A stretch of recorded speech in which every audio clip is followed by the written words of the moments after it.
Recording in progress. Recording stopped.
Recording in progress.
Honorable Mutuli Nkobe, Zimbabwe Minister of Finance and Investment Promotion, Honorable Ministers, Excellencies, Member State delegates and senior officials, distinguished guests, ladies and gentlemen, all protocol observed. Welcome, bienvenue, salibonani, mangwanani. A very warm welcome to unique and beautiful Victoria Falls. My name is Nita Diapal Singh. I'm the Director for Conference Management at UN Economic Commission for Africa. I will be your Master of Ceremonies for the conference. On behalf of ECA, I would like to express our gratitude and deep appreciation for the very warm welcome we have received and for the dedication and collaboration of the Honorable Minister's team organizing this event. We are all here to deliberate on important topics for Africa's future. But I'm sure none of you will miss going out to see the falls, Victoria Falls, which is one of the 7 wonders of the world and is a UNESCO World Heritage Site. The theme of the conference, Financing the Transition to Inclusive Green Economies in Africa, Imperatives, Opportunities, and Policy Options, is very timely as the continent grapples with the effect of multiple crises. To drive sustainable industrialization that creates jobs, eradicates poverty, and contributes to sustained economic growth, Africa must build climate resilience, be able to access finance for its development, reap benefit of its natural resources, implement the African Continental Free Trade Area, and leverage technology for Africa's development. These are some of the issues that the conference will discuss and will table solutions for. Some of the recommendations from here will also be carried forward as part of the Africa's voice to the UN Secretary General Summit of the Future happening this September, where world leaders will forge a new international consensus on how we deliver a better present and safeguard the future. Donc, le sujet de notre conférence est une thématique cruciale pour le futur de nos populations. Des économies vertes peuvent être des moteurs pour la création d'emplois, la justice sociale et l'éradication de la pauvreté. En vue de grands chocs mondiaux qui continuent à mettre nos économies à rude épreuve, nous avons donc des délibérations importantes. We have major deliberations ahead of us so that we can help increase the resilience of our economies. Housekeeping announcements. First of all, for security. In order to observe security standards regarding fire hazards, please note that this venue is strictly non-smoking. For those who do wish to smoke, we kindly request that you do so outside of the tent, and ushers will also guide you. Regarding health, there are doctors and a clinic on the campus for any of your health needs. Again, the ushers will guide you. For coffee breaks and lunch, the refreshment tent is just across, and the ushers will guide you as needed. For washrooms, the washrooms are near the bilateral meeting rooms over there. Again, there are lots of signage throughout the campus, and the ushers are also here to help you. There is also an information desk. For any information and guidance, please feel free to visit the information desk, which is also across from here. Interpretation. We have interpretation in the 3 languages as indicated here. Please press channel 2 for English, le 3 pour le français, and 4 for Arabic. Regarding Wi-Fi, we have open Wi-Fi here. The network is COM 2024. There's no password. We also have an app called COM 2024, which you can get on the App Store or the Play Store. And in the app, you will find under the menu, there's a flow map, and the flow map gives the whole layout for this whole venue. Knowledge fair. There's a knowledge fair tent just across from where you come in, and the government of Zimbabwe has also set up a venue for the Museum of African Liberation. We kindly invite you to visit those. Other activities on the campus, there are local women artisans who are selling local handicrafts in one of the tents here. I urge you and encourage you to support women empowerment. I even got this here, so in the tent, very beautiful local handicrafts here. You also have excursions that can be arranged at the hotel desk. Now, after the session events, today, this evening, the government of Zimbabwe is hosting a reception for all member states, delegates, and senior officials. This will be at 5:30 at the close of the session in the hotel here by the poolside. Again, there will be ushers and protocol officers to help you get there. On Monday, the 4th, after the close of the session, the government of Zimbabwe will be hosting a reception and dinner for all ministers and member states delegates at the Boma restaurant for a truly Zimbabwean experience. On Tuesday, the 5th, the last day of the ministerial segment, again, after the close of the session, the government of Zimbabwe will graciously be hosting all ministers and member state delegates for hors d'oeuvres on a boat ride. Thank you very much for the government of Zimbabwe. Now, just last thing before I disappear from here, speaking order, anyone present in this room who wishes to take the floor, please put your nameplate up. For those who are connected online, we do have some delegates online. Please raise your hand on the Zoom link and someone will notify the chair. Please note that official delegates of member states will be given first priority for requests to take the floor. So as you see, we have a packed agenda et nous avons beaucoup de travail à accomplir. We thank you for making the time to be here and to connect. Je vous souhaite de très bonnes délibérations et plein de succès dans vos travaux. I will now hand over the floor to Her Excellency Ambassador Rebecca Otengo, who will conduct the rest of the proceedings. Thank you.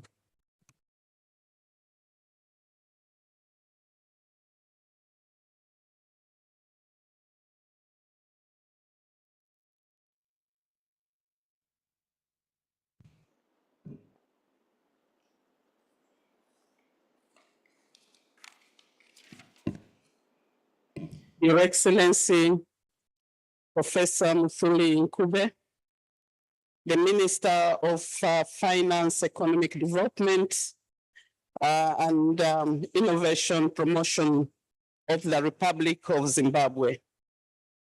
Your Excellency, Antonio Pedro, the Deputy DS of ECA. Your Excellency Al-Aji Marong, the Secretary to the Commission, Your Excellency, Your Excellencies, ambassadors and experts from all our member states. Your Excellency, Minister, we are here just to appreciate your country, the beautiful Republic of Zimbabwe, for accepting to host this very important meeting that is so core to the development of our continent. Your Excellency, allow me to report that your team in Addis Ababa did a great job in coordinating this meeting with the Secretariat of the ECO. We'd also like to really let the people of Zimbabwe know that we treat this as a core country of the continent because of your resilience and the Pan-African spirit. So when we are here, we believe we are in one of the very important countries of this continent. Your Excellency, we are going to be here for 1 full week. And we are going to take advantage to look around, but also do a lot of work. And at this point in time, Your Excellency, we are still not going to get into the depth of our work, but we'll report that when the ministers do arrive. At this point, Your Excellency, allow me to appreciate the organization that has been put in this important meeting and take this opportunity to invite the Executive Secretary, the Deputy Executive Secretary, my brother, His Excellency Pedro, to come and invite you. Thank you, Your Excellency. Thank you.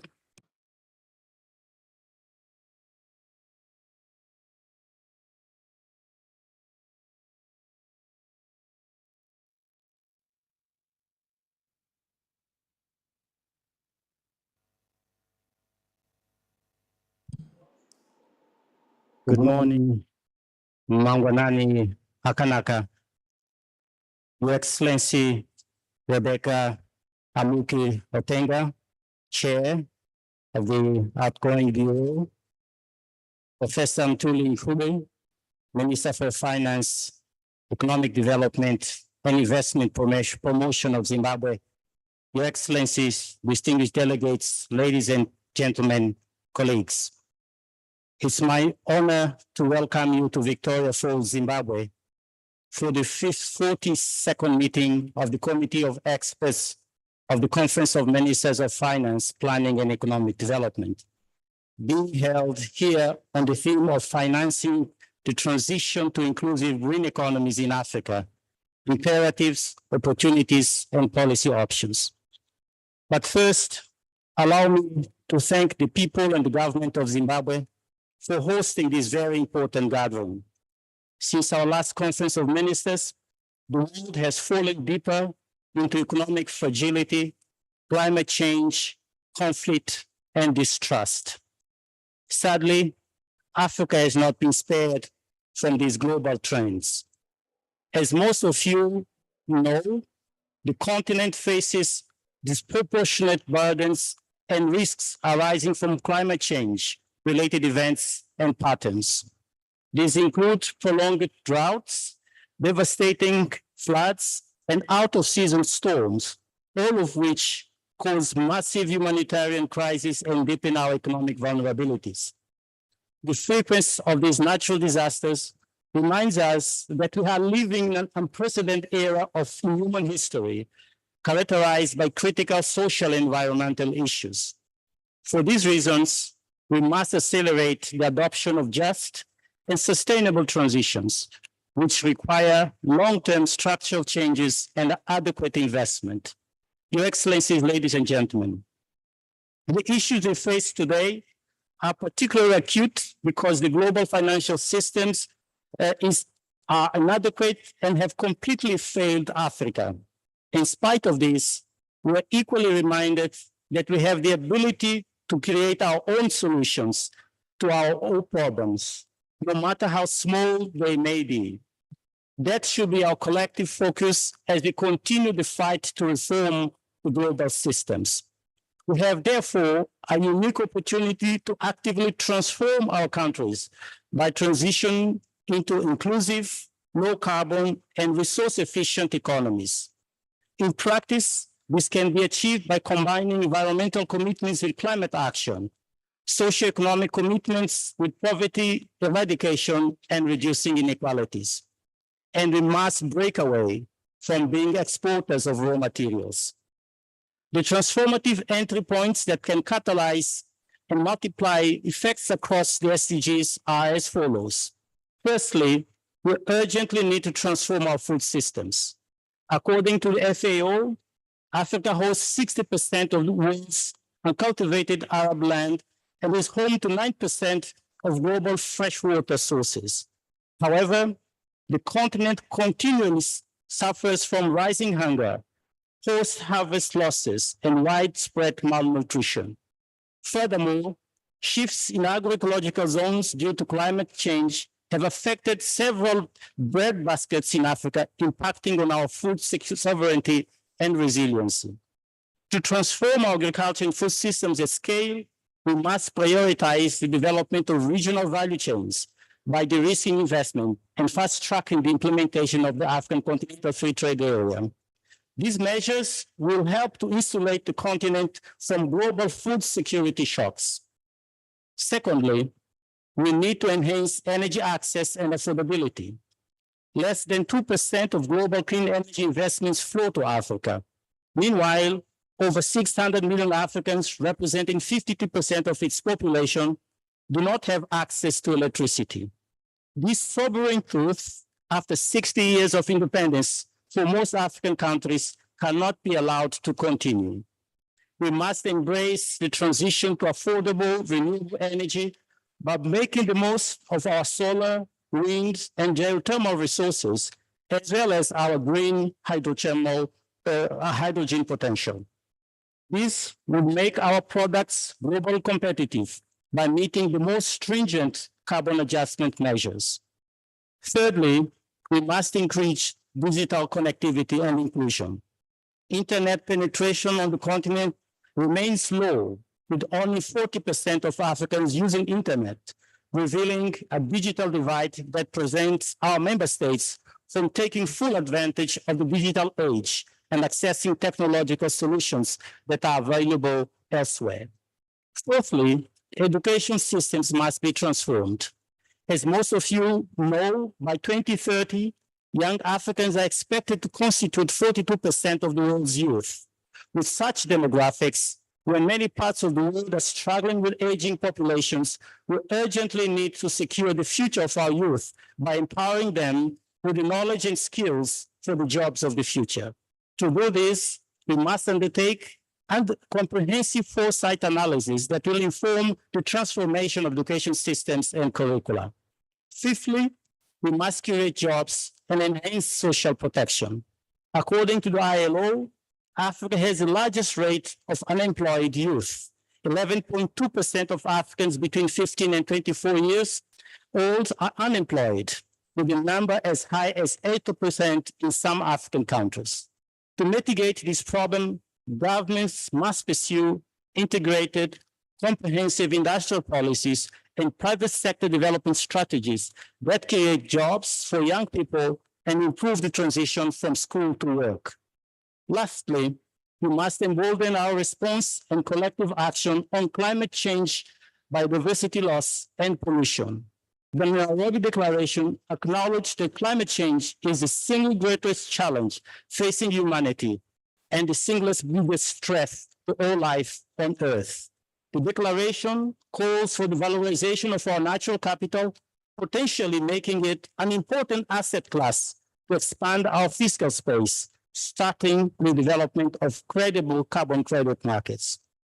At the right price, the latter could generate investment of up to $100 billion per annum, creating 100 million jobs by 2050. The same opportunity exists with the biodiversity credits, where Africa can become a price maker rather than price taker if the right kind of investments were made. Excellencies, distinguished delegates, it's clear that we face seemingly insurmountable obstacles, but our resolve and collective action must equal the task ahead. We already have the natural capital to overcome our challenges. From tropical forests or mangroves in Zimbabwe, Cape Verde, the Congo Basin, and the Sahel, to industrial parks and special zones that have access to lithium, cobalt, solar irradiation, and power. The abundance of Arab land, carbon credits and biodiversity credits, green hydrogen and geothermal resources, our renewable and non-renewable resources offer us the pathways to green and sustainable transitions. Working in close partnership with the African Union, African multilateral banks, and other stakeholders, we are making this happen in several countries on the continent. To make a difference, however, we need more scale and ambition, supported by a pipeline of credible projects and initiatives, well-designed industrial policies with science, technology, and innovation at the center. With these remarks, allow me to express my confidence that practical solutions to financing the transition to inclusive green economies in Africa will be found in this room. Thank you for your attention.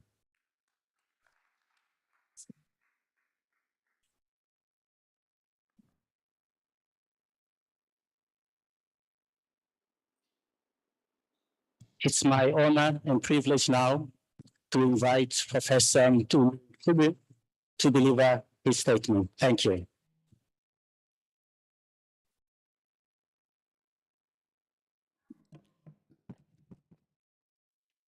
Thank you, my brother, Ambassador Pedro. I recognize the Executive Secretary of the United Nations Economic Commission for Africa, Dr. Clever Gatete. I recognize the Deputy Executive Secretary for UNECA, Ambassador Pedro. I also recognize the Chair of the UNECA Bureau, other government officials here present, esteemed guests, delegates, ladies and gentlemen. Good morning. Bonjour. Bon dia. Karibu. Sabah al-Khir. Let me begin by welcoming you all to Zimbabwe, especially to this majestic Victoria Falls, one of the 7 wonders of the world. I wish to express our deepest appreciation for the opportunity to host the 56th session of the UNECA Conference of African Ministers of Finance, Planning, Economic Development, running under the theme, Financing the Transition to Inclusive Green Economies in Africa, looking at the imperatives, the opportunities, and the policy options.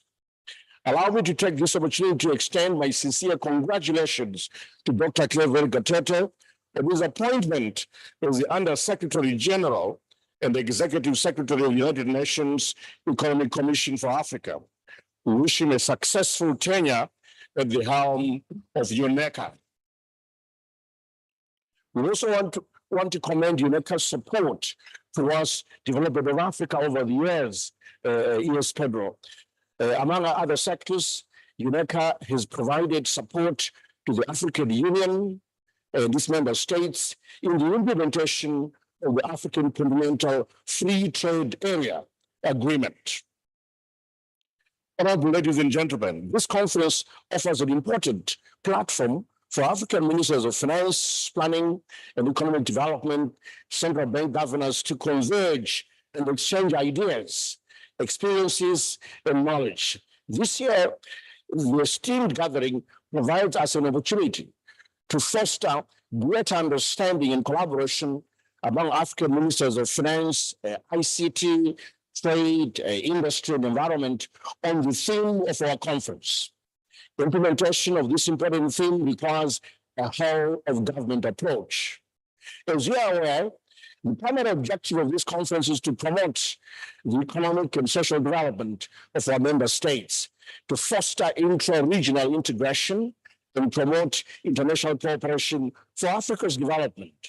It is also an opportunity for us to collectively address the challenges and opportunities that lie ahead as we continue to navigate the post-COVID-19 era. Ladies and gentlemen, the hungry world cannot be fed until and unless there is a balance in growth of resources, technology, and population. It is unfortunate that Africa is not leveraging its resources enough. This is including its land.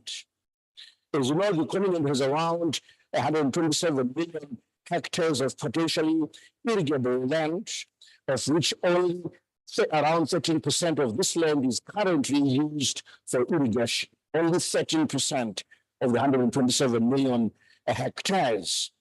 We have vast water bodies to irrigate our rich soils.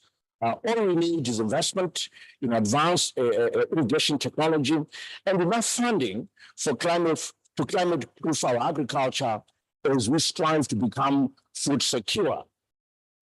Financing the transition to inclusive green economies comes with a cost, and we need to finance this transition with the support of the international community and promoting investment in renewable and environmentally friendly sources of energy. Colleagues, it is high time we join hands as a continent and strengthen our existing regional trading blocks, such as the African Continental Free Trade Area, AfCFTA, to promote the free movement of goods, services, and people within Africa. I call upon all member states to remove barriers to all entry and exit points so that we create a single market for goods and services that promote intra-Africa trade as well as overall industrial development. It is my hope that the AfCFTA will make Africa more competitive in the global economy, and that it will create jobs and increase economic growth across the entire continent. Colleagues, there is an urgent need for domestic resource mobilization towards financing the transition to inclusive green economies, as it helps to mobilize private sector investment in climate change mitigation and adaptation projects. I also call for experts here present to interrogate the role of the current architecture of the international financial system and institutions in view of the unequal impact of the global shocks on weaker countries on our continent. As you are aware, Africa has limited fiscal and monetary policy space to respond to shocks and is often highly dependent on international financial institutions. For example, during the peak of COVID-19, countries were given special borrowing rights by the IMF and the SDRs. However, most of the poor countries in Africa received a small share compared to the rest of the world, a small share compared to the development gap that needed to be funded here in Africa. It is worth mentioning that African countries are growing in geopolitical tensions and the impact of climate change. Hence, all these posed a negative financial impact on the continent. Therefore, the continent needs additional financing mechanisms to meet this growing demand. The emergence of non-traditional lenders in recent years has also complicated, but also created opportunities for debt resolution processes. Ladies and gentlemen, I wish to highlight that Africa's greenhouse emissions are relatively low compared to the rest of the world, accounting for less than 5% of global emissions. However, Africa is disproportionately affected by the negative impact of climate change, which includes extreme weather, events such as droughts, floods, and heat waves. According to the Intergovernmental Panel on Climate Change, the IPCC, the 10 warmest years in the 174-year record have all occurred during the last decade, between 2014 and 2023. This trend is attributed to the ongoing effects of climate change, including the greenhouse effect and the loss of ice and snow cover. This impact is exacerbated by the fact that many African countries lack the resources and infrastructure to adapt to climate change.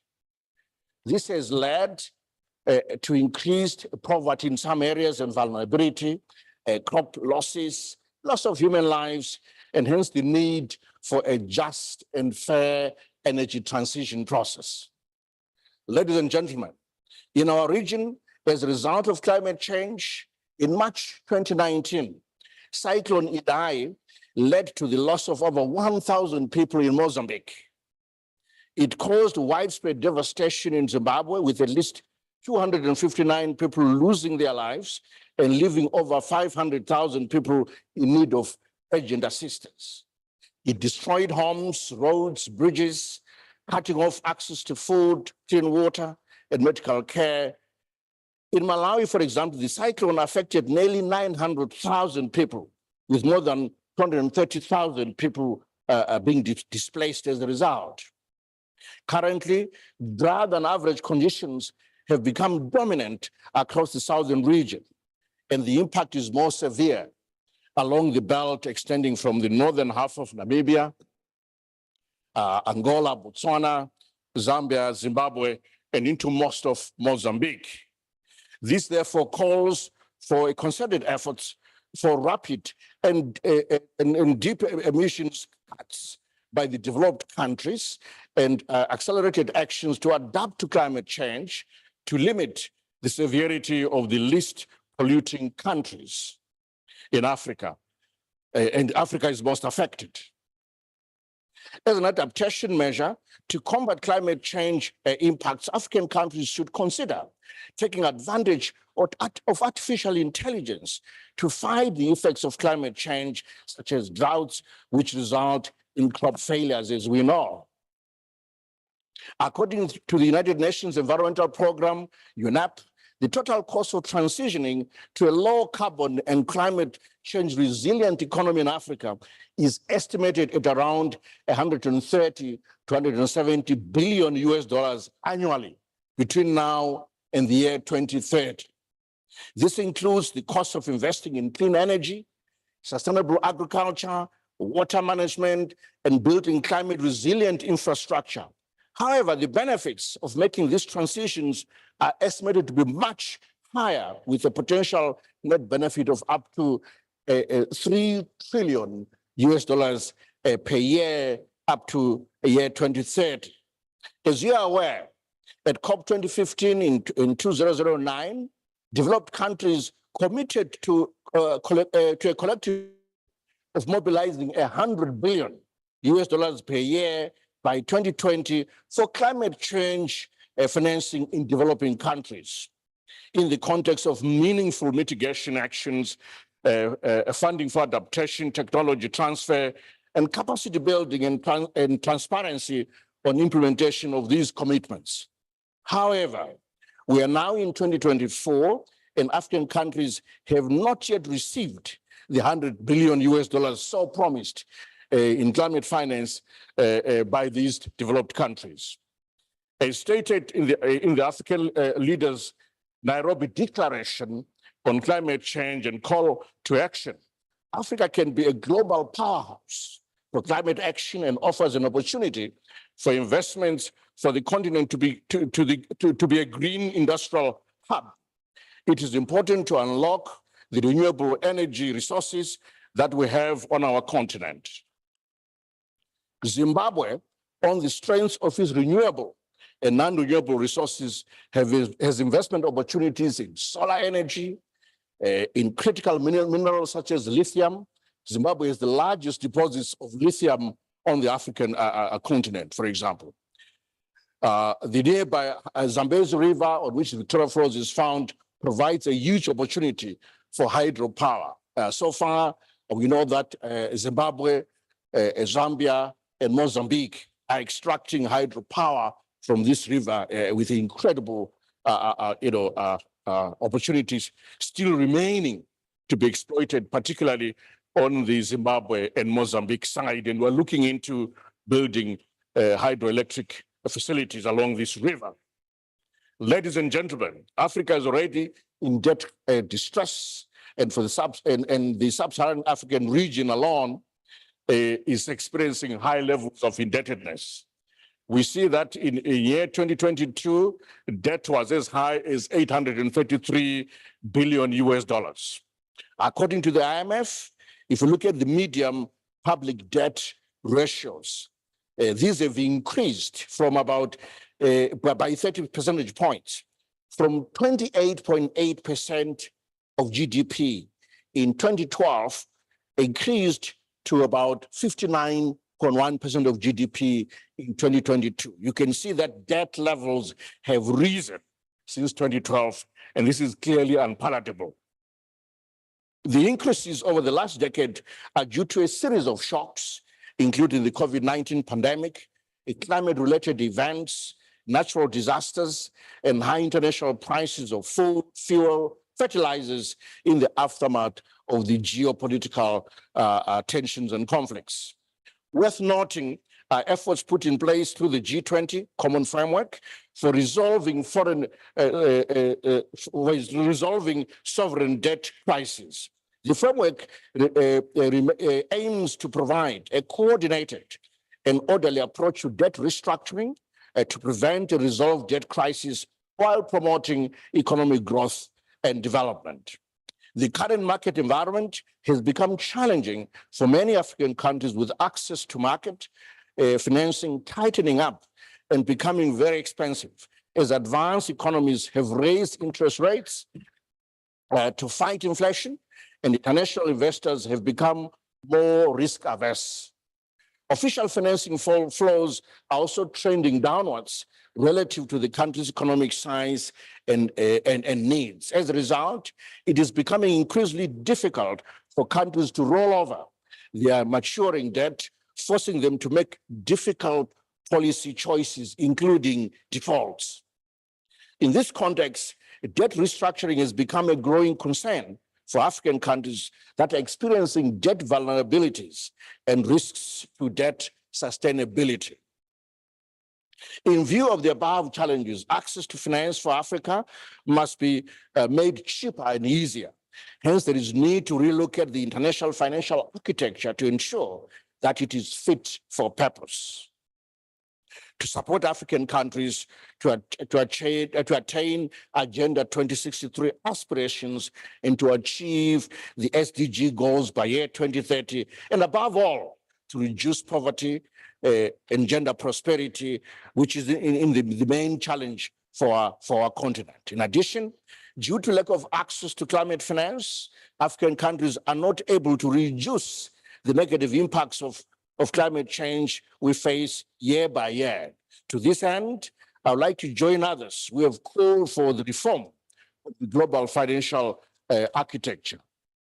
Furthermore, the debt resolution mechanisms such as the G20 debt framework and climate change funding must be overhauled to accommodate Africa's special and specific needs. In addition, it is important that we valorize our natural capital by mainstreaming our natural capital accounting in our national accounts.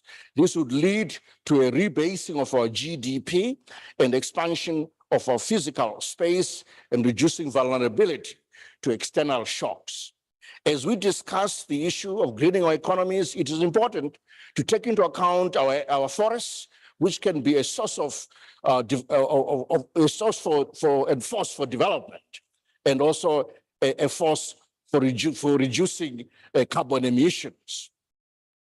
Honorable ministers that have listed above can become part of the formulation of an African common position for the summit of the future, a future where Africa has an integral part and plays an important role in the transition to a greener and more sustainable world. This will be a future where Africa uses its natural resources to foster its industrialization and economic diversification, ending the export of raw materials. It is also important to overcome the digital gap by promoting digital transformation in Africa. To this end, science, technology, and innovation must be at the center of our education systems and development policies. This will help us create jobs for the youth as we continue with our efforts to reduce poverty and gender prosperity on the continent. As ministers of finance, planning, and economic development, we have a big responsibility to make this a reality through allocation of resources, prioritization of investments, and achievement of structural transformation. Ladies and gentlemen, as I conclude, I encourage all technocrats and government officials to freely share ideas and policy suggestions that will guide governments in decision-making. I also encourage all of you to take advantage of the opportunity to visit the mighty Victoria Falls, or Mosi Oya Tunya in the local Tonga language, or the smoke that thunders, and explore what Zimbabwe has to offer.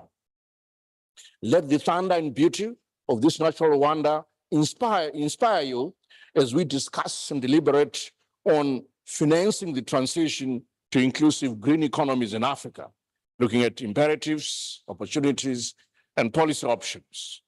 May your experience in Victoria Falls be not only a memorable one, but also a reminder to our collective responsibility to protect, preserve our natural and cultural heritage. I thank you. I wish you all a productive and an enlightening conference. Merci beaucoup. Obrigado. Shukran.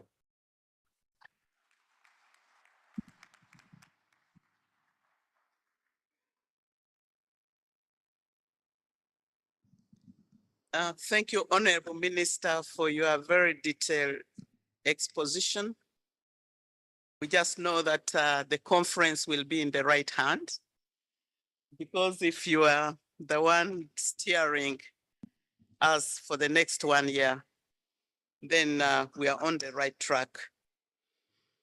Your Excellencies, allow me to propose that after listening to the Honorable Minister, we can't do much, but you need to stretch and take some coffee and meditate and really look at what the minister told us, because it's a guiding light that is given unto us. I'm going to graciously give you 30 minutes to go and stretch, wash your hands, and take a cup of coffee, then we return.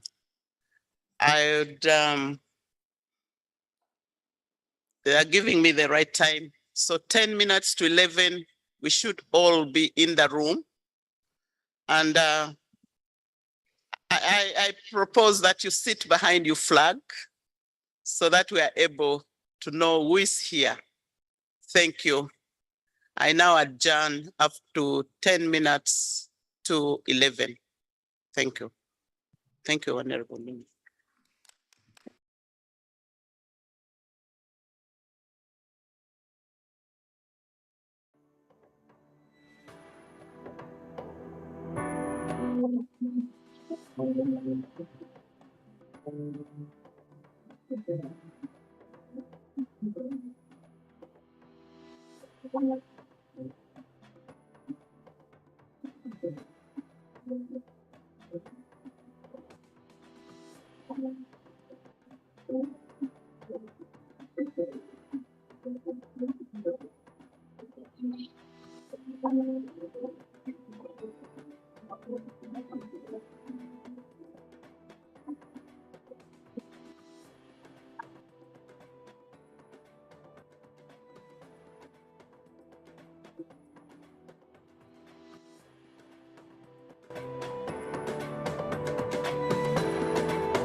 Your Excellencies, and dear experts from the different capitals, I would like to call the meeting back to order after our break.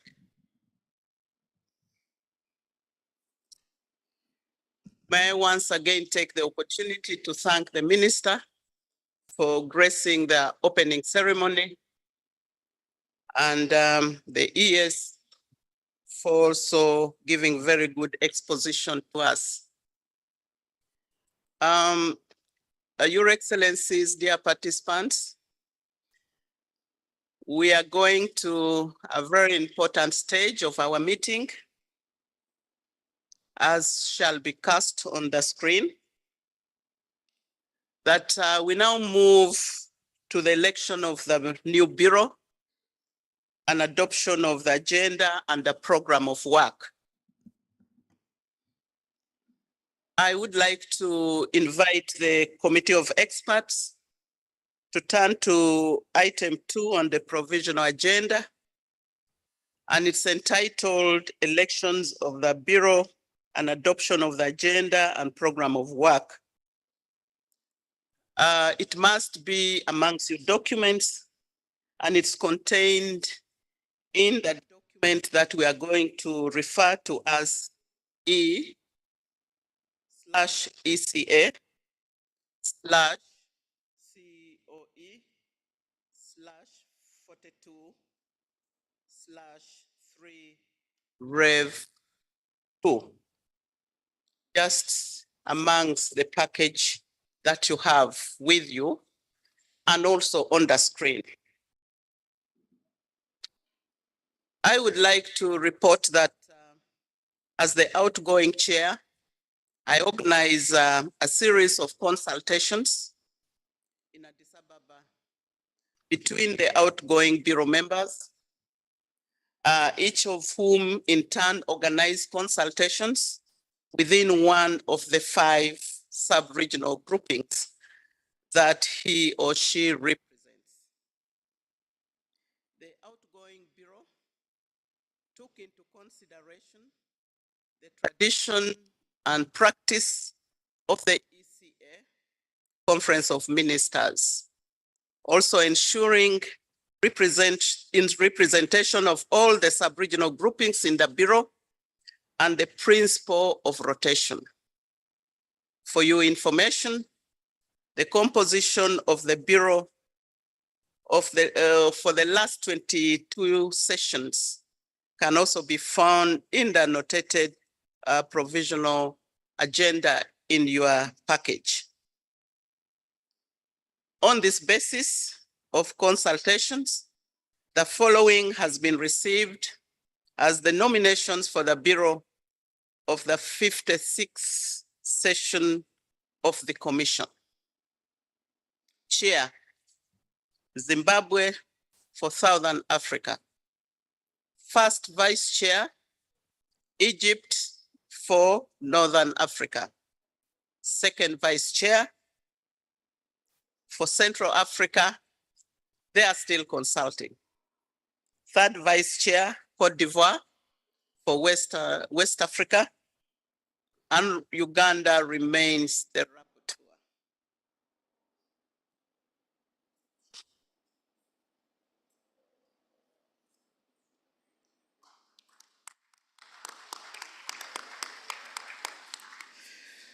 That clap signifies that there is no objection. I would also like to propose that, basing on our standing practice, an ad hoc drafting committee shall be established in this session too. The ad hoc drafting committee will review and clear the draft report of the committee of experts in advance of its consideration for adoption by the committee of experts in the plenary on Friday. The drafting committee would also review the draft ministerial statement and draft resolution to be adopted by the Conference of Ministers in the plenary meeting next Tuesday. The Secretariat drafting team will work with the ad hoc drafting committee and would submit the drafts they have prepared to the drafting committee. The drafting committee would have a membership of 10 representatives, made up of 2 members from each of the 5 sub-regional groups, normally members of the outgoing and the incoming bureau, unless some of the sub-regional groups decide to nominate members otherwise. Therefore, the bureau of the 55th session of the conference has had series of consultations in Addis Ababa on the membership of the ad hoc drafting committee. Based on those consultations, the following has been received as composition of the drafting committee: North Africa, Morocco, the Kingdom of Morocco, and Egypt. West Africa, Senegal, and Cote d'Ivoire. Eastern Africa, Uganda, and Mauritius. Central Africa, Equatorial Guinea, we are waiting for the second member state. Southern Africa, South Africa, and Zimbabwe. You are not clapping.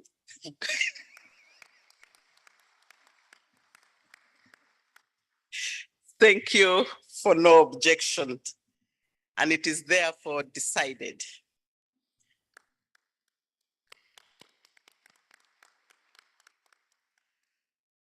I would like to take this opportunity to express our gratitude to everyone who has worked with us for the success of our mandate. And I'm grateful for the support of the outgoing bureau. I can only report that that was a very active bureau. And in leadership, we say, if you have a team of members in the management and there's totally no conflict, it means no work is taking place. If there's a bit of conflict, it means we are moving and there's production taking place. If there's too much conflict, it then means that the organization is about to wind up. We worked at the level of number 2. A bit of conflict and production took place. I would like to thank the bureau members for that.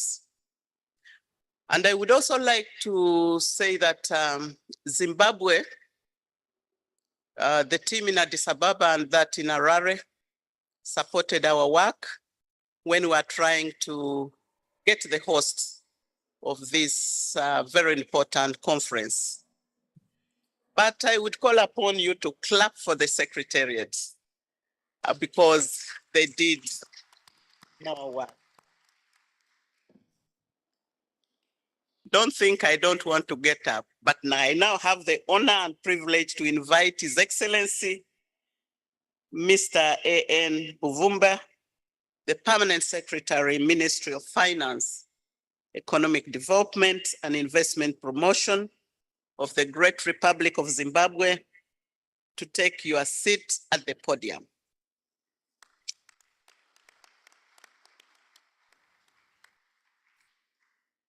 Is now the incoming chair of the Committee of Experts and is taking his seat at the podium, and he will steer the remainder of the meeting. Your Excellency, you're welcome.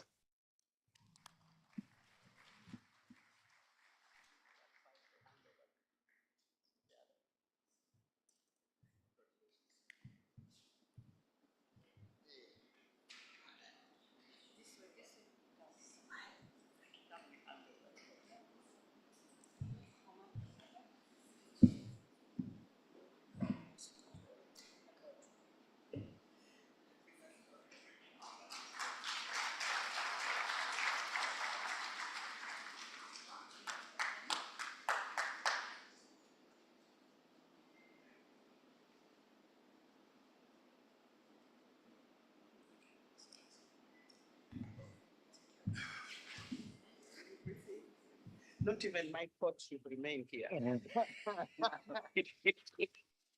Thank you.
Good morning, colleagues.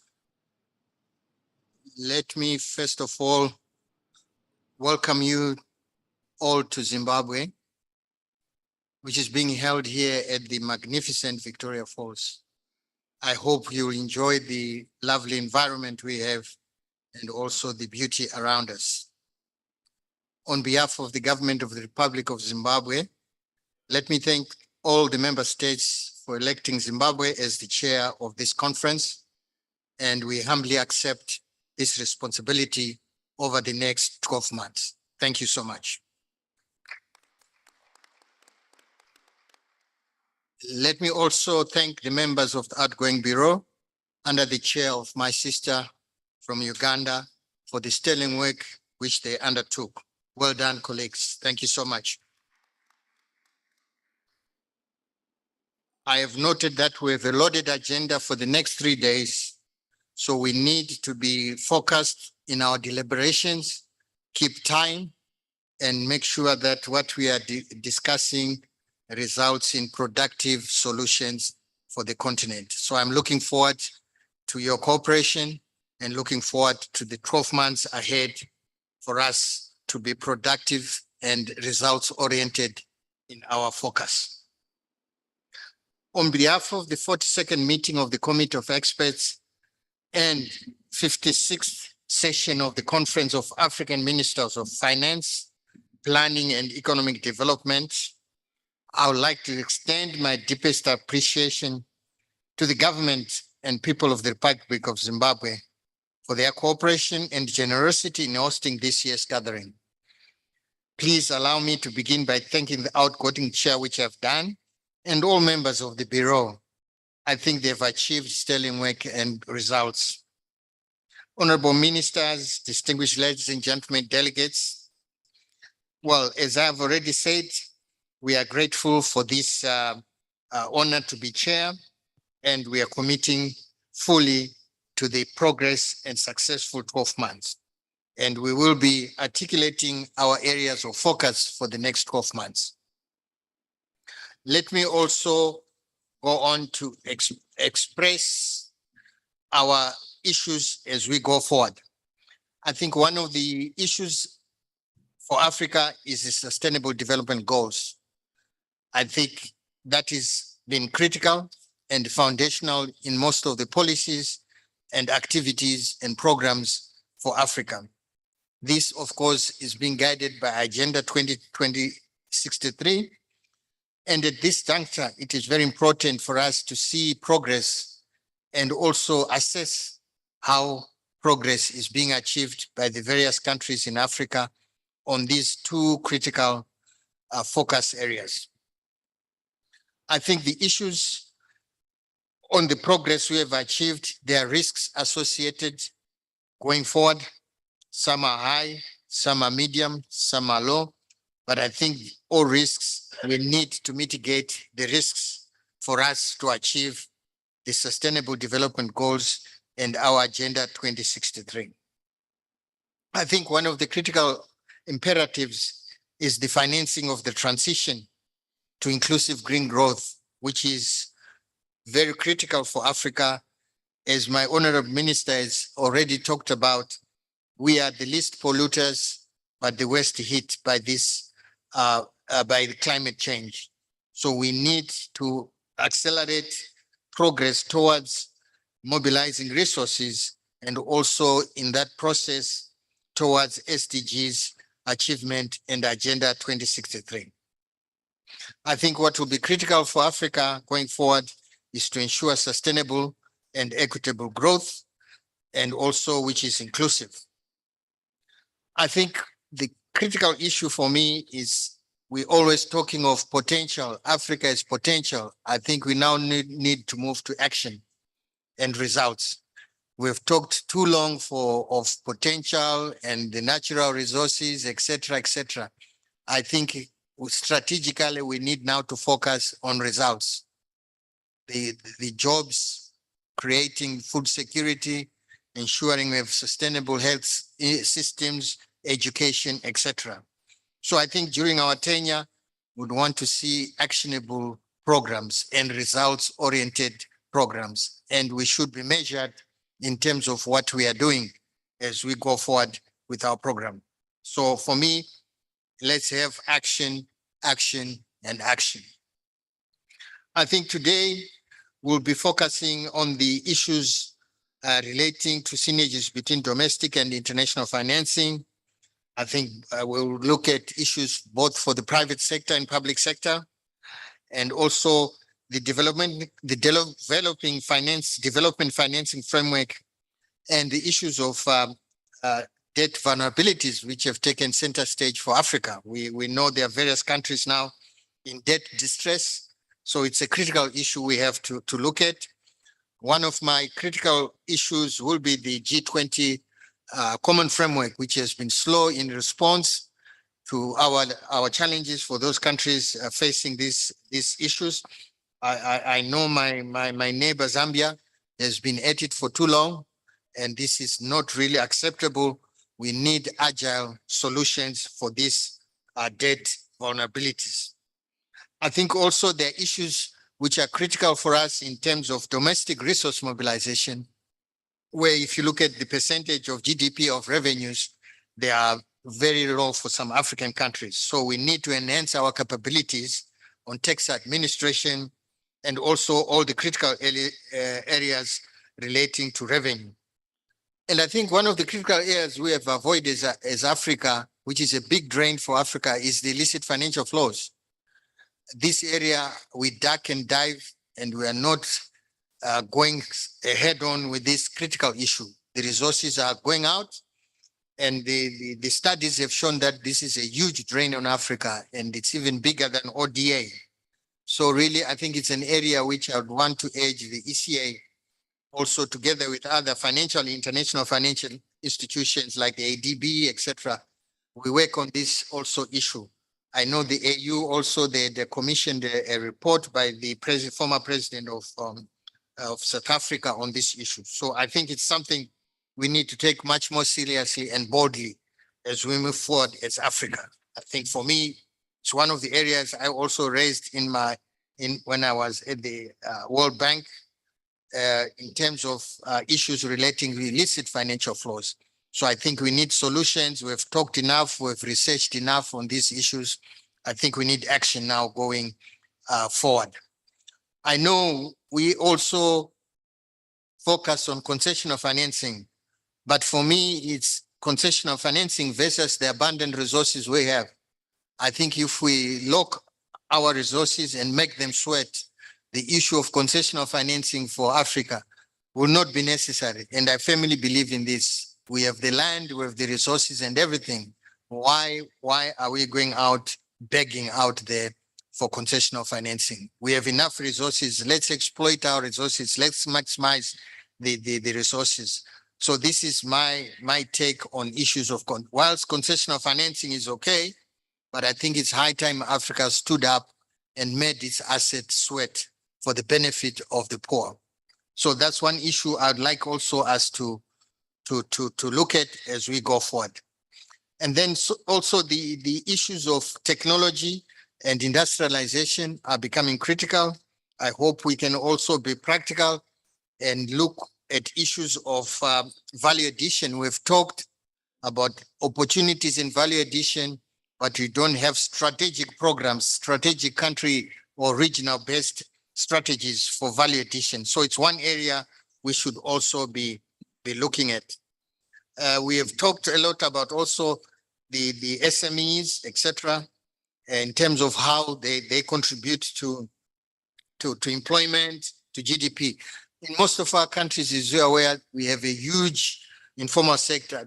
I've also been battling with this word, informal sector. I think it's high time we respected that sector.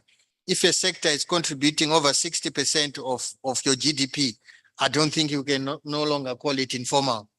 So I think it's an issue of not demonizing this sector. Let's look at how we can increase its competitiveness, its productivity, etc. So this is one area I'm very much interested in terms of the scaling up of the SMEs and the so-called informal sector, and making sure that it is recognized and given the support for it to be competitive and also to increase productivity. And then the other area is the Africa Continental Free Trade Area, and I hope also we can look at these issues in terms of our efforts to make sure that we move forward as rapidly as possible.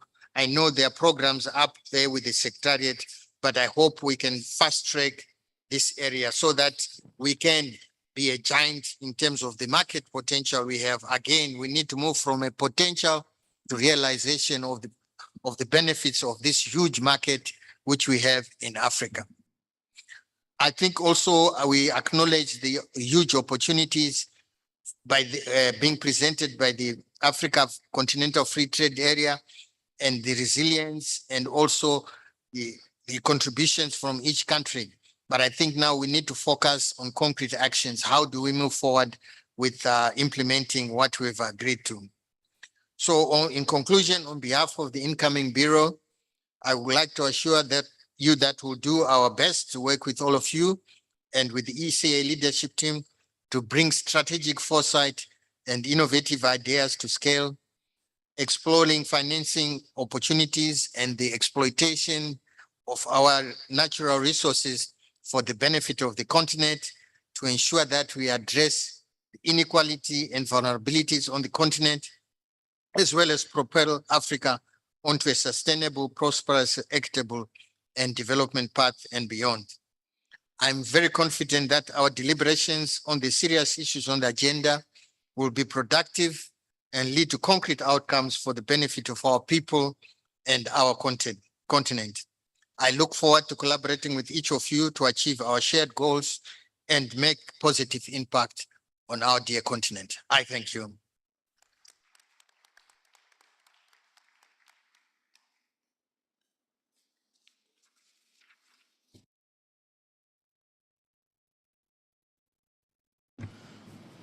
Colleagues, we have circulated the program and the sessions. We are running behind time, so I'll try and guide the meeting so that we catch up on time. And time for me is timekeeping is essential so that we manage our business productively and we make progress. So could I invite the presentation on the recent economic and social developments in Africa? This will give us the foundation of our conversation for the next 3 days, so that we understand the headwinds, what is affecting Africa's growth and the prospects, etc. So let me call upon the Director of Macroeconomic and Governance Division for ECA, Adam El-Hiraika, to come and make a presentation. Thank you. The floor is yours. Thank you, Mr. Chair. Good afternoon, ladies and gentlemen. My pleasure to present an overview of recent economic and social developments in Africa to stimulate discussion and reflections on country experiences and regional experiences. The overall message The overall message of this presentation is that Africa seems to be stuck in low growth mood, which is not enough for our economic and social development, and which is not commensurate with our potential. We will keep repeating this, and this has been part of our narrative, especially within ECA, for a long time, since we started to advocate for structural transformation, for industrialization, for job creation, value addition, and transformation that will increase incomes, employment, and help us to reduce poverty, and also to protect the environment. Unfortunately, as the presentation will show, growth remains very limited in Africa compared to Africa's potential and needs.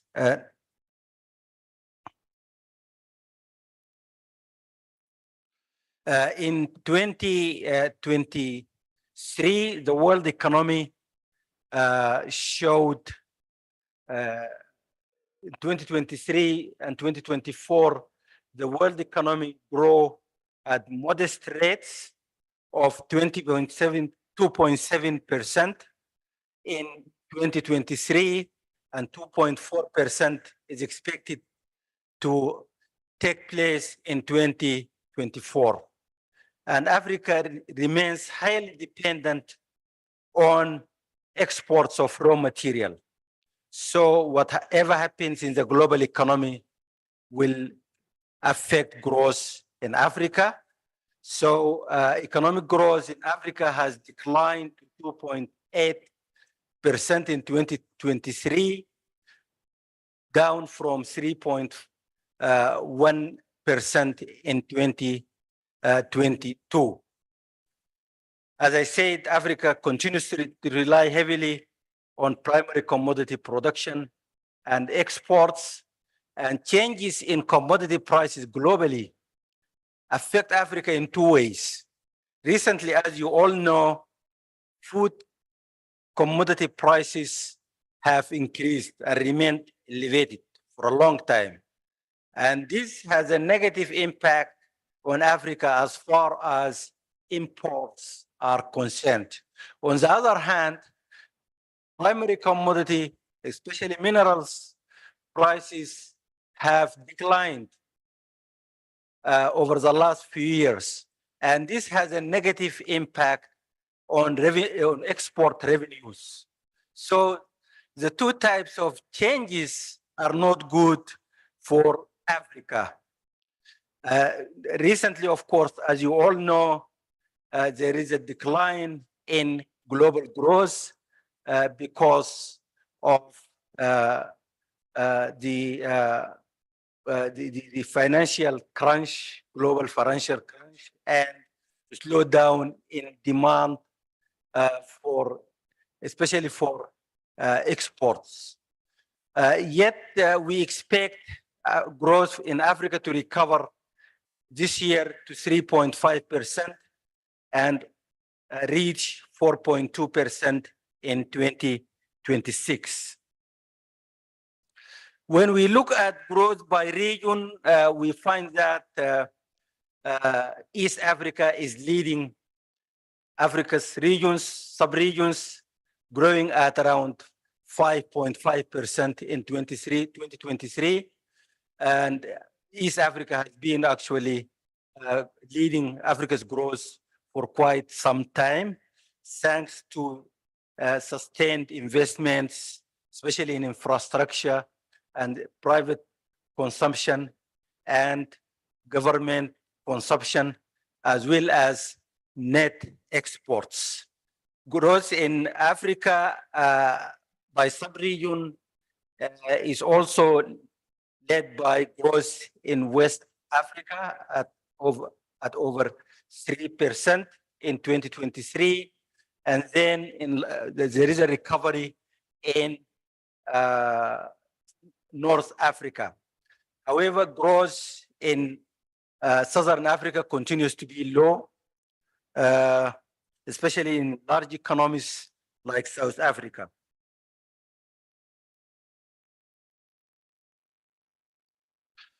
Now, looking at the factors underpinning Africa's growth as a whole, net exports continue to be the main driver of growth, followed by investment and private consumption. Now, the good news is that Africa is not a country, as we all know. So there are good countries, really good examples of growth in a number of countries. Looking at top growers in the world, the top 10, we find that 6 of them are Africans. Niger growing at 12.8%, expected to grow at 12.8% in 2024, thanks to increases in oil production, mineral revenue, and also expected recovery in agriculture. Rwanda growing, Senegal next, growing at 8.8%. Also in Senegal in particular, expected increase in manufactured output and domestic investment. The same also for Rwanda, expected to grow at 7.5%. And then DRC at 6.5% increase in minerals and revenue, and Cote d'Ivoire 5.5%, Ethiopia 6.4%. Some of these countries have been growing steadily at high rates, especially Ethiopia over the last 10 years or so, and thanks to increasing diversification of production and manufacturing in particular. I'm sure you all have examples to share of how your countries are doing to boost growth, especially through diversification.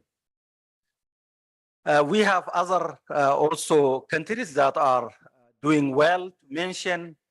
We have Benin, Uganda, and Guinea, and Cote d'Ivoire, and Guinea-Bissau.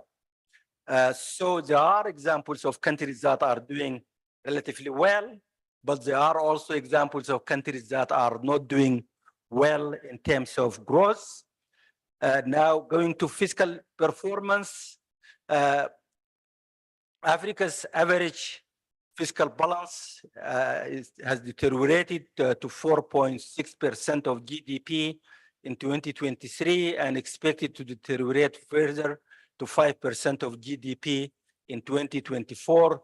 I think the reasons are well known to all of you.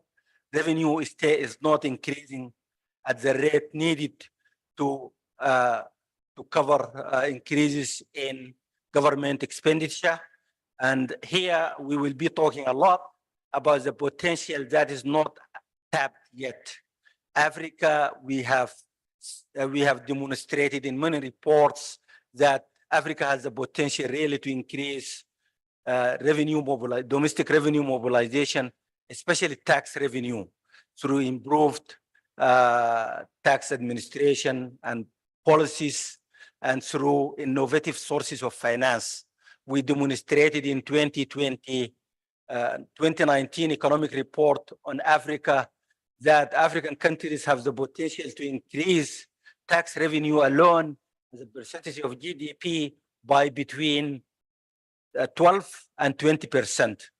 Currently, the average tax GDP rate in Africa is about 15.6%, which is very low compared to the global average of above 30%. So the potential is huge. The onus is on us to do all we can to increase tax revenue and private finance as well. in ECA, we have been working with a number of countries, Mr. Chairman, to help them to learn from each other. For example, countries like Egypt did a lot of work to increase tax revenue over the last 10 years, and we have been supporting countries like Libya, Sudan, Mauritania to learn from them. Also, countries like Kenya are doing relatively well in terms of tax revenue, especially excise tax revenue. And we supported some countries like Ethiopia, South Sudan, and Tanzania to learn from these experiences. There are a lot of experiences within Africa that African countries can learn from. And these countries have very similar context, very similar institutional constraints, so that it is easier for them to learn from each other than going to learn from advanced economies, for example.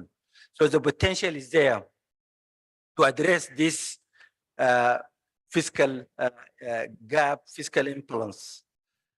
Forecast indicates that debt will reach above the pre-pandemic level. Africa's external debt was estimated at 1.8 billion by the end of 2022. This is huge, representing 65.2% of GDP. And this is huge. His Excellency, the Minister of Finance of Zimbabwe, and many speakers, the DAS, Pedro, spoke about these debt issues and the need to address Africa's debt problem, with 8 countries in debt distress, 13 countries expected to be in debt distress, at the risk of debt distress. So there is a need for African countries to work with partners to address this debt problem through debt relief, debt restructuring. And also there is a need for African countries to internally work on how to address the issues of debt, of course, increase mobilization of domestic resources and promotion of exports are some of the means through which African countries can address the debt issues.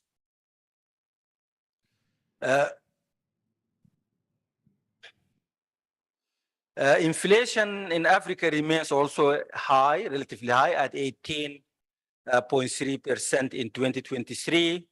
Although, because of course, as you all know, currency depreciation in many countries is pushing up prices, and also the commodity price, the relative decline in commodity prices and net exports have affected prices in many countries. Also, issues of rising global interest rates contribute to inflation in Africa. Yet the expectation by ETA is that in the short to medium term, inflation is expected to moderate to 14.5% in 2024 and 10.6% in 2025. This as food and energy prices subside and monetary policies remain tight in most African countries. But these inflation rates are still high and a concern for some countries. Now, annual inflows of foreign direct investment remain stable at around $45 billion per year. This is still very low, and this also indicates the need for African countries to continue to encourage domestic investment.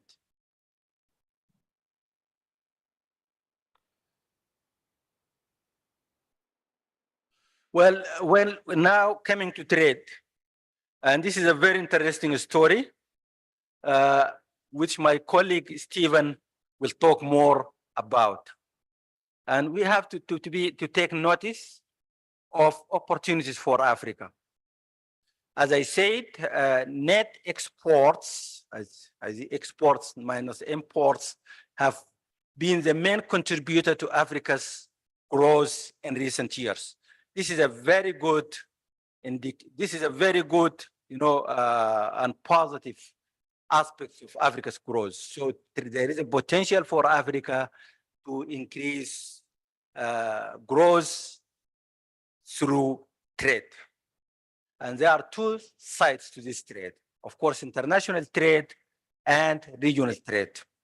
When we look at international trade, the opportunities are there, but we continue to rely heavily on primary commodity exports that do not really bring the amount of revenue we need. Still, Africa's contribution to global trade is below 3%.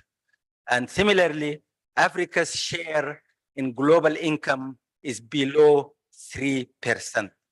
What we need to do is to process these primary commodities. And we will never stop talking about the need for processing, value addition, and so on. Because this is the only way for Africa to claim its right share in the global economy. And Africa cannot continue to rely on primary commodities and exports jobs to the world, to the rest of the world, and also continue to have this number of poor, which I will talk about shortly. But when we come to regional trade, we see the huge opportunities there, and huge opportunities for Africa to promote industrialization, value addition, and income generation through regional exports. Currently, regional exports are about 110 billion US dollars. It looks small, but when we looked at the composition of these exports, we find that 43% of them are in manufactured goods. This is what we have been talking about since we started to talk about the need for transformation and industrialization. Well, when some economists from the West were telling us, you cannot industrialize, you cannot trade among yourselves, you should continue to focus on primary commodities, production and exports. $110 billion of regional exports, 43% of them are in manufactured goods. This is huge in terms of percentage. So if we can increase regional exports to $1 trillion, 43% of them are in, or 50% of them are in manufactured goods, I can tell you that the continent will transform. The continent will create a lot of jobs, and we will be able to reduce poverty significantly. And this is exactly what we need to focus on. And as I said, my colleague Stephen Karinge will talk more about the opportunities provided by intra-Africa trade and the AFCFTA. Now, moving to the social development in Africa. Unfortunately, Africa today is a home to about 54% of the world poor. Just imagine, Africa has a population of about 18% of the world population, but home to 54% of the world poor.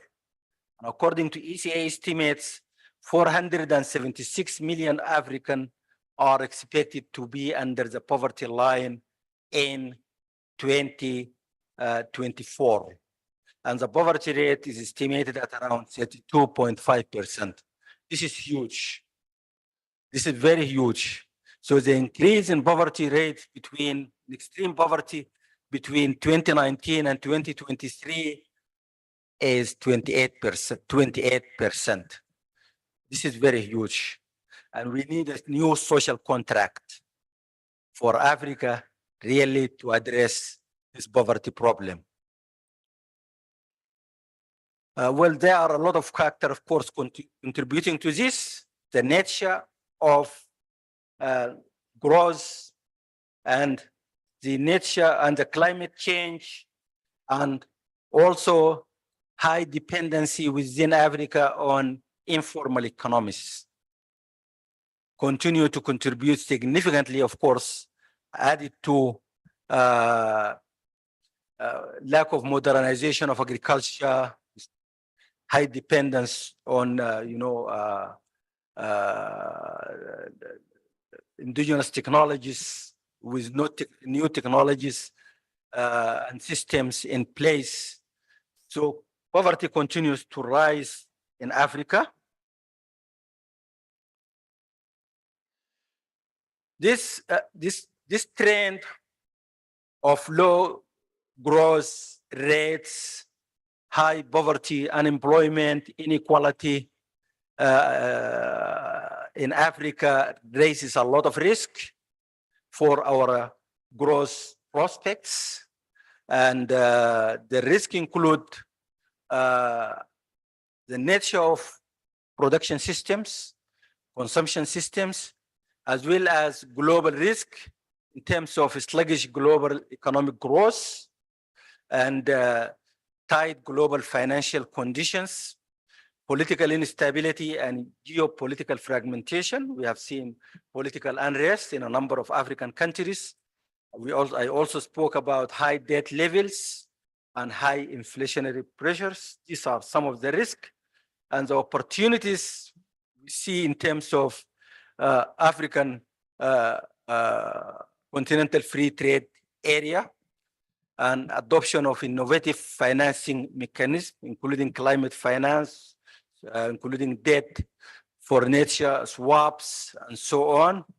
And African countries can take advantage of the global shifts, including the transition towards renewable energy. Already you heard the talk about COP28 and the opportunities there for climate finance and strengthening productive capacities by adopting well-designed and funded industrial policies that capture climate change and accelerate the green energy transition in Africa. And in this context, I will talk shortly about a forthcoming report, edition of Economic Report on Africa, which is on just and sustainable transition in Africa. But before talking about that, let me briefly talk about key policy recommendations of this brief overview of economic and social conditions for African countries to achieve the Sustainable Development Goals and Agenda 2063. It is vital to mobilize more domestic resources and introduce innovative finance mechanisms through capacity building, institutional strengthening, and promotion of tax reforms, which I spoke about, use of digital technology in particular. We have seen huge variation across countries. In some countries, the tax system or the public finance system, the whole public finance system is digitized. But in some countries, digitization remains very limited. I don't want to mention these countries, but I think it is important really to be aware of the opportunities to fully digitize your public finance system. And that can make a huge difference in our calculations. Digitization can increase tax revenue. Digitization alone can increase tax revenue by up to 6% of GDP. So the opportunities are huge. Environmental tax and innovative finance mechanisms such as debt swaps also provide opportunities for enhancing domestic resource mobilization. And with the increasing number of countries in or at debt distress, as I said, there also need to be arrangements to address debt problems. And again, we are talking about structural reforms to help to revive growth and bolster resilience to enhance the effectiveness of fiscal and monetary policies in Africa and to accelerate implementation of AfCFTA and to step commitments to forge new social contracts. I also spoke about the need for this in view of high poverty rates in Africa, which threaten political and social stability in many countries, as you are aware. Finally, to capitalize on the current global shifts, including the transition towards renewable energy. And here I would like to, Mr. Chair, to just take 1 minute talking about the forthcoming report, economic report on Africa, on investing in just and sustainable transitions in Africa. This report we plan to launch during the upcoming Africa Regional Forum on Sustainable Development to be held in Egypt, I think in the third week of or around 23 April 2024. So this report looked at the issues we are talking about in terms of promotion of structural transformation on the continent. This structural transformation requires a just and sustainable transition, i.e., a sustainable development path that promote well-being, poverty reduction, employment, and reduction of inequality in a context of high growth and sustainable growth that is compatible with our environmental objectives. That does not affect the environment around us. And we can see, the beauty of that happening when we come to a place like Victoria Falls. We want to see development that does not undermine that does not undermine the environment around us, but that creates jobs for our people. This is what we mean by just and sustainable transition in Africa. And this transition is possible given the resources we have, the natural resources we have in Africa, and the opportunities for us to use our minerals, critical minerals in particular, effectively and efficiently to create jobs and to add value. Again, we come back to value addition and industrialization as the only sure way for us in Africa to create jobs and to increase the value of exports. Let us stop producing and exporting primary commodities. If we continue to do that, we will harm the environment and we will continue to have rising poverty rates and unemployment rates. Some people in my generation, Mr. Chair, have been some people in this meeting I spoke with continue to express their disappointment. But still, this generation should pass this message to the next generation and then the generation after, that Africa needs to industrialize, to transform, to add value in order to create jobs, in order to increase income and to save the environment, because our current mode of production, consumption, and technology is a threat to the environment, is a threat to political and social stability, and is a threat to the well-being of African people. And to do that, we need a shift in production systems, consumption systems, technology, and we need new governance and leaders.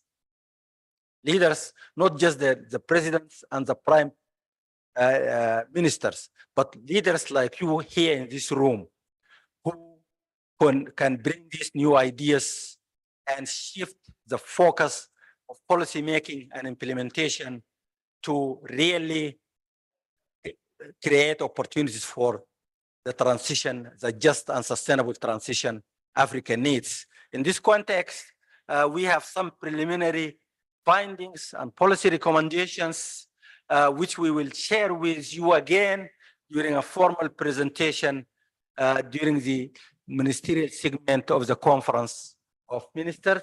Thank you, Mr. Chair. I would like to stop here. Thanks.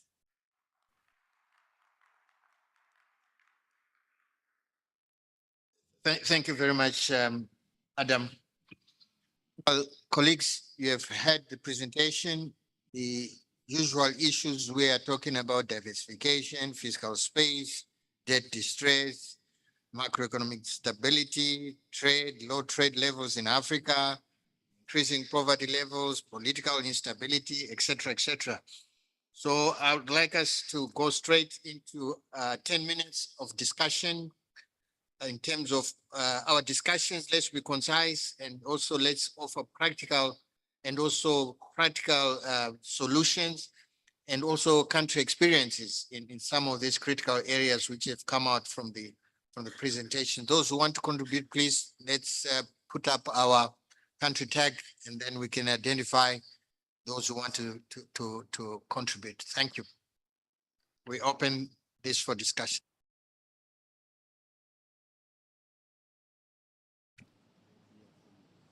Yes, I can see. Yes. DRC? Okay.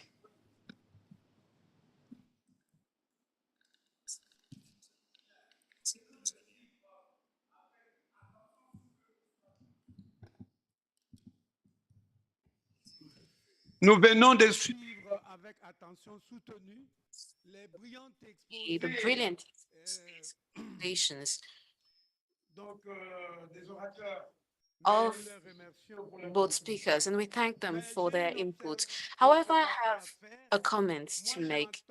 I was expecting that as other countries are fast-tracking their transition to green economies, that African countries would be ready to leverage the opportunities that this transition provides by acquiring more competitive advantages and becoming more flexible in terms of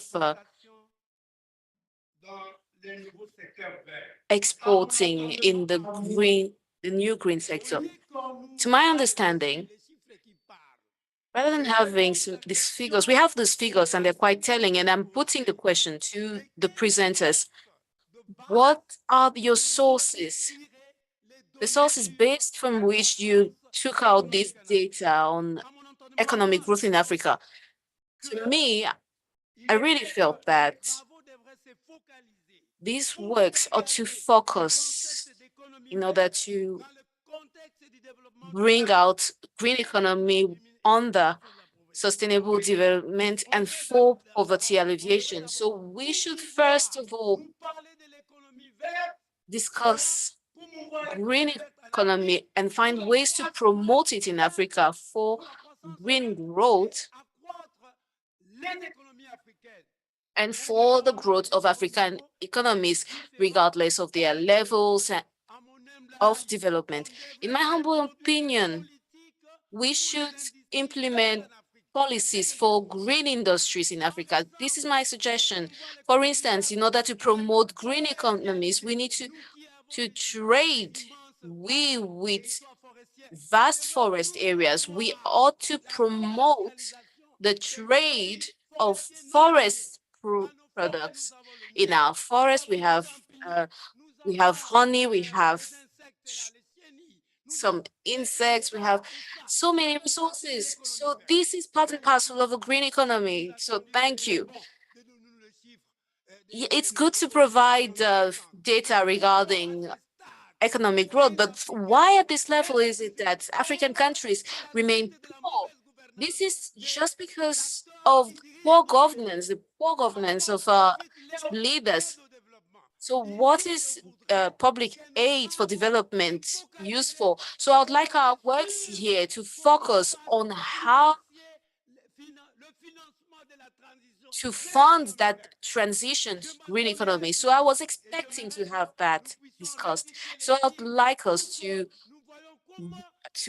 address this in order to find ways for Africa to actually fund green economies in Africa using clear examples that can illustrate this so that every country be able to establish a green industrialization policy in Africa. I thank you very much for your kind attention.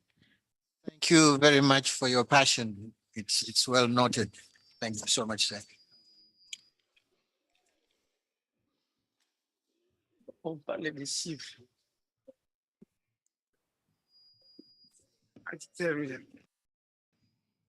Thank you.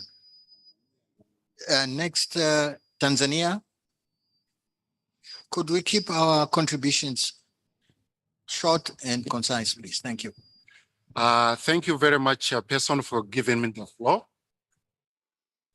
First of all, I would like to extend our congratulations to Economic Commission for Africa for their excellent presentation and the comprehensive research that illuminate the journey of numerous African nations toward the economic revitalization.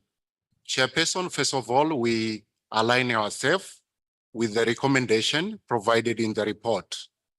Dear colleague, as we gather to deliberate on the economic and social development in Africa, with a special focus on the challenges and prospects that lie ahead, it is imperative for us to take stock of where we stand, especially in the light of external and internal factors influencing our growth trajectory.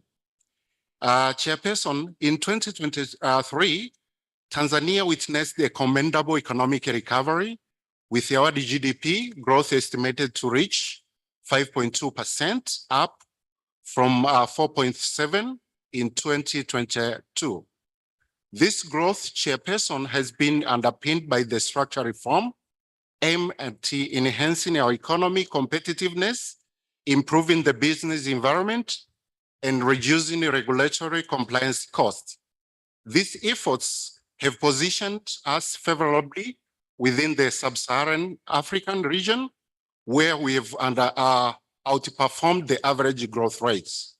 However, like the rest of our continent, Tanzania faces challenges exacerbated by tightened monetary policy globally. The war in Ukraine impacting food and fuel costs, and the ongoing repercussion of COVID-19 pandemic. Chairperson, the average inflation was 3.8% in 2023, within an estimated range of 3 to 7%. Is expected to remain within that range in the following year, reflecting our effort to stabilize supply chain and improve agriculture performance. The African fiscal deficit and rising debt level are concerns that Tanzania shares with its African counterparts. It is within this context that we underscore the importance of the recommendation outlined in the recent report on economic and social development in Africa. The report emphasizes the need for enhancing domestic resource mobilization, that Tanzania acknowledged the necessity of mobilizing domestic resources through improved tax collection mechanism and digitalization of tax system. This approach not only aims at increasing revenue, but also at ensuring equity in tax burden. In this endeavor, Tanzania is actively enhancing its domestic resource mobilization through various initiatives aimed at bolstering the government capacity to raise and manage both tax and non-tax revenue. One significant effort in this direction is the institution support projects for domestic resource mobilization and natural resources governance, which focuses on building capacity within the Tanzanian government, particularly in developing the gas sector and enhancing the capacity of Tanzania Revenue Authority. Chairperson, in addition, Tanzania is addressing climate change impact through domestic revenue mobilization in its extractive sector. Despite being one of the least greenhouse gas emitters, Tanzania faces significant challenges from climate change, evidenced by an increase in the frequency of natural disaster, particularly floods. The country is taking steps to mobilize the resources for climate financing within the extractive industry, recognizing the urgent need to adapt to and mitigate the effect of climate change.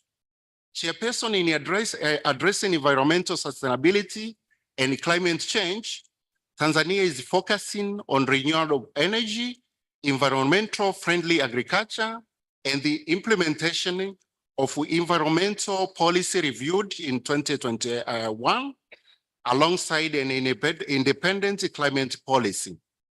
In a bid to promote carbon trading, Tanzania issued the environmental management regulation in 2022, with a recent amendment in 2023, aimed at enhancing climate finance and green investment. These efforts collectively illustrate Tanzania's integrated approach toward environmental sustainability, climate resiliency, renewable energy, and the policy reform to secure a sustainable and a resilient future. On innovative financing mechanism, including debt swap, present a viable pathway for managing our debt sustainability while allocating resources to critical areas such as climate resilience. Tanzania is keen on exploring this option, emphasizing the need for international support and collaboration to mitigate the risk of debt distress. In recognizing the role of innovative financing mechanism, as such, Tanzania seeks to strengthen the technical capacities of municipal to generate bankable projects through alternative financing sources, including municipal bond, public-private partnership, and the blended finance. To accelerate the green energy transition and enhance productive capacity, Tanzania is committed to implement well-designed industrial policies that address the pressing issue of climate change. This involves promoting domestic research and development, supporting manufacturing and value addition, and investing in science and technology. Tanzania green transition efforts, including the integration of over 6,000 megawatts of renewable energy into national grid. In addition, the Africa Women Clean Cooking Support Program, launched at the COP28, aimed to provide a clean cooking solution to nearly 1 billion people in Africa, focusing on reducing biomass reliance and promoting health and environmental sustainability. This initiative, Ms. Chairperson, demonstrates that Tanzania's commitment to address climate change through sustainable energy policy and investment in clean technology. While acknowledging the shared challenge facing Africa, Tanzania remains optimistic about the potential for sustainable growth development. Our commitment to implementing the recommendation provided in the report is still fast. However, we emphasize the need for contextual strategy that take into account the unique circumstances of each nation. We must have a common voice in calling for developing country to treat fairly in the global financial architecture. Sorry, Tanzania, sorry to intervene. Can you wind up? We have others to contribute also. We welcome. I'm winding up, Chairperson. Thank you. This includes addressing critical issues such as the term of loan, credit rating, and allocation of special drawing rights. In the same vein, we underscore the importance of having a strategy that are not only effective, but also nuanced and tailored to a unique circumstance and need of each African nation. We call for stronger collaboration, both regionally and globally. As we move forward, let us harness our collective strength, share knowledge and resources, and work toward prosperous, inclusive, and sustainable future for Africa. Thank you very much, Chairperson. Thank you, Tanzania. Maybe you can share your comprehensive report with the Secretariat. Thank you. Our next contribution is coming from Uganda, please. Uganda, you have the floor. Yeah, thank you, Chair. First one to thank you, Chair. First one to align ourselves with the challenges facing the continent, as identified or highlighted in the report. We're of course concerned about the state of the economic and social landscape of the continent, which has been attributed to the COVID-19 pandemic, climate change, and of course the rising debt levels, and that's the debt burden for that matter. We agree with the need to fully operationalize the African Continental Free Trade Area. We note that with the successful implementation of the AfCFTA, there's potential for the manufacturing sector in Africa to double its size, reaching to about $1 trillion by 2035. And of course, this will increase or create jobs, stable jobs in this continent of ours. It will also increase the level of household incomes and address the underlying factors that inform radicalization and terrorism, thereby silencing the guns. State parties should take advantage of the trade policy instruments that have been put in place and exercise utmost restraint in introducing non-tariff barriers that would negate the benefits that should ordinarily accrue from trade liberalization. There is need for Africa to address the issue of energy poverty. Over 600 million Africans, mainly from SSA, Sub-Saharan Africa, have no access to electricity.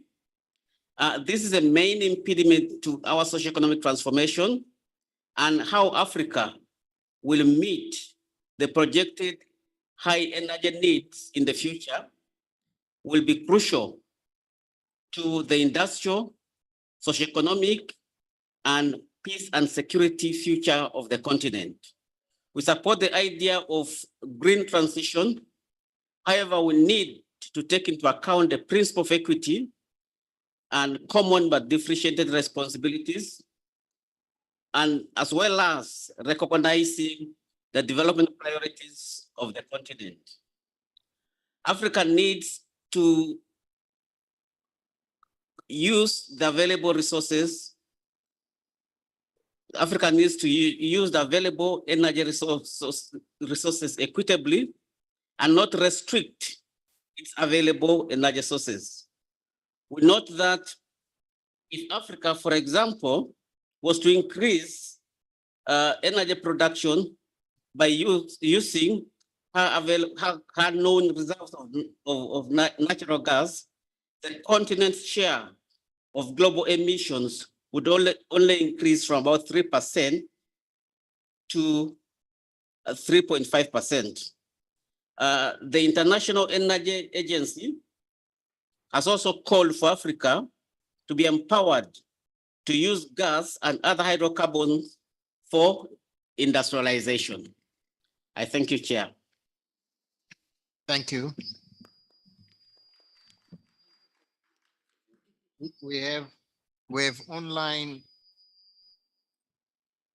contribution from Egypt. Could we BIM?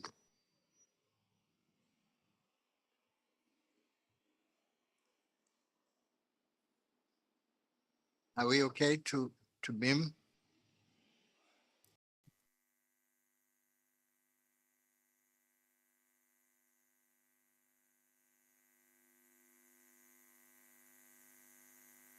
Maybe while we wait, we can go to Burkina Faso. Burkina Faso, you have the floor. Please, could we be concise and to the point? Thank you.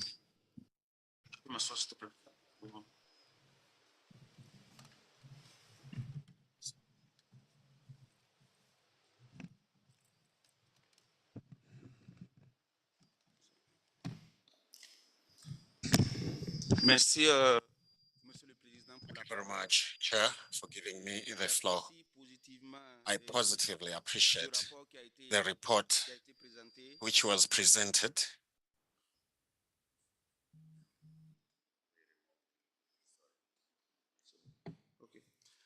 I commend the report which was presented, and I commend the fact that the problem of food security has had an impact on growth in Africa with a high figure in 2023. However, on page 3 of the report, there is a paragraph that we would wish that it be rewarded. This is the paragraph as follows. The military coup d'etat in the region have worsened security and had an impact on the number of displaced people, internally displaced people, and had an impact on sectors like health and education. I think that those facts and figures are not consistent with the reality on the ground. If I take the case of Burkina Faso from 2023, from 2020 to 2023, the number of internally displaced people decreased, and we also reopened schools and health centers. So the way the paragraph is drafted is not right. And when in growth in Burkina, we moved from 1.8 rate of growth in 2022 to 3.6% of growth in 2023. So this shows that we have had a net improvement. So we need to review the wording of that paragraph. I thank you, Chair. Thank you, Burkina Faso Secretariat. Let's take note and let's see how we can reword or rephrase. Do we have now Egypt online?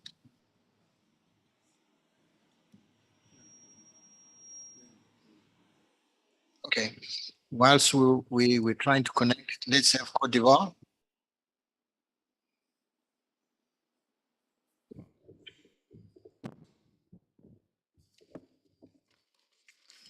Merci beaucoup, Monsieur le Président. Thank you very much, Chair, for giving me the floor. Permit me, Chair, to thank the government of Zimbabwe for their African hospitality through the quality of their reception at the airport. Allow me, Chair, to request to thank the ECA for the excellent presentations and the great conclusions that we subscribe to. I have two concerns, Chair. The first concern is about growth in Africa and the rate of growth for Côte d'Ivoire in 2024. I had wanted to say that for 2023, you were presented and explained before moving to 2024. We were shown the figures of 2024 without being shown clearly what the figures of 2023 are. That's the first comment. Concerning Côte d'Ivoire, I didn't understand the rate of 5.5%.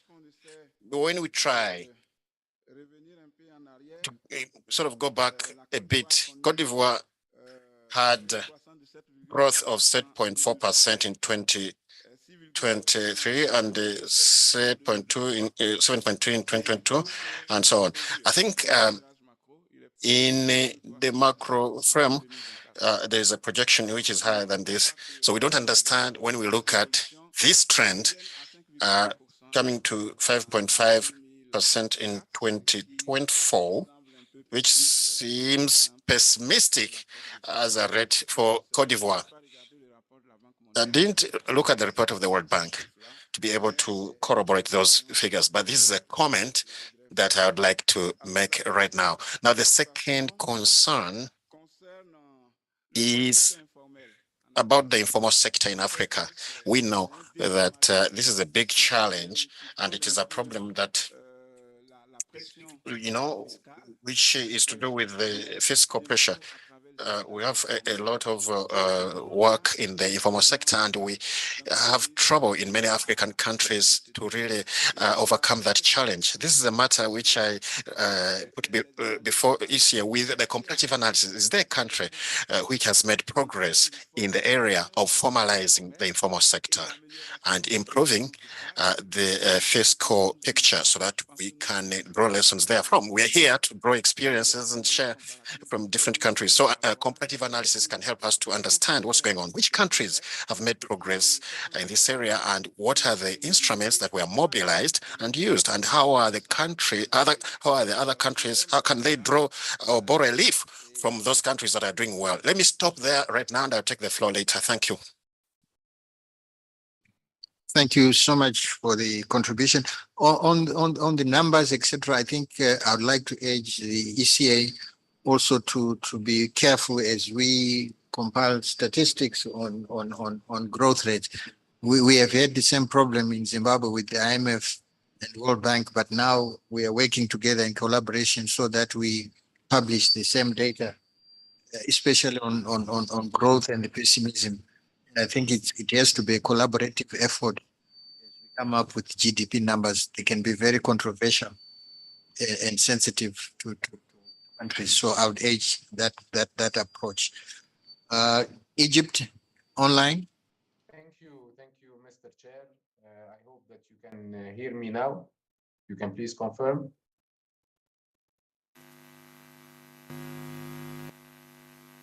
Yeah, I will raise. I see. So thank you very much, Mr. Chair, for giving this delegation the floor, and giving that this is the first time that this delegation takes the floor. We would like to congratulate you for sharing our meeting, and as well to express our appreciation and gratitude to the countries from the northern region for supporting the candidacy of Egypt for the post of the first vice chair of this very important meeting, and as well to use this opportunity to commend our colleagues from Zimbabwe for a very well organized events, and as well to commend the way that you are leading our meeting. On the report that was just presented by the ECA, in principle, we support to great extent the recommendation therein, and we thank the presenter for the excellent presentation. However, on paragraph 46 of the recommendations, we would like to echo as well previous speakers that highlighted that the issue of climate change has been a challenge really at the African continent level to deal with, in light as well that we have contributed insignificantly to this phenomena. So we are not in favor of having a carbon tax on our products. We see it the other way around. So we see that some partners have taken some unilateral trade measures to hinder our development and our trade within and outside the continent. So we suggest that instead of this paragraph 46, that to replace it, that the ACA should produce a research addressing global trade policies that lay at the intersection of climate and trade, such as the carbon border adjustment mechanism by the European Union and their impact on African exports. So this is our submission, Mr. Chair, and we will send it as well to the Secretariat to take it into consideration. Thank you a lot. Thank you, Egypt. I'm advised that we need to remove our headsets when we speak. I'll start as chair to remove. Any other contributions from the floor? Okay, thank you so much for the discussion and the contributions. If we could share with the Secretariat the substantive reports, especially from Tanzania and the others who have contributed. I'm going to propose that we go straight into session 2 on assessment.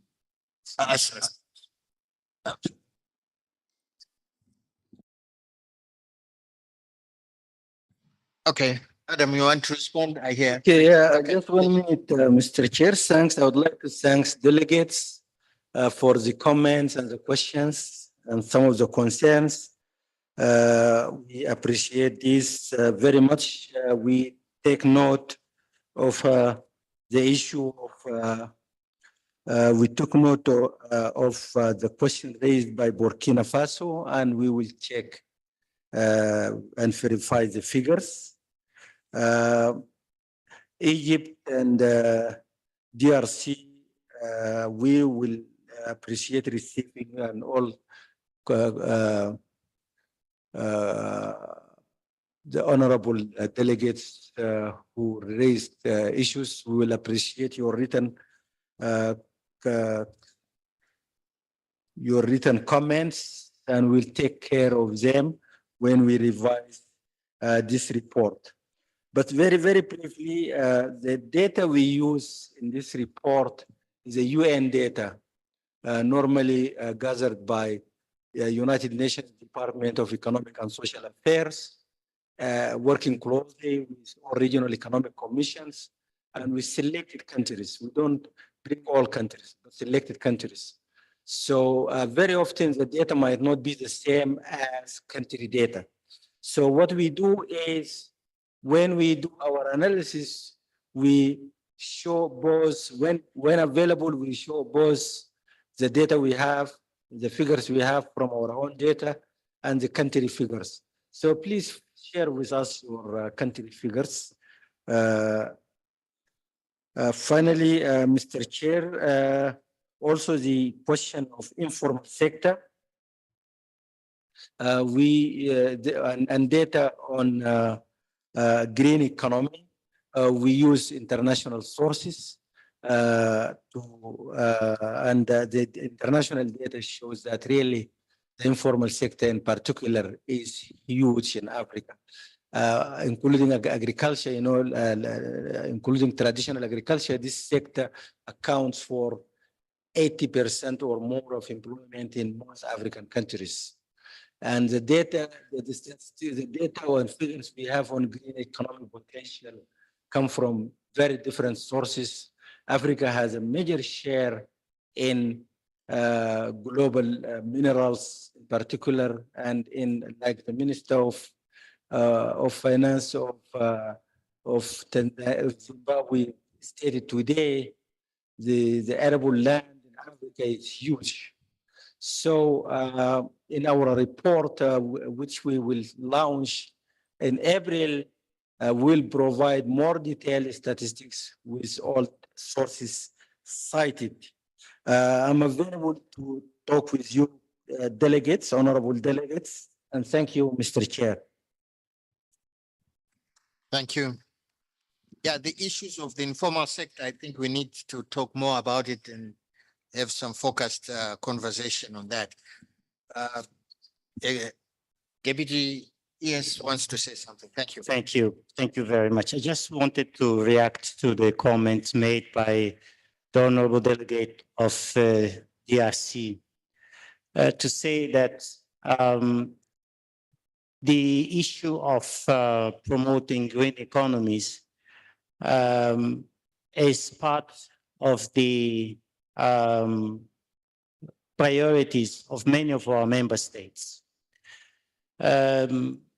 They are undertaking efforts to increase the share of renewable energies in total energy mix.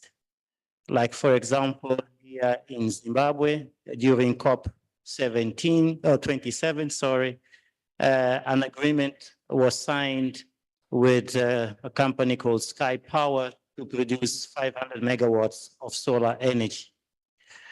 In many other countries, through the blue economy and green economy, countries are indeed fostering sustainable development. In Ethiopia, the Green Legacy Project is another example of how member states are prioritizing this pathway. However, as we've said, accelerate the pace of green industrialization, of sustainable development in general. And this is why we've selected, or you as a member state selected this theme for us to center stage conversations on how to do this in a efficient, take into consideration our own initial conditions. The point has been made earlier about the need for us to have just energy transitions. This was a common African position, which the African Union and its member states adopted, indeed, to make sure that we do not suffer in the process of trying to meet all of those requirements. It is work in progress, and we need to invest more into articulating the pathways accordingly. Thank you. Thank you. I was going to propose, with your indulgence, that we go straight into the assessment of progress on regional integration in Africa. We work up to about 1:30, and then we can break for lunch. Is that agreeable? Great. So could we have the presentation by Stefan Karingi, please?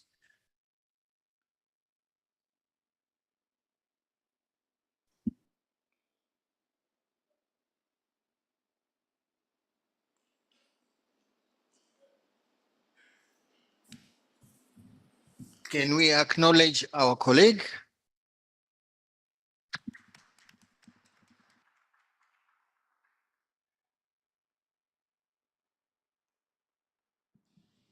Stefan, I think since this is an assessment, I hope we can catch up with time from your presentation. If you can be as concise as possible. Thank you. Thank you very much, Chair. Excellencies, experts, colleagues, friends, ladies and gentlemen. So I'm here to present to you, or rather to introduce, not really to present, to introduce the report on assessment of progress on regional integration in Africa. And you'll find it in the SMART portal. And the reference is E/ECA/COE 42/5. So let's go to the next slide. So the first things first, as you know, regional integration, we keep saying this, is probably one of the most critical pillars for this continent, given the fragmentation of our economies. So being able to get connectivity, bringing down barriers, does actually create the kind of economic space that we need to be able to advance rapidly the social and economic development on Africa. So what this report that you have does, it looks at the different pillars of regional integration, because we know regional integration is not just about market integration. There is a social dimension to it, there's a macro dimension to it, there is an infrastructure dimension to it. So what we do, we look at what has been happening in the last 1 year, and that is what we report. So the good news is that even though there has been slow progress, and regional integration continues to be very important for us to achieve productivity and sustainable development, there are some achievements to celebrate. This includes the AFCFTA itself, but by the time we were doing this report, we wanted to celebrate the AFCFTA protocols on investment, competition, and intellectual property rights. But since we produced the report, our heads of state also added on the digital trade protocol when they met last 2 weeks in Addis Ababa. We also have a celebration that trade has already started happening under the AFCFTA, and a good number of the members that are here have been participating in what we call the Guided Trade Initiative, with selected sectors of trade taking place. And as ministers of finance, we know you are always concerned with what happens in terms of loss of revenue. How do you create a competitive environment for the private sector? The Afrexim Bank and the AFCFTA Secretariat have also operationalized the AFCFTA Adjustment Fund, which of course will help address some of the concerns that you may have with revenue shortfalls, but also has windows that allow you to be able to advance the competitiveness of the private sector. And in the area of the aviation sector, as you know, some of us always complain it takes so long for us to move from wherever we want to go from one part of Africa. 36 countries have also signed up to the single African air transport market. And it's advisable that those that are not part of this should do the same. But this has not happened without challenges, without facing challenges. So we have heard from Adam what has been happening on the GDP growth front, although things look promising as we go forward. The question of debt has continued to make it so difficult for us to advance on some of the pillars of regional integration because you need resources. The question of peace and security and governance, they are critical to the optimization of regional integration. And we know there are statistics and evidence that shows that there has been hiccups in the area of peace and security and governance issues. And without having an optimal placement of this, regional integration would suffer. And we cannot be able to maximize on the AFCFTA and regional integration in general unless we are able to move from one part of the continent to another, be able to establish businesses, be able to reside and conduct those businesses.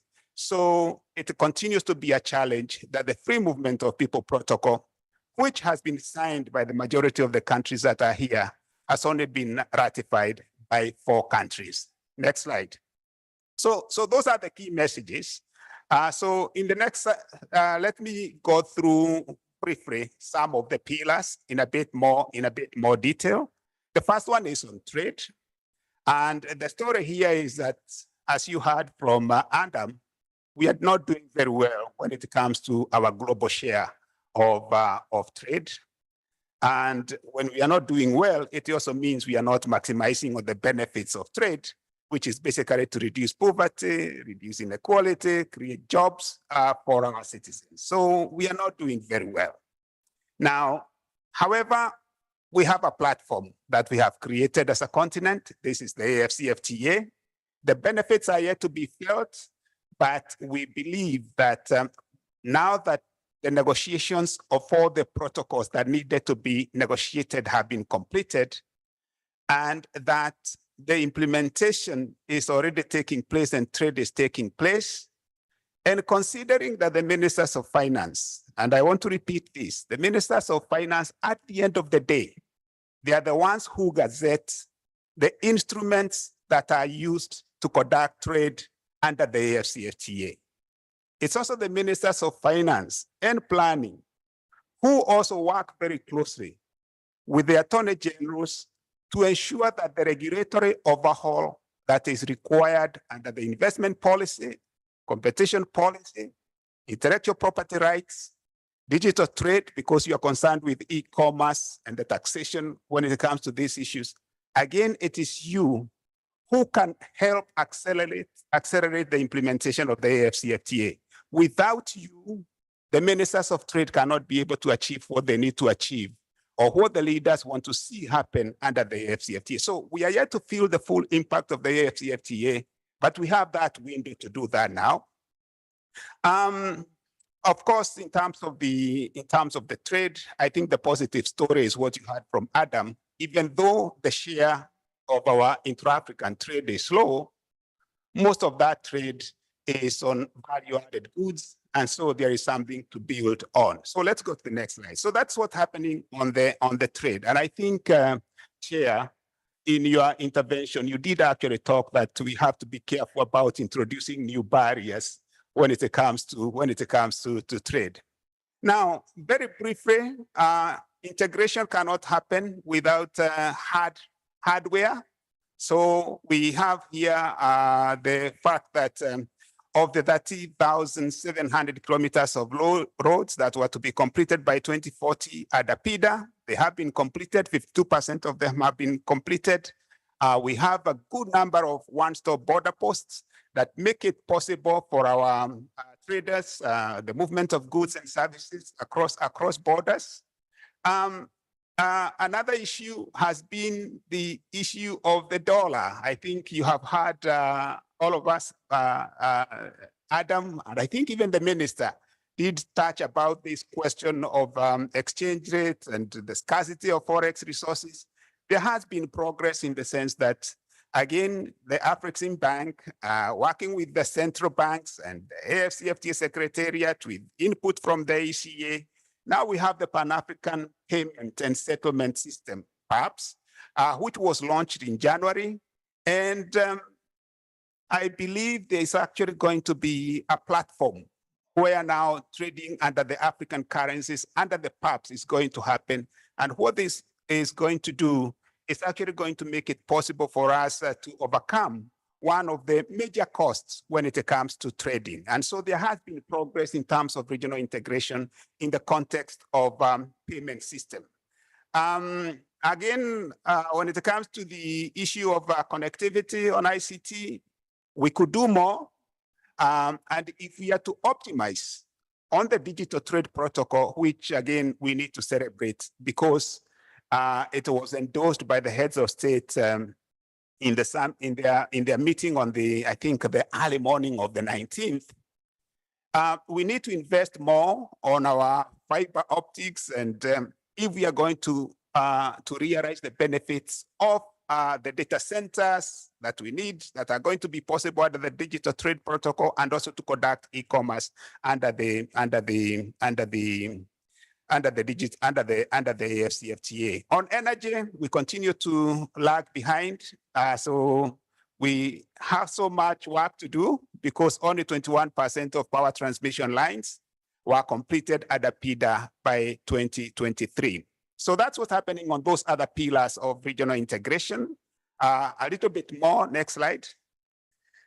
Here, we think this is an important slide that talks about. If you go to the report, we do say that you cannot maximize again on regional integration unless macroeconomic convergence is realized.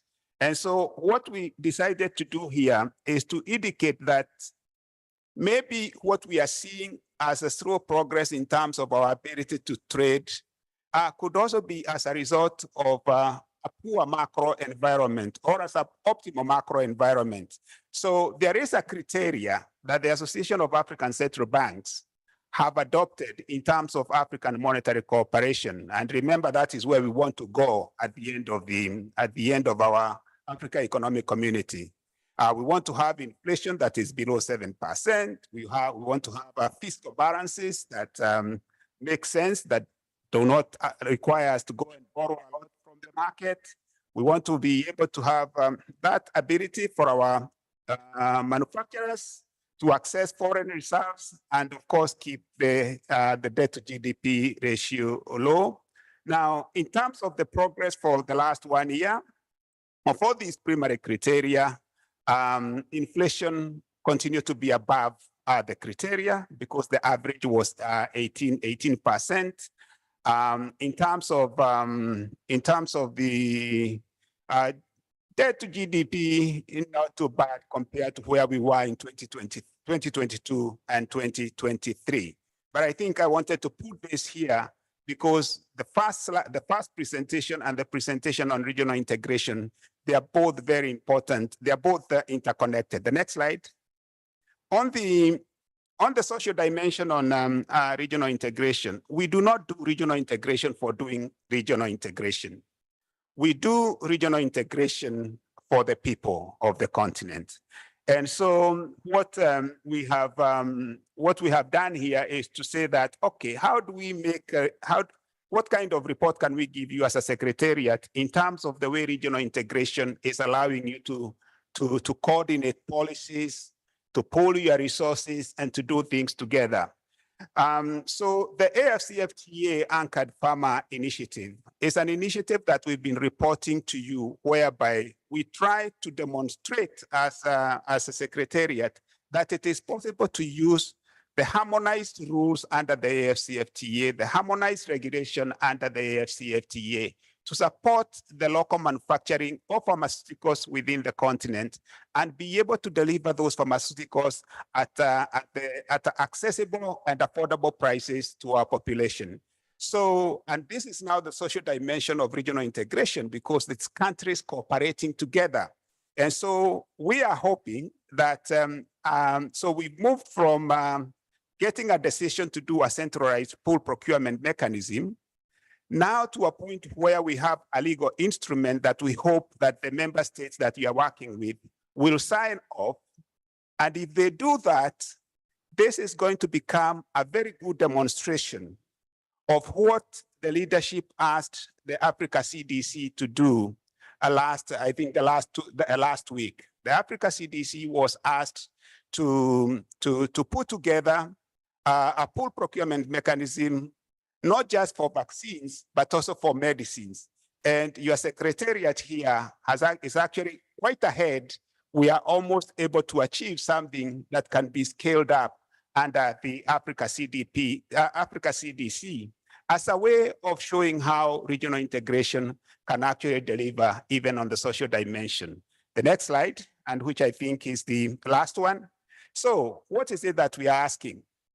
So we hope that the regulatory environment that is required for us to be able to mobilize the resources for the investments that are required to advance regional integration is something that you're going to focus on. And we also hope that you will strive to meet the macro criteria, because without that, then we cannot be able to have FDI or even Africa direct investments happening that make it possible for us to benefit from the market integration. We also hope that you will also really work seriously on the ratification of the African Union Free Movement of People Protocol, because this is one piece that is really holding back our ability to move forward in a developmental integration work. And for us as your secretariat, and we hope you can endorse this, we will continue encouraging the ratification of the Free Movement Protocol. We will also continue to looking for opportunities to make it possible for the catalyzation of the investments within the continent. And we will also continue to support the AFCFTA implementation. In fact, now what we are doing, just to give a bit more, to add one more sentence, as you heard from our Deputy Executive Secretary, Antonio Pedro, he did talk about the promotion of the regional value chains. That is what you see there as the regional AFCFTA strategies. And we hope to be doing more and more of this. And our analytical work, which we consider as part of our de-risking of the investments perceptions within the continent, we hope we'll continue to do this work and eventually be able to advance our continental agenda for regional integration. So I do encourage you to read that report because I think it has a lot of nuggets, and here I can only use these few slides to introduce it. Thank you very much, Chair.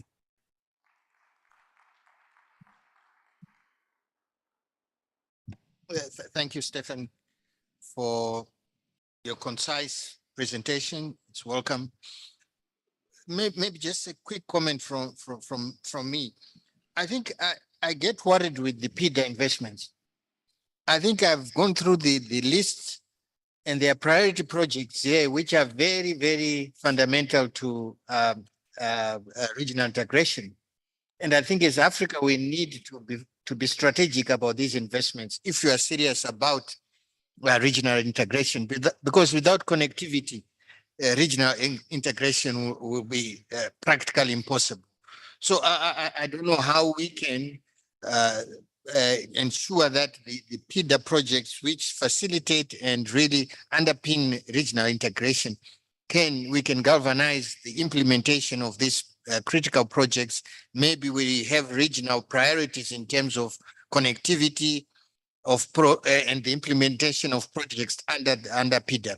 It's one of my observations. I don't know what ECA can do, but I think for me that's one of the critical issues we need to focus on.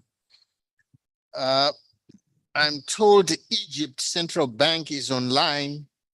They wanted to contribute to our previous segment. Maybe what we can do, we go ahead with the discussions for this session too, and then they can come towards the end of the session. Any contributions from the floor? Uganda, you have the floor. Your Excellency Chair, I would like to thank you for giving Uganda this opportunity. And we'll just like to run through on our comments that we think would be some addition to what has been presented. We'd just like to move that regional integration can help African countries to overcome division that impede the flow of goods, services, capital, people, and ideas through shared policies, institutions, and physical infrastructure. However, we also— Sorry, Uganda, could you speak closer to the microphone? We're not clearly hearing you from up here. Maybe the volumes, I don't know, the technicians. Thanks. Oh, thank you. Your Excellency Chair, Uganda would just like to appreciate you for giving us this opportunity once again. And would like to move that we believe that regional integration can help African countries overcome division that impede the flow of goods, services, capital, people, and ideas through shared policies, institutions, and physical infrastructure. However, we also believe that the benefit of regional integration are not predetermined and do not self-effect. They depend, amongst others, on the internal design of the integration agenda, including the degree of political commitment by the member states themselves, and the degree to which they are willing to go through to bring to the effect the rights and obligations that they have committed themselves to. We believe that the integration agenda ought to be bottom-up, and it should be inclusive, transparent, and member state driven. It is necessary to strengthen the legal structure of the RECs with the view of ensuring that all the party states implement their founding documents in the letter and the spirit. Would like to bring the example of the East African community. The integration agenda has reached the level of common market with 5 freedoms and 2 rights, including the freedom of movement of persons with the ambition of reaching a political federation. Under the Northern Corridor integration projects, partner states adopted a single custom territory, which has helped us in removing multiple way bridges, police and custom checks along Kampala, Mombasa, and Kigali routes, and introduced computerized clearances, regional electronic cargo tracking, and the other innovations that have overturned many of the hurdles on the free trade and non-tariff barriers that had made the Northern Corridor very infamous. On the protocol regarding the free movement of persons, Your Excellency Chair, we welcome the finding of the Commission regarding the benefits to the free movement of persons taking place in the EAC, and they took it as the best practice. We urge the Commission to also indicate some of the significant concerns and factors affecting the ratification of the protocol that they found out. I think it did not come out well. And in the next step, they could propose how they think we could move. But in the first instance, members had expressed deep interest on the need to balance the trade facilitation and a legitimate security concern. We find that sometimes the free movement of persons may also affect the security of the member states within the EAC or the trading member states.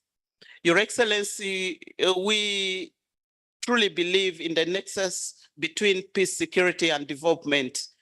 And we think that this must be something that must be worked on in details, finding the root causes.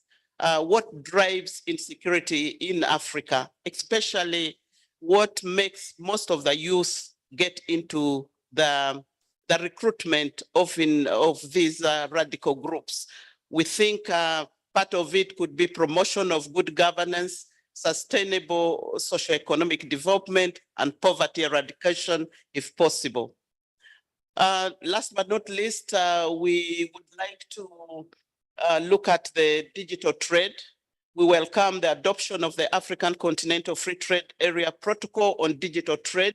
It is important that we put in place a strong continental regulatory framework on the data management, as it is believed that data is the oil of the future. And that in that way, the way we treat, manage, and export data will determine which development path a country or member state may be placed in the digital age. It is important to put in place digital industrial policies that support, amongst others, localization and technology transfer, so as to promote the digital catch-up of our industries. Your Excellency, finally, we support the ongoing work on a single digital market framework and single African strategy on artificial intelligence. Thank you for your kind attention. Thank you. Thank you, Uganda, for your contribution, very interesting contribution. The one which fascinates me is this free movement of people. Really, I thought it was simple, but the more I listen to what is happening and look at what is happening in Africa, it gets complicated every day. But I thought it was something simple which us as Africans could implement and show our commitment and resolution of this issue of visas, etc., etc. I'm sure it's been a nightmare for some of us to travel to this place. So really, it's something I had hoped that we can quickly get out of the way. But hey, it's not coming. I don't know, ECA, what can you do to help on the free movement of people? You don't have to answer me now. But to me, there are simple, straightforward issues we can do as Africans, but we are simply complicating lives for ourselves. Anyway, Tanzania, you're next. Thank you. Thank you very much, Excellency Chairperson, for this opportunity. This delegation thanks very much the government of the Republic of Zimbabwe for the hospitality accorded to us since our arrival. And we are enjoying the nature of this, of the true Africa city of Victoria Falls. Once again, Chairperson, Tanzania delegation wishes to congratulate the Economic Commission for Africa for their tireless efforts and the initiatives in advancing regional integration as stipulated in the present report. Dear colleague, Tanzania is making significant strides in infrastructure and energy development, particularly through the construction of the Standard Gauge Railway, SGR, which is cornerstone project for the country and the region economic integration. Among others, the project is designed to connect Tanzania with neighboring countries, including Rwanda, Uganda, Burundi, and through this to the Democratic Republic of Congo, with the aim to enhance trade and the connectivity across East African region. While we have taken significant stride toward establishing continental free trade area and have advocated for this prompt implementation, several challenges hinder its seamless execution. A primary objective is lack of comprehensive continental infrastructure, which is crucial for facilitating trade across countries. Therefore, there is a pressing need for deliberate action toward the development of infrastructure that supports both goods and services trade efficiently.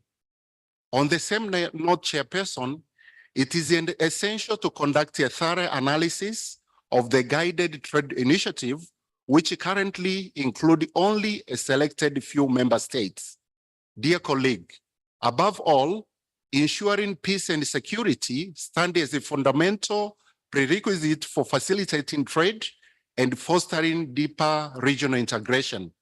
Without a stable and secure environment, efforts toward regional integration and economic development face substantial challenges, underscoring the need for constant effort to maintain and enhance peace and security as a cornerstone for prosperous and integrated regional economy.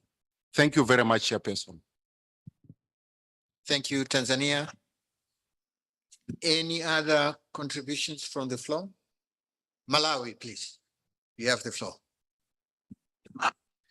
Thank you, Mr. Chairman.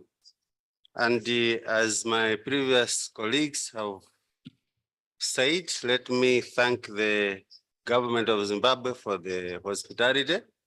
But Mr. Chairman, coming to my comment, I really want to thank the presenters for the reports that have been given here. However, looking at the last report, which is an assessment, Mr. Chairman, I think I would have loved the report to really go in detail or to really take us to issues like what are really the targets that we are given or that we have given each other, and when are we supposed to have those targets? What should countries really be doing, and what is it that we should be doing to encourage each other? Because otherwise, we are not pragmatic enough, practical enough, and in the end, this can take a little bit of time in terms of implementation because we're not really holding each other responsible. To me, I think that is the most important thing. For example, the free movement of people as we agreed under AU. What is it really that the AU is doing to enforce or at least to encourage member countries in terms of its implementation? Otherwise, it can remain on the table discussing because we're not pushing each other very much. So maybe to me, I think those are the issues. What are the targets and what are we doing as an AU and as countries? What are we doing to achieve those targets and when? I think if we do that, we will have a bit of responsibility amongst ourselves to each other in monitoring progress. Thank you. Thank you, Malawi. Well said. I think these are the issues we have to start addressing as Africans to say, what targets do we have? Who's accountable and where's progress? How do we move, etc. So I think those are valid issues being raised by Malawi, and I hope the Secretariat is taking note, and so that we can move on a results-oriented approach. Cameroon, you have the floor.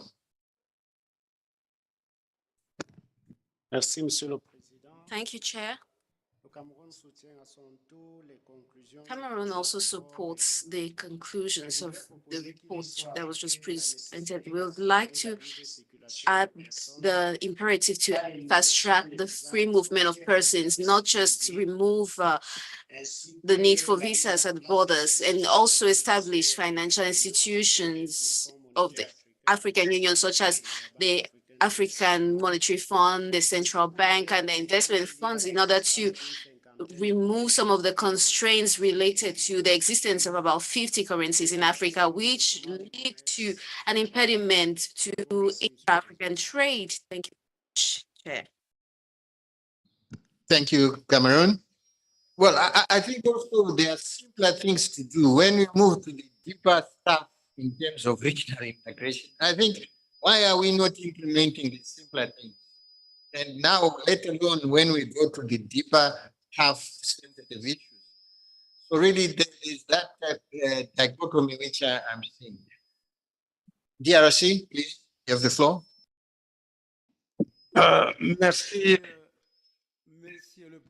Thank you, Chair, for giving me the floor.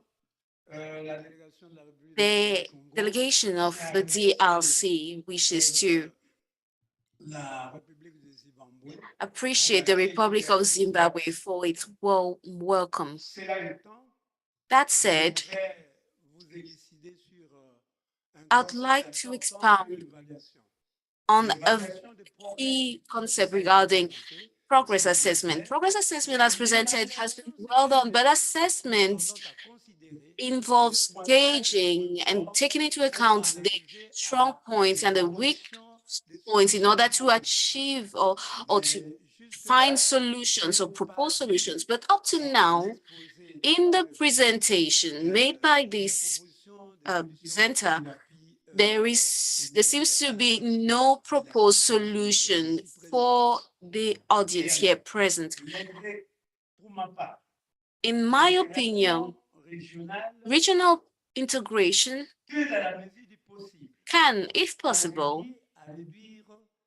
help reduce some constraints by fostering the mutualization of African resources and knowledge, and help steer the development of large-scale infrastructure, but also foster South-South cooperation through the involvement of some international organizations. This can also help overcome some challenges. So in this report, we need to review what are the strong points, what are the progress made, what are the weaknesses, and based on that, some recommendations can be issued.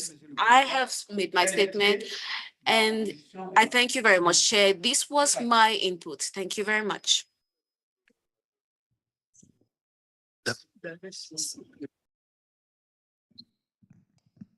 Thank you, DRC. We have Benin. Please take the floor.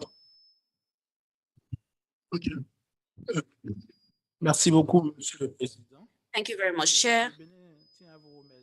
Benin wishes to thank the government of Zimbabwe for its warm welcome, especially since our rival, Victoria Falls. We also like to thank the Commission.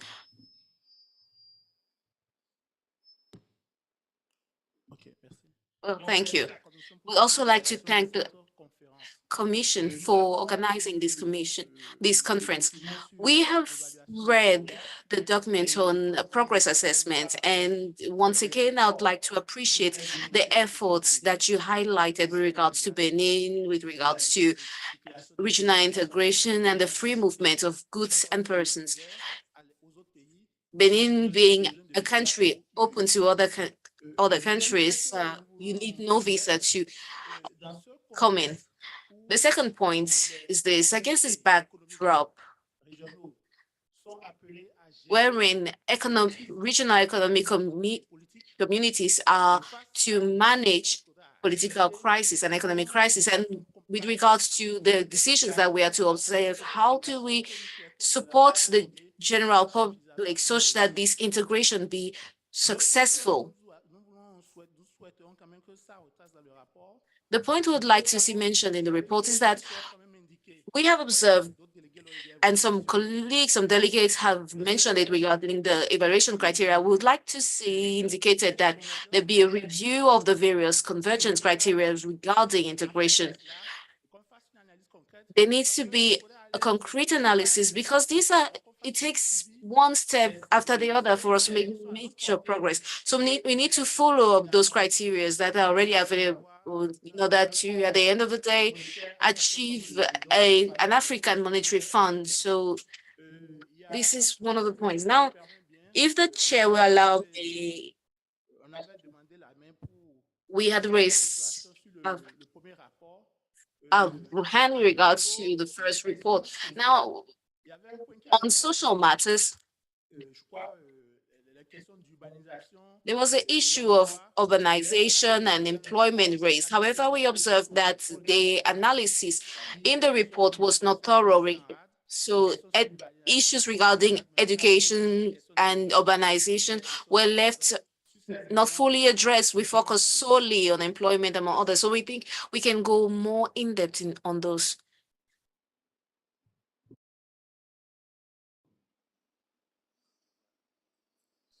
Côte d'Ivoire.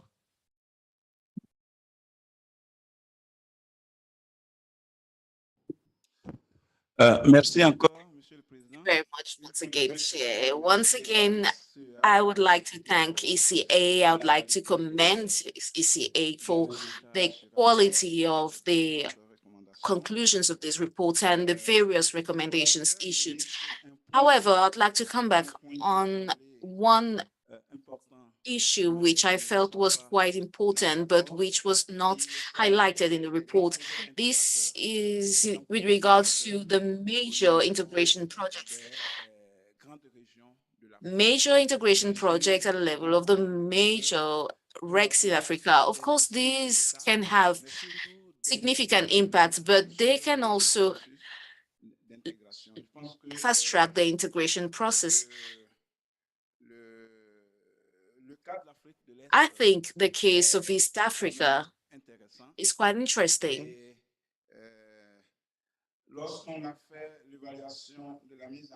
After assessing the implementation of the first decade of the 2063 agenda, it was clearly highlighted that the implementation of integration project was missing in this Africa's development process. So the Ivorian delegation would like this challenge to be clearly presented in the report as a major issue, because this can have significant impact on the integration process, especially in the chapter on the integration.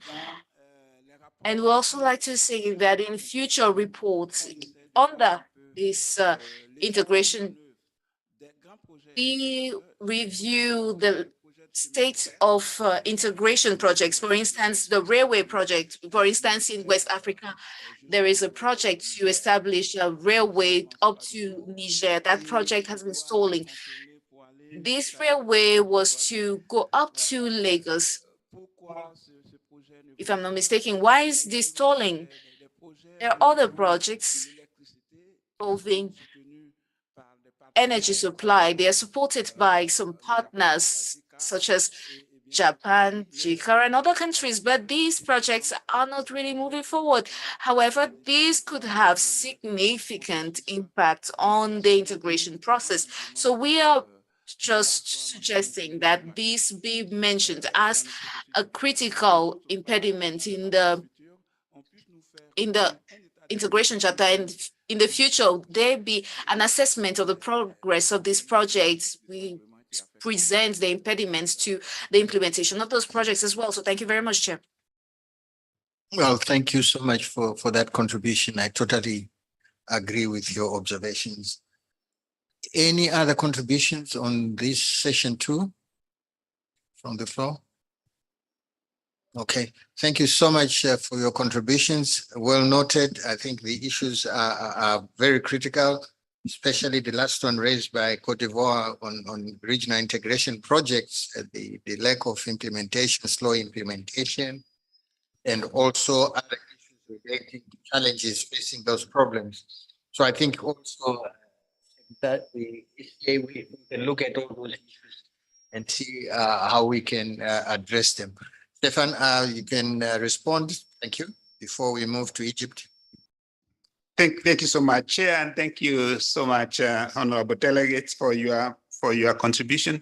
So, starting with you, Chair, and also the last comment that was made by the honorable delegate from Côte d'Ivoire. I'm actually informed that Auda NEPAD will be making a presentation on the status of PIDA projects on regional integration. I think this makes my life very easy. So if you allow me, Chair, let me hope that the colleagues from AUD and EPAD will be able to do this. But I completely agree with the sentiments of the delegations that say that RECs, regional economic communities, as the building blocks of our African integration. The projects that they are running at the RECs level, be it on the soft issues or the hard issues, they are so critical to us advancing the African integration. And I could not have asked for a better example than what the Honorable Ambassador, the Ambassador of Uganda, Her Excellency, has given us on what is happening in the EAC, including in the area of free movement of people with all the five freedoms. So I will not. So for Uganda, it was basically telling us what is happening, and I think that issue has come back again. You wanted to hear a little bit more, though, Ambassador, on the free movement of people. It is indeed true.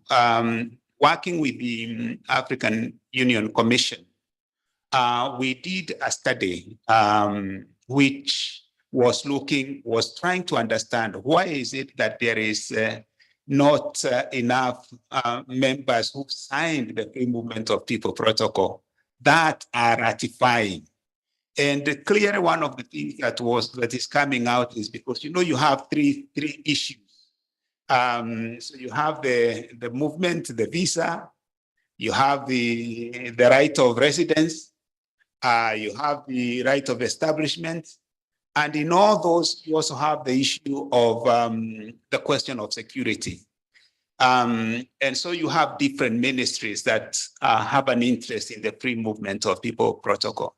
So one of the things that was coming out in the conversations we had with the member states was that maybe having a sequence can actually work, whereby you first of all create this visa-free movement across the continent, and probably leverage on digitalization to deal with the question of security. Because as we were presenting the findings of that report, we also had member states who have opened up their borders to other African countries. And so we were asking them, since you opened up for Africans to travel visa-free anytime they want to your country, have you seen a spike of crime or spike of money laundering or a spike or anything? And they said, no, we didn't see anything, because the systems we have in place allows us to know who is coming in advance, because even if it's visa-free,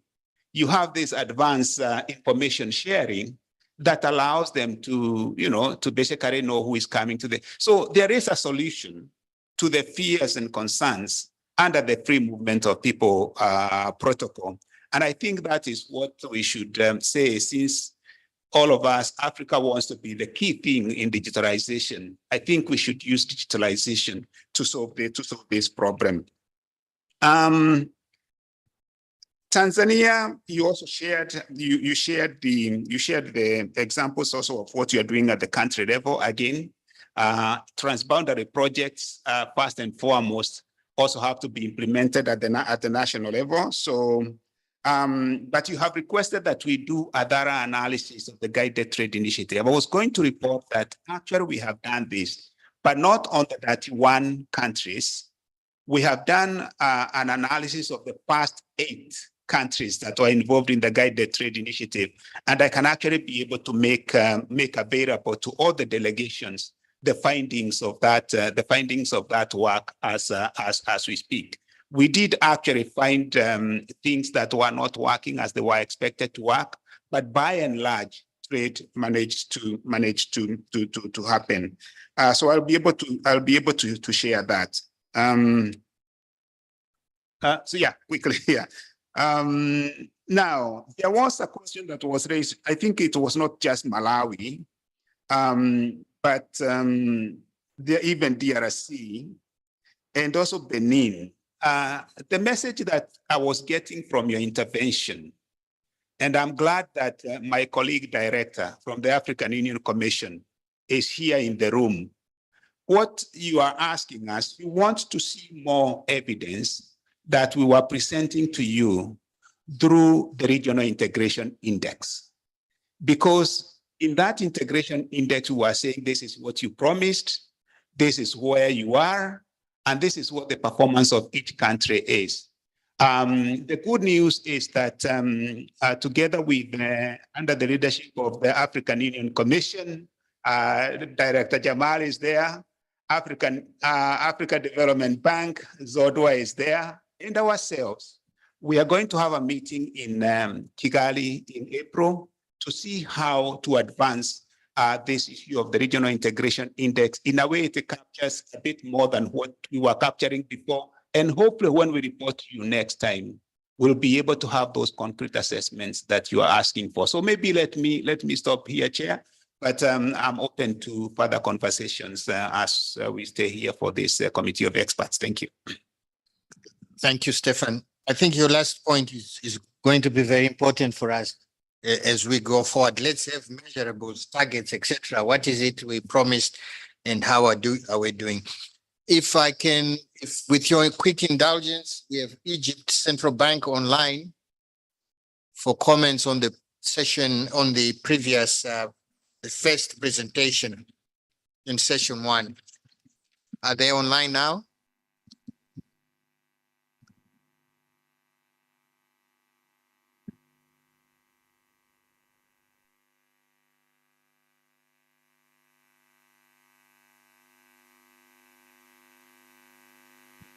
All right, maybe we can keep on trying. I would like to propose that we break for lunch now. It's 1:40.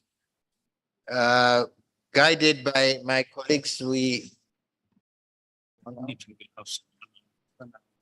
okay. I think we're going to propose an hour's break, lunch break, and maybe we have some announcements. Thank you.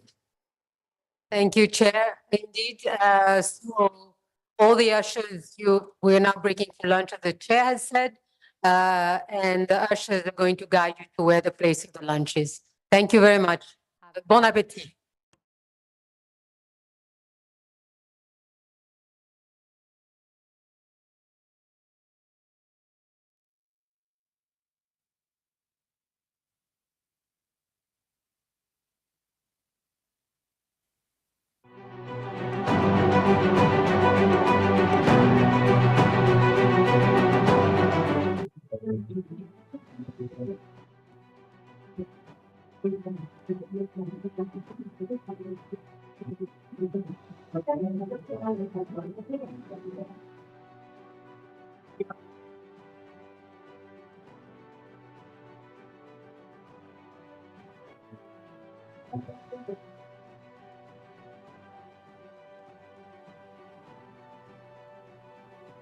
Recording stopped.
Recording in progress.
Colleagues, can we call our meeting to order and we start?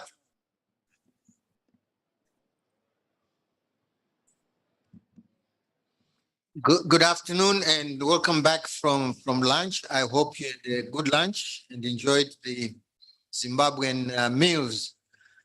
So this afternoon, we are going to have an important presentation which deals with the theme of our conference. And to present that, we have Hanan Mosi, the Deputy Executive Secretary and also Chief Economist of ECA. So she will make a presentation and then we have a conversation. And again, I want to appeal for conciseness as we respond or as we have issues for discussions. Any detailed presentations, please avail them to the Secretariat. That's my plea. So Hanan, please, the floor is yours.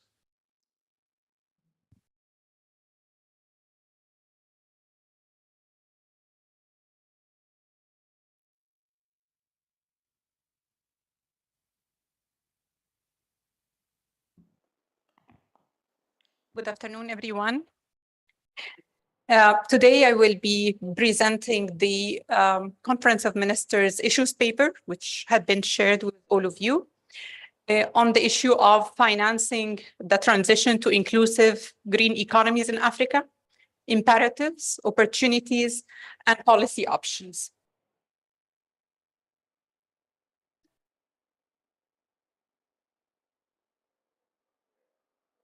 Okay, so starting with the issues and challenges that the continent is facing, we all know that despite the fact that Africa contributes the least as a region to global emissions, less than 4% of global emissions, yet Africa is the most vulnerable in terms of implications of climate change and bears huge cost related to that. So on average, African countries bear a cost of 5% of GDP in dealing with consequences of climate change.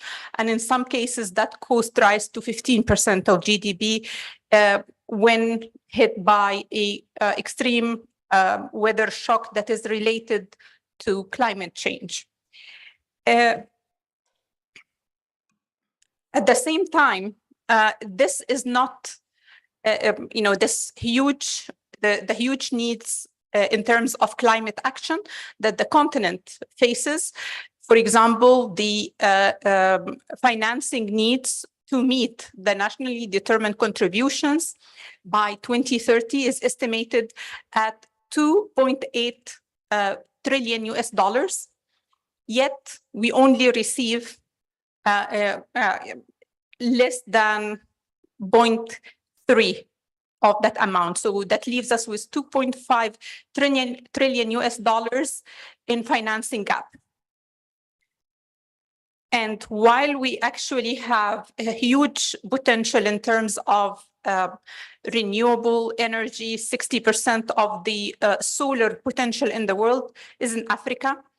And we are blessed with other natural resources that makes us also a very good candidate, whether it's wind or green hydrogen.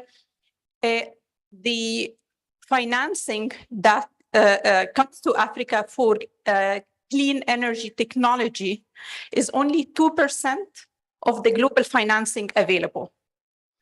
And that actually leads us to a vicious cycle where we have investment shortfalls that actually makes us more exposed to climate risk, which actually further erodes fiscal space and basically increase the cost of financing. So it kind of compounds further all the challenges that we are meeting. This is further also compounded by the fact that we have growing public debt burden and public debt vulnerabilities. So as you can see here, when you look at the number of low-income countries in Africa that are low risk, moderate risk, and high risk of debt distress or in debt distress, basically you can see that the number of countries that are at low risk has been, eroding and basically completely vanished in 2022 and 2023. While we see that there has been increase in the number of countries that are actually have high debt vulnerability or actually in debt distress. As of 2023, we have 8 countries in debt distress and 13 countries in actually high risk, high vulnerability of debt.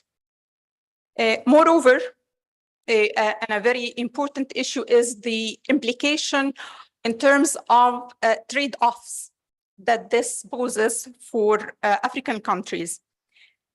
Currently, the 60% of African countries are actually paying more on debt service than they are spending on health.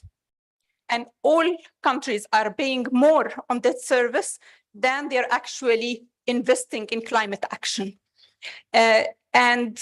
We see also that African countries on average, we estimate that they pay around 1.7 percentage point higher in interest payments. That is even controlling for economic fundamentals of these countries relative to other countries in other regions. So this really shows us that,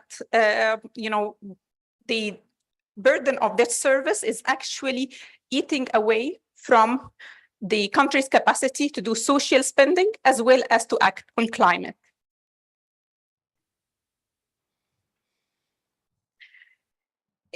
Another aspect that is, deepening this challenge is the fact that we have inadequate domestic resource mobilization.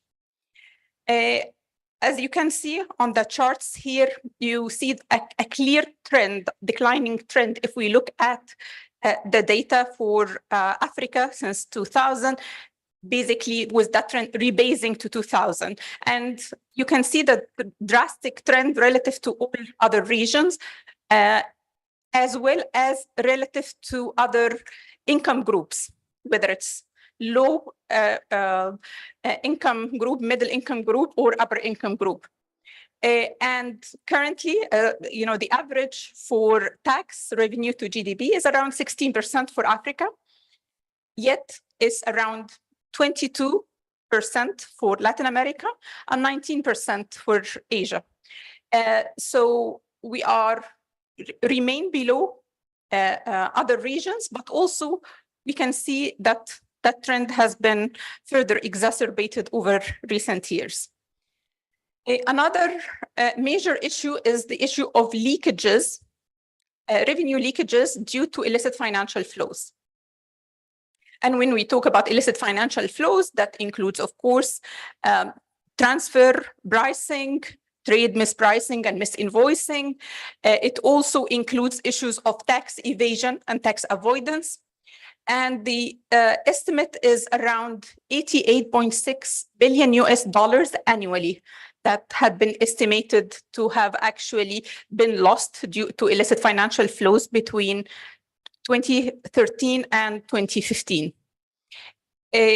More importantly, if we're able to actually tackle this issue of illicit financial flows, that would actually help addressing a third of the investment needs required for meeting SDGs. So that provides a huge opportunity on what that money could actually be utilized for. Some other structural issues is actually the inadequate regulatory and policy frameworks currently. For example, on renewable energy, we have inadequate regulatory framework to scale up renewable energy generation. And a number of countries, for example, lack feed-in tariffs frameworks. For public investments, we have lengthy process for permitting and approval. For financing small and medium enterprises, there are issues with barriers to entry for these firms, but also lack of enabling environment, whether in terms of hurdles and registrations, whether in terms of limited access to finance, or the issue of a pervasive informal economy. On the investment side, there is the issue of heightened regulatory and policy uncertainty. And this is one of the key issues for any new investor that looks at is, how transparent and stable is the policy and, macroeconomic policies and regulations. Another area that is also currently insufficient is in terms of insufficient support in de-risking mechanisms from African MDBs.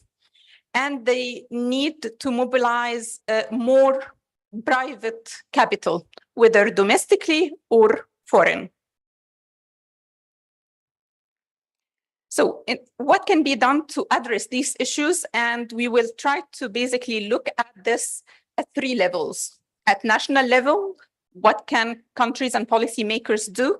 At regional level, what are the opportunities? And then globally, what needs to be done? So starting with national level opportunities, there is a huge opportunity for crowding in more private investment, particularly in climate finance. Currently, only 14% out of the total climate financing that comes to Africa is from private sector. Compare that to 96% in the US and over 50% in other peer regions. So that's a huge opportunity to work on that to actually crowd in more of the private sector. However, to do that, we need to ensure that we're creating the proper enabling environment. We need to scale up support for small and medium enterprises. And we need to really deploy de-risking strategies to scale up investment. Some of the other areas that would be required is increasing the pipeline of bankable projects, because this is one of the key issues for the continent is the limited availability of bankable projects, as well as aligning policy incentives. So basically aligning policy incentives that, we're not, the fiscal policy and tax policy is not, for example, subsidizing more of the polluting industries at the expense of green ones. So aligning that policy incentive will be key going forward, as well as deepening the national and regional capital markets. Another very important area for action at national level is the need to lower the debt vulnerability and debt burdens. And for that, we need to ensure that there is strong public debt management,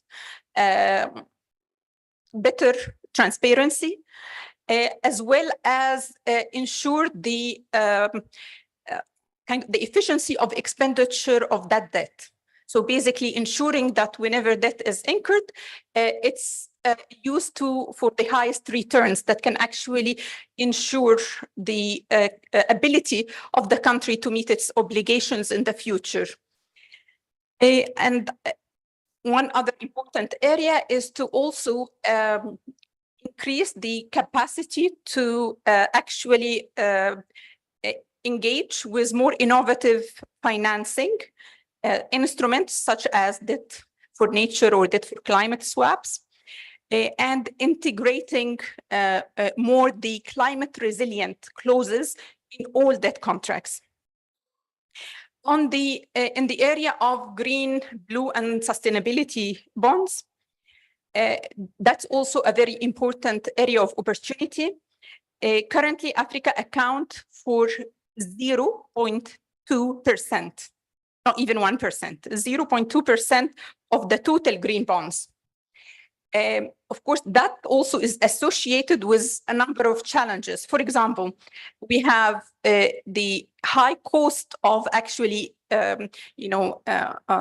engaging with these type of instruments, the heavy burden of reporting, and of course, there is also the perceived risk, or maybe sometimes it could be like potential or like valid issue of greenwashing. And here, that's a very important area on how you can address these issues to increase the credibility. So some of what needs to be done is to build the capacity to develop, structure, and issue these innovative solutions, and to enhance the monitoring and reporting of the use of proceeds. And here, a very important area to act on is to improve the availability of reliable and regularly available statistical indicator and data indicators that would support such issuances. Because one, it can reduce the burden of actually going through these issuances, but it will also improve the credibility and reduce the risk perception of greenwashing. Another important area at national level is also sustainable, employing sustainable budgeting. And that would really help to better allocate resources into opportunities of greatest impact. And really, aligning also not only that, but aligning with medium to long-term strategic priorities. One very important area, beside what is mentioned here, is on the domestic resource mobilization, the need to broaden tax base, to use more digitalization and innovative solutions to actually enhance tax collection and tax administration. So, for example, electronic tax filing, digital ID, and to have more of a progressive tax system. That would also be very important to be able to have more domestic resource mobilization that enables countries to actually invest in climate action. At the regional level, there is, of course, a huge opportunity with the Africa Free Continental Trade Agreement to actually leverage that to develop regional value chains, encourage investment, cross-border investment, and to standardize investment regulation across countries. There's also an opportunity to implement the agreement with complementary climate policy. In the area of carbon markets, we need to really leverage the vast renewable energy resources that we're blessed with, the natural resources, whether it's forest, peatlands, marine ecosystems, to actually make sure that we are being compensated for the continent contribution to solving the problems of climate change. Africa has a potential to sequester a third of global needs. And we need to make sure that this is translated into also monetary gains. And to do that, we need to work on integrating carbon markets and biodiversity trade at regional level. This is an area that ECA has been supporting with working on sub-regional registries, harmonizing protocols to support, kind of in the way to support a continent-wide market. Another key area is, of course, clean energy. Given the resources and endowment of the continent, we need to foster regional pools, not only to take advantage of the resources we're blessed with, but also to tackle a very important problem that we have, which is the huge energy gap. Out of 800 million worldwide that don't have access to electricity, 600 million are in Africa. So to tackle this issue, we will need to also look into regional solutions to be able to address that. And here, the issue of fostering regional energy pools and stronger connectivity will be key. Furthermore, the regional value chains, building regional value chains on key sectors, and here particularly important is building the sector around green minerals. Whether it's to basically produce precursor batteries to develop electrical vehicles, all this will be very important to create opportunities for employment, for countries to be able to move up the value chain, and at the end improve the livelihoods of citizens. ECA has been doing a lot of work in that area, including studies that had shown that producing precursor batteries in DRC can be 30% cheaper than doing so in US or China, while substantially reducing net emissions. And also ECA supported the establishment of a center of excellence for reskilling and innovation related to that area. Finally, in here, really leveraging regional frameworks on climate. And here, there are a number of regional frameworks that have been introduced, such as climate commissions for various areas, for African island states, for the Congo Basin, the Sahel, and the Great Blue Wall for larger scale response. And it's an opportunity to actually address some of the issues we've been talking about, to be able to do, for example, regional blue funding or for blue bonds at scale and reduce costs. So we can really tap on these regional frameworks to address many of the challenges we talked about and to chart solutions. At the global level, there are key issues that will need to be tackled to just create the environment for African countries to do all the things we talked about. So in here, that really revolves around the need to reform the global financial architecture. And there are key areas of that reform that we'll mention here. First, the issue of having affordable finance at scale. And to do that, there is a need to actually scale up the role for multilateral development banks, because that can actually enable lower cost of financing than market, but also to ensure that the concessional funding that is available, whether it's through MDBs or even Bretton Woods institution, IMF, World Bank, these concessional resources are scaled up and overall increase the lending, because even for the non-concessional lending from these MDBs, it's cheaper than tapping the market.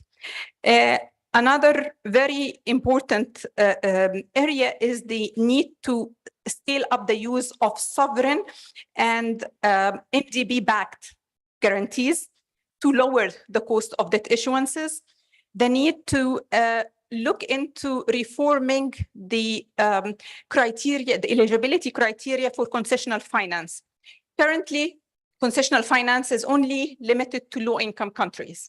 Yet we have middle-income countries that are highly exposed to climate risks, that face climate shocks that they were not part of making. And when they need that concessional financing, it's not available. So one of the key areas that need reform is reforming that eligibility formula to allow countries, to allow middle-income countries to tap these resources when they are hit by climate shocks. Some of the other areas include also, the need to for MDBs to play the role that we are talking about. We need to have more capitalization of multilateral development banks. We need to ensure that MDBs are taking more risk on their balance sheet and that they are optimizing their balance sheet. And we need to have more blended finance available from them, more credit enhancement. And finally, one of the ways also to increase the resources that are available, including for MDBs, is to allow the rechanneling of the IMF special drawing rights to multilateral development banks. There has been already a proposal that was put forward by African Development Bank to do that. We, what is needed is 5 SDR donor countries to actually operationalize that.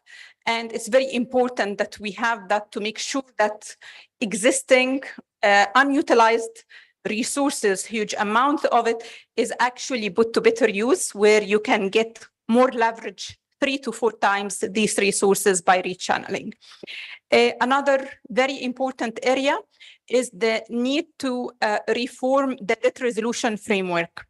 And that would entail reforming the current G20 common framework to make sure that there is a suspension of debt service upon application to the framework, that actually it's expanded in terms of eligibility to include middle-income countries, because currently there is no similar framework that exists for middle-income countries. So doing that would be key. And to also create a comparability of treatment formula to actually make the process more efficient and time-bound. Another area that is important is Africa's voice and representation.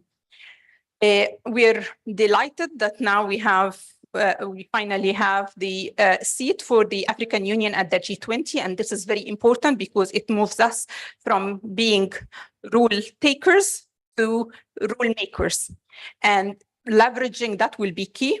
But also we need to make sure that Africa is sufficiently represented in terms of voice and quotas in different institutions, including, for example, in the upcoming IMF quota reform, to make sure that Africa has higher shares, which enable higher access to resources and a higher voice or more say in terms of decisions that are taken by these institutions. Finally, on issues of taxation, there is a need. We have already the UN Tax Convention, and there is a need to also strengthen international cooperation, curb illicit financial flows, and reduce tax evasion and profit sharing, because that in itself, the resources that are lost to illicit financial flows are far exceed. It's more than 2.5 times what Africa receives a year in official development assistance. So it's a huge opportunity and we need to make sure that it's utilized.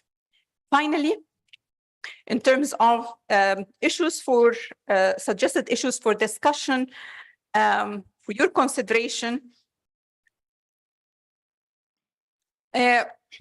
some of these would be what measures are African countries putting in place to create the fiscal space for climate action, given this rising debt burden?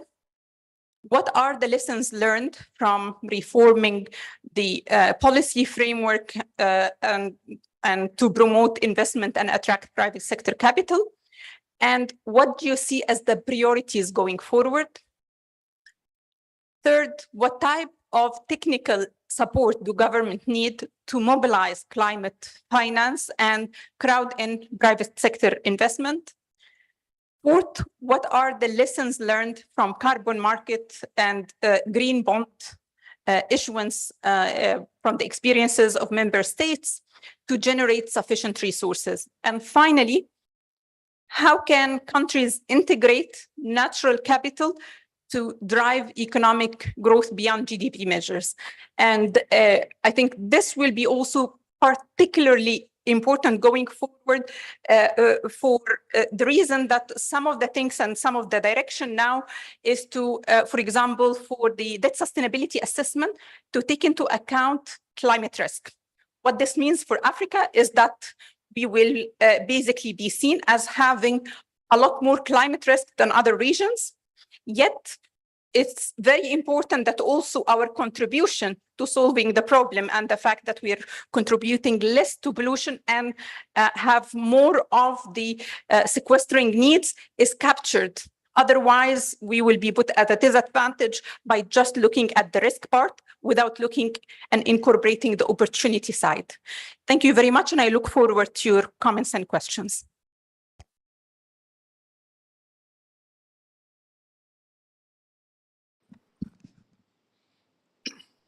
Thank you so much, Anand, for a very comprehensive and to the point presentation. I think this will make our work, our conversation much easier and faster. Now, there are several issues she has brought onto the fore.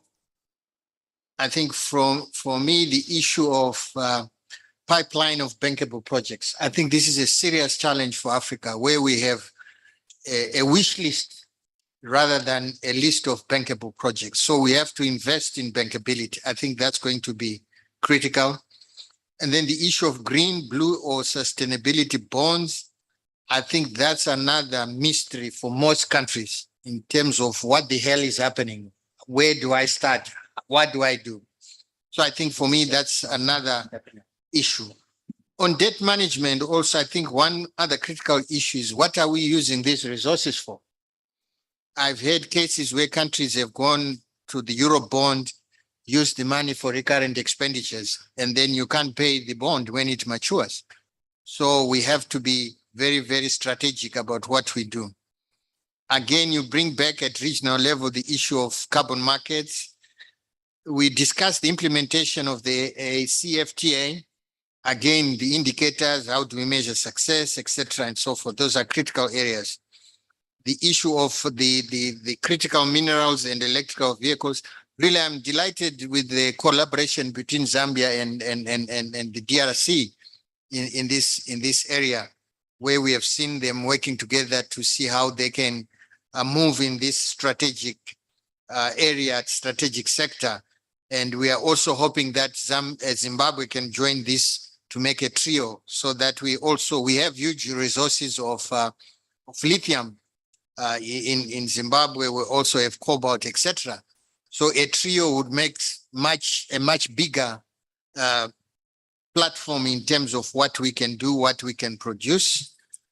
On the global front, the issue of sustainable debt resolution frameworks, I think that's going to be fundamental going forward. How do we make the G20 common framework agile, fast enough, for our countries. Representation at the IMF and Bretton Woods institutions and the UN, I think those are critical issues.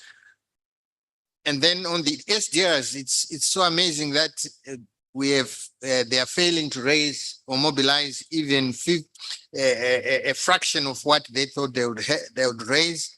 And I know President Adesina, the ADB, has been pushing for channeling of these resources to the ADB. So I think these are some of my picks from the presentation. But thank you so much, Anand, for the presentation. Now, she asked very key issues for discussion, and I hope we've captured those issues so that we can have a focused and results-oriented discussion. So we open the floor for conversation, discussion. Who's going to take it up? I know it's tough after lunch. Ghana, you have the floor. Thank you, Mr. Chairman. I thank you for the presentation. That was very elaborate. About the issue of green and sustainable bonds, I know it's a new area that we are trying to encourage the continent to open itself to and to get involved. As you said, just a small percentage is involved in that. But my take is that even though it's a bond that will come perhaps at a lower rate, repayment will be easier, it remains a debt that would add to the existing debt that Africa has and most African countries are trying to deal with.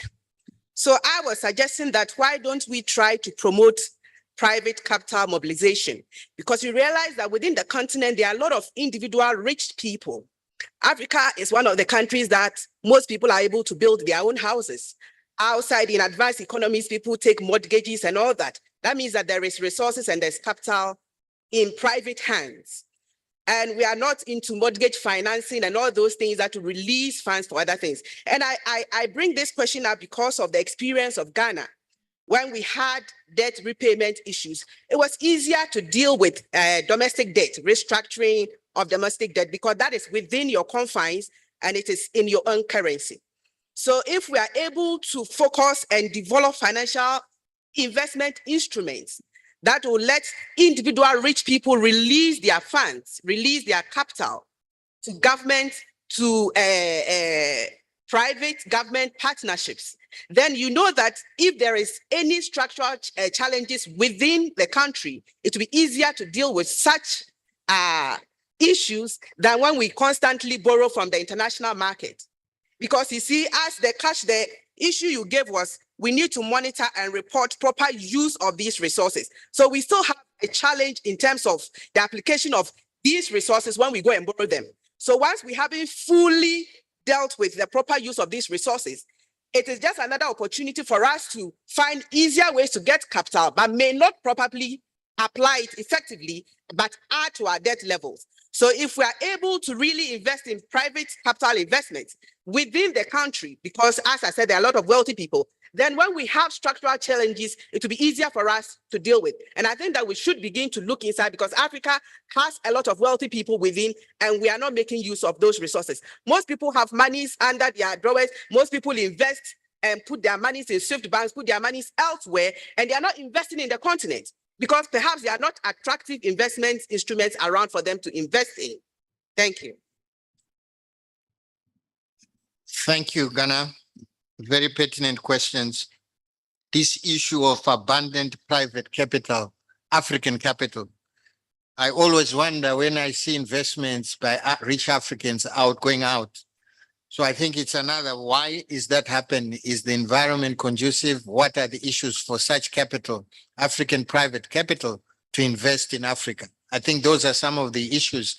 We have the Dangotes now, we have started making a difference in terms of investing in oil processing, etc., cement manufacture. We have others also even investing in social sectors, etc. So I think it's an issue to say, why is this happening? Thank you so much for your contribution. Next contribution from the floor.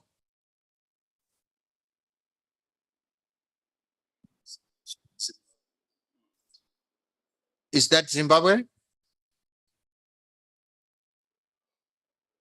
Hello? Okay, Zimbabwe, you have the floor.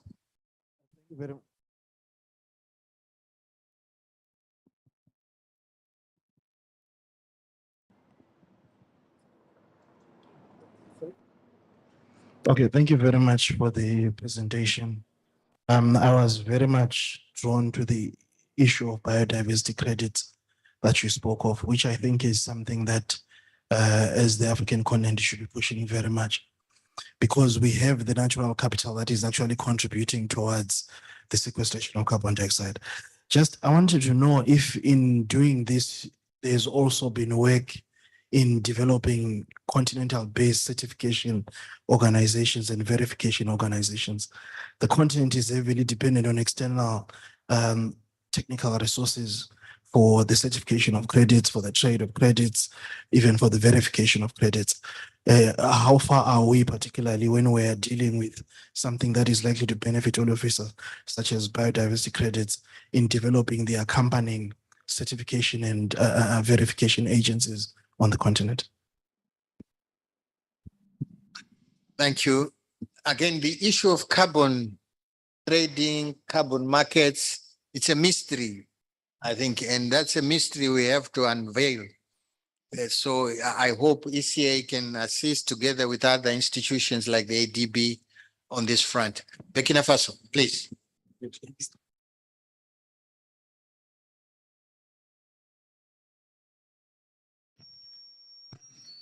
Merci bien, Monsieur le Président, pour la parole.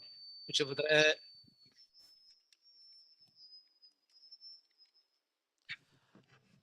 voudrais féliciter la communication pour la clarté de la présentation et dire que le Burkina Faso est engagé depuis 2013 sur la transition de son économie vers une économie inclusive. Working on inclusive and green economy transitions. We, in 2018, had a national green economy strategy, and we implemented a department, a general directorate responsible for the green economy and climate change.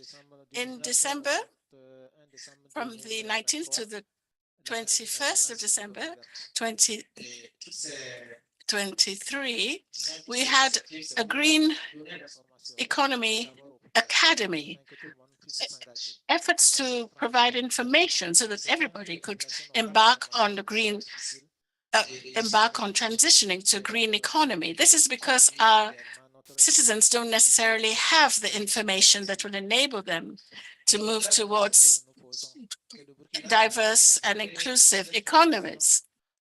Now, I'd also like to say that Burkina Faso has a need of $2.67 billion funding requirements. Now, how are we going to get it? This is a problem. We ask ourselves whether there are solutions out there. We're very willing to hear them. Then there's another question. A previous speaker made this question, stated about how to access these credits, these biodiversity credits, and we don't even know how to work them out. And it's a technology we're not familiar with in our country. We need to work on it. And we need to find solutions to problems that we all share. So perhaps we could come up with a timetable that would enable us all to move forward on this dossier. We have a third concern, renewable energy. We all know, at least in my country, we know that there is solar energy in abundant quantities. Now, how do we harness this? How do we get our population to benefit from this at the least possible cost? This is a real challenge which we must address in a successful way. Then there's another challenge, how to manage water that is drinkable water, but also water which is available for us all to use. So we do need sustainable water management strategies so that we can address food security issues. These are my comments, Chair. Thank you. Thank you, Burkina Faso. Thanks. Thank you so much for the contribution.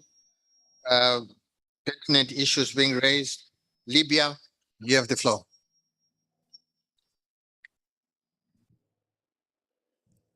Thank you, Mr. Chairman. First of all, I would like to thank Dr. Hanan for such a wonderful presentation.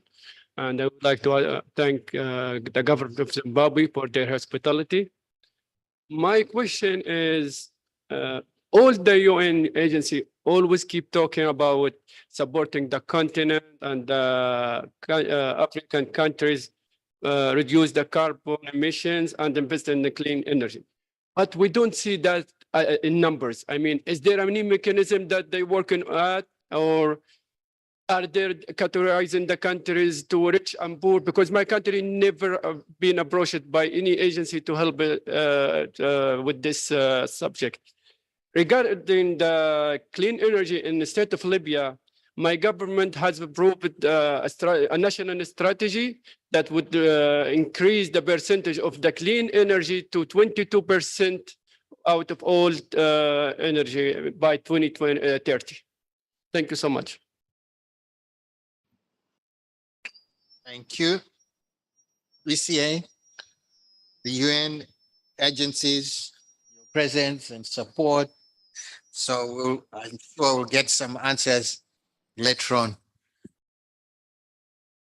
Okay, Uganda, you were next. Libya is done. Yeah, thank you very much, Chair. And Tanzania, okay. Thank you very much, Chair. And of course, to thank the presenter for the very good presentation. And as Uganda, we want to align ourselves with the issues that have been presented.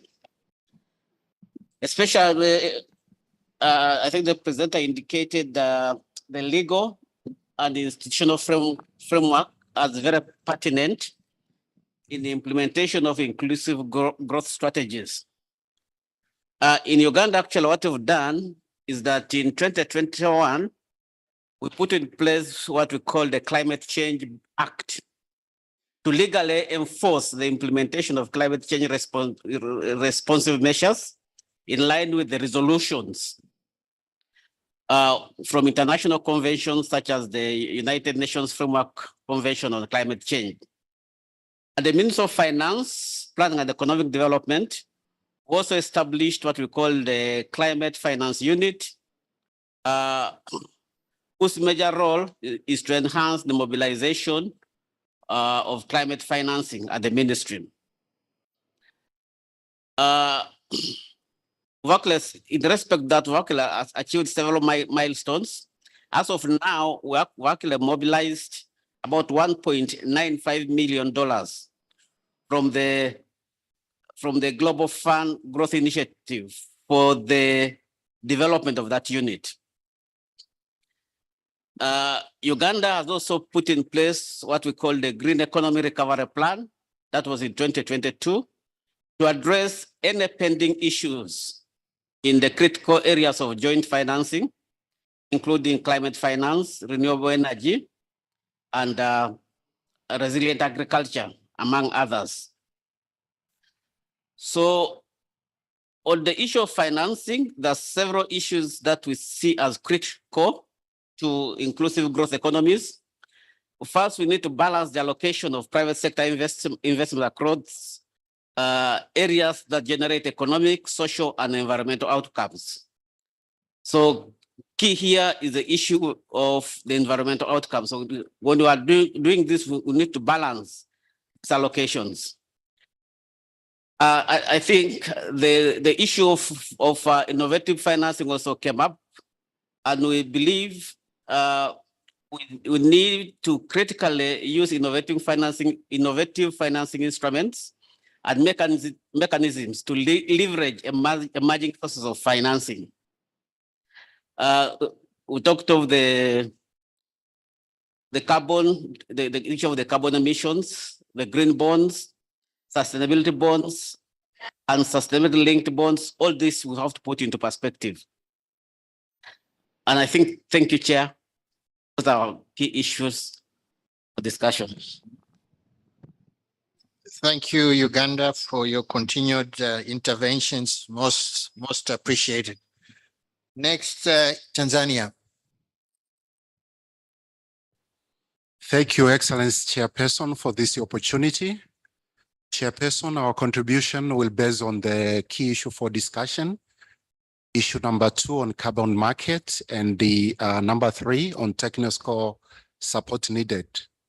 Dear colleague, Tanzania is actively pursuing innovative strategy for resource mobilization to support its transition to a green economy. One crucial initiative is the implementation of financial inclusion program aimed at integrating more citizens into the informal banking sector, thus expanding the tax base and increasing domestic resources. This approach, Chairperson, is designed to enhance the government's ability to fund sustainable development projects and reduce reliance on external financing. However, like many other African countries, Tanzania is facing systemic financial challenges, financing gap, rising public debts, and the challenges in mobilizing domestic resources compounded by illicit financial flow, which significantly hinder progress. Therefore, we urge member states to focus on their domestic resource mobilization through innovative financing, such as bond, public partnership, to reduce overdependence in foreign assistance and non-concessional borrowing. Chairperson, also access to climate finance is critical for enabling the transition to green economy. However, the complexity and duration of the accreditation process to the Green Climate Fund can be a significant barrier. In this regard, Tanzania is of the view that a unified and coordinated approach is necessary in our call for number 1, simplification of the GCF accreditation process to make it more accessible and less time consuming for countries, especially those with limited resources, to gain accreditation. This simplification should not compromise due diligence, but rather streamline administrative procedure. Number 2, enhancing support for applicants. This is through the provision of technical assistance and the capacity building initiative to help countries navigate the accreditation process more effectively. This support is crucial for ensuring that projects, particularly those aimed at vulnerable community and sector, such as clean cooking, receive timely funding. Thank you very much, Chairperson. We submit. Thank you, Tanzania. I think the issue of the GCF, I think that's going to be an interesting one in terms of country experiences with the GCF. Has it made an impact? What are the issues? Maybe we'll find a common thread of issues so that we have an African position on this critical issue. So maybe, Hanan, you can take note and maybe elaborate on that later on and see how we can move on. Next is DRC. The passion. Merci. Chair, thank you very much. Thank you for the opportunity that I'm being given to take the floor. Chair, I must is the quality of the presentation that we just listened to. I really must congratulate the presenter. Nevertheless, Chair, we from the Democratic Republic of the Congo would like to say that Africa is the region that has contributed the least to greenhouse gas emissions. And yet we are the worst affected by climate change. Our concern is what steps are being taken? What can be done? How do we mitigate climate change and its harmful effects on the African continent? Now, as far as mobilizing funding goes, it is absolutely essential that we mobilize funding if we are to successfully complete sustainable transitions. We have to, at the local level, take ownership of transformation processes, development processes, and have access to the indispensable sustainable resources that we need. This is why we would suggest that African countries must better utilize what they earn from their natural resources. For example, what they earn should be transformed in parts into a special fund that will finance public investments for infrastructure, for training, for human capital development, for acquiring technological development, for energy development, and also to protect our natural resources. If we are to do this, we have to, in a responsible manner, achieve this kind of transformations. Such special funds must not be diverted to other sources for which they were not initially designed for. My point now, Mr. Chair, is about carbon financing. Mr. Chairman, carbon financing is a huge opportunity for Africa's economic development. This is why the delegation, Democratic Republic of the Congo, suggests that we have an African carbon market managed by ourselves. Thank you. Thank you, DRC. Again, we like your passion. Thank you so much for the passion. I'm sure from your passion, we can build on that. We have a reality of Aid Africa Network, a CSO at the back. They want to contribute. You have the floor.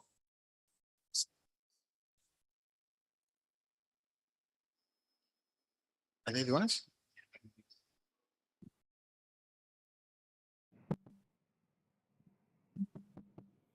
I thank you very much, Mr. Chair. And again, I also want to join others in congratulating the government of Zimbabwe for hosting and leading this very important conference.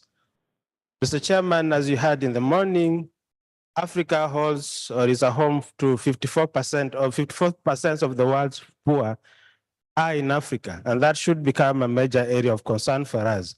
And indeed, as we design the future, we must really think about government initiatives that should be moving directly towards addressing this pandemic of poverty. I just call it pandemic because it's more than 50%, Mr. Chairman, for the world's poor being in the continent. And in that regard, Mr. Chairman, we really have to think about elements that are critical to helping us address this pandemic. And that requires for us, particularly our governments in the continent, to focus on creating our own physical space that is not necessarily embedded on how much value we are missing out there, but really based on our own resource needs and the mineral potentials that we have, and really use that to design a framework that should respond to the needs of our countries, but most importantly, to the poverty trends that we are seeing. And here I want to align myself with the delegate from Ghana that indeed we must look inwardly. And that means we create safety nets to protect the small and medium scale enterprises, which are going to be the engine of really restoring the economic conditions in our countries. Mr. Chair, I want to reiterate another point, that one of the most critical resources for addressing poverty is indeed concessional resources. But what we are seeing is indeed donors are becoming the main consumers of their own aid. I think what we need to focus on is really how we can not go out there as beggars, but convert some of these commitments that have been made globally into debt. The 0.7 GNI that was given more than 4 decades ago should be converted into a debt that then Africans can demand to be paid, and not that we go there to beg for us to be considered for help. I rest my case, Mr. Chair. Yes, well rested. Thank you. The issue of concessional funding for me, I think we have to move beyond concessional financing as Africa. Really, we have the resources, we have the people, etc. We've discussed all these issues. So why are we still poor? I mean, it's a serious indictment on us. So for me, I wouldn't want to stress the issue of going with a bowl out there. I would rather we see how we can take advantage of the natural resources we have and see how we can fund our own destiny. To me, I think we need to take charge of that destiny. And I don't think we can do it with reliance, heavy reliance on concessional financing. I think it was Ghana who was saying we have a lot of African private sector capital, which can be productively invested in Africa. So I think we have to look at all these options. Any other? Côte d'Ivoire? I see Côte d'Ivoire.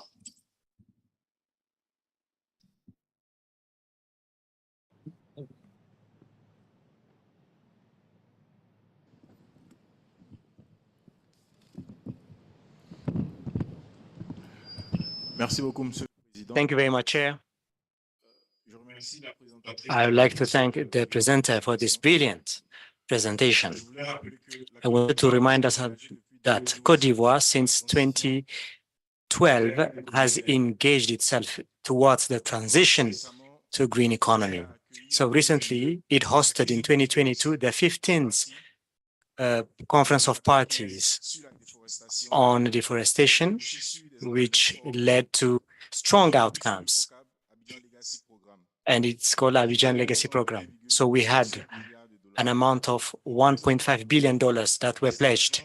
However, finance commitments of $2.2 billion from various donors, such as World Bank and Development Bank of Africa and other partners, were not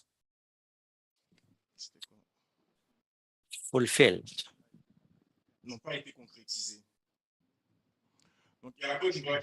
So Côte d'Ivoire has a commitment of reducing carbon emission by more than 30%, which was previously 28%.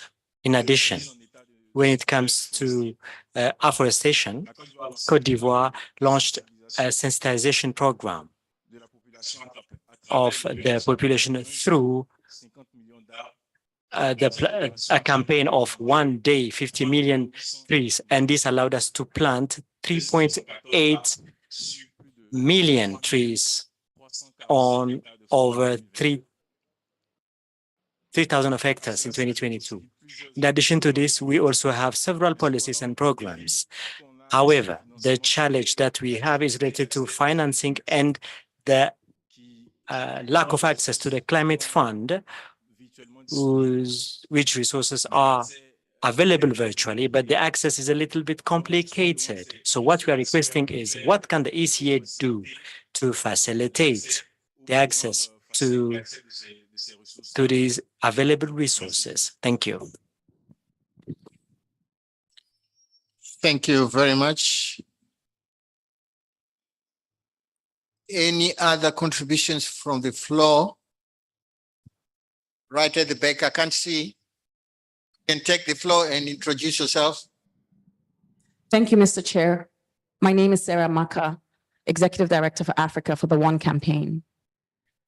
Thank you for this wonderful presentation and this session and allowing us to make some comments. I have 2 comments. On the short term, there is an opportunity for middle income and low income countries to get development finance at concessional rates through the current IDA 21 replenishment. The reason why this is very important is because we've spoken about the high cost of capital, and IDA represents an opportunity for African countries to get a 0% and very concessional rate. But we need African voices to make a demand for that. As we sit here today, in March, our countries will be negotiating with donor countries to get more IDA.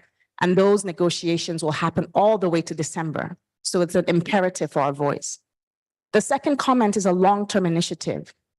I want to applaud the work that DRC and Zambia are doing on coming together to process raw materials. As the presentation rightly said, Africa is exporting too many raw materials and we need to add value. However, the only way Africa can do that is if we come collectively as one voice to impose a moratorium on exporting raw materials so that we can invite others to come into the continent and add value to those raw materials. That's how we can increase our revenue. It is a long-term play. It requires a collective African voice because 1 or 2 or 3 countries alone cannot make this happen. So I'd like to propose those 2 ideas to the chair for consideration. Thank you very much. Okay, thank you very much for the contribution. IDA replenishments, yes, they contribute to our resource needs at concessional rates. But in terms of IDA replenishments filling the financing gap, I'm not so sure. I've participated in 2 of these replenishments, and I'm not so sure if that's the solution for Africa. That's my own personal view, but it's worth following up. And then the issue of collaboration, we've spoken about that. I think that's going to be critical. We have the Central Bank of Egypt online. Can we connect, please? Ladies and gentlemen, good afternoon. I thank Dr. Morsi for her contribution and the presentation. I would like to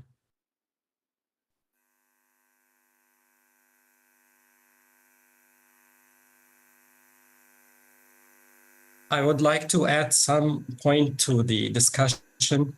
That is the African continent is home to many of the world's natural capital, including 30% of mineral reserves, the 8% of natural gas, 12% of oil reserves, and 40% of gold, and up to 90% chromium and platinum.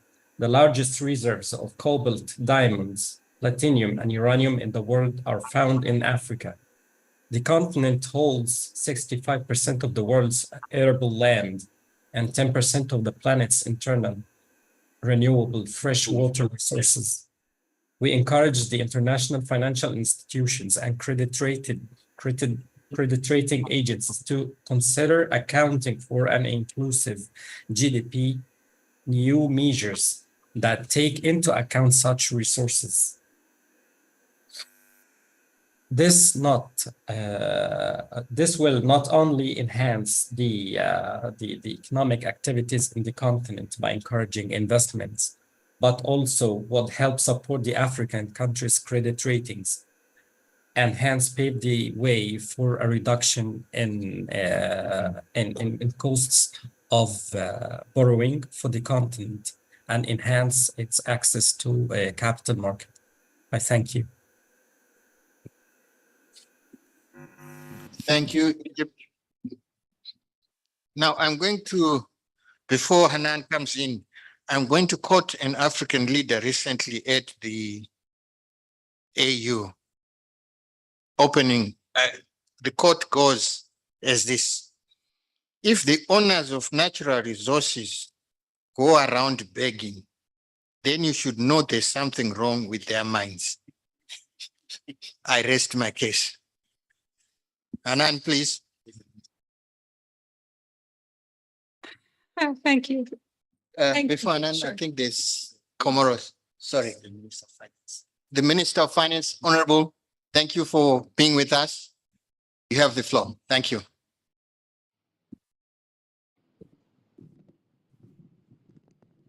Merci. Thank you very much, Chair, for giving us the floor.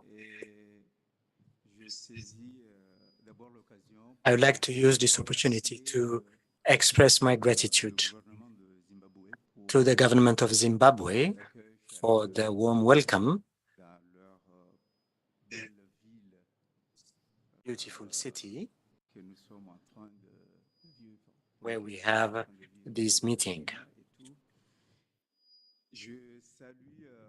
I would like to particularly congratulate the presentation of Dr. Hannah. But now, I was wondering if we needed to consider three major challenges on how we can address the issue of the carbon mystery. We are talking about lack of expertise. We also talk about lack of public-private partnership. So these are three challenges that are indeed huge for the continent, huge challenges for the continent.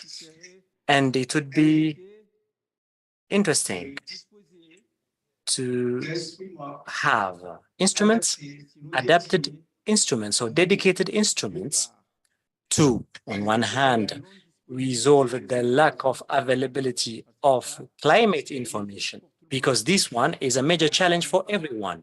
We do not have the same level of information on this specific matter, and we do not have a dedicated framework to evaluate our carbon capacity to join the global carbon market. We also talk about the mobilization of the private sector.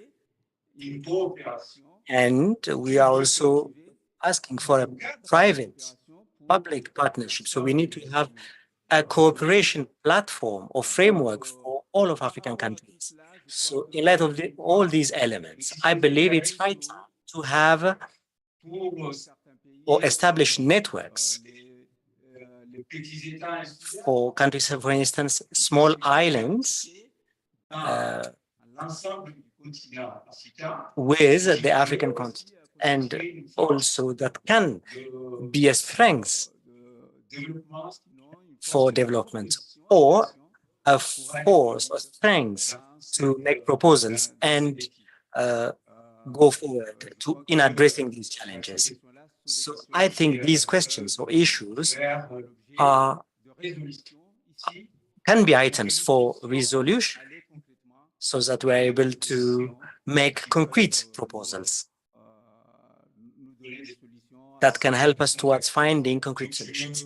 So I will stop here, and assuming that we would have here, or we would have a green growth strategy for all African countries, because each country has its own strategy, and we cannot only rely on these few national strategies, but rather have a common strategy for the continent and propose dedicated solutions for African countries. Thank you, Chair.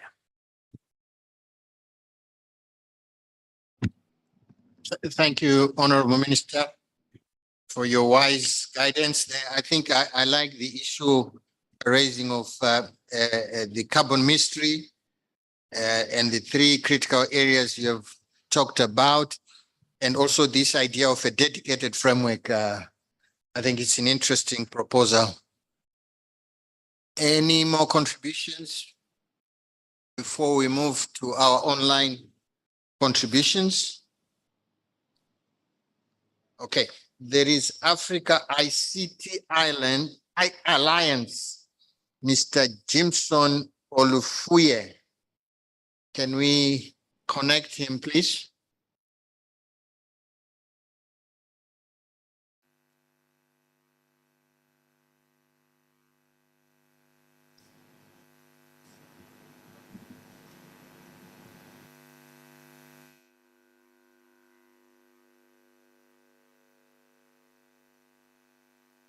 Are we able to connect?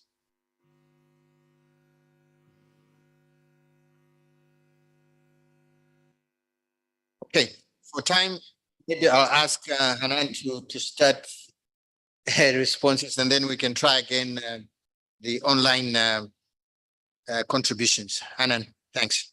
Thank you, Chair. Let me start by really thanking all the delegates for the valuable insights and contributions and very lively discussion. Let me start with some of the remarks you made, Chair, regarding the pipeline of bankable project. This is a very important area that we have been working closely on with partners, including Audanibad, to develop, viable pipeline of bankable projects. But I think there is also another element that I find really also striking, which is when we have the bankable projects and we go to the investors and the bilaterals, the MDBs and others that internationally, the next thing is they think, oh, but the size is too small. So I think beyond the, preparing and supporting the bankable projects, we need to find a way of aggregating opportunities to actually make sure that once this is done, it's actually attractive and ensures the availability of the required financing. So that would be also an area that need further work to avail resources. On the area of the green-blue bonds mystery, well, I think there are a number of African countries, and we had before even, one of the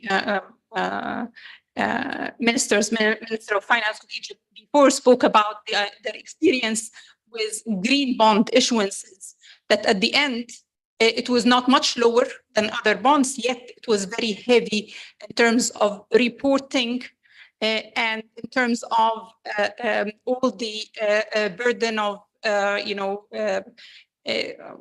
providing the information and the data on the use of resources and so on.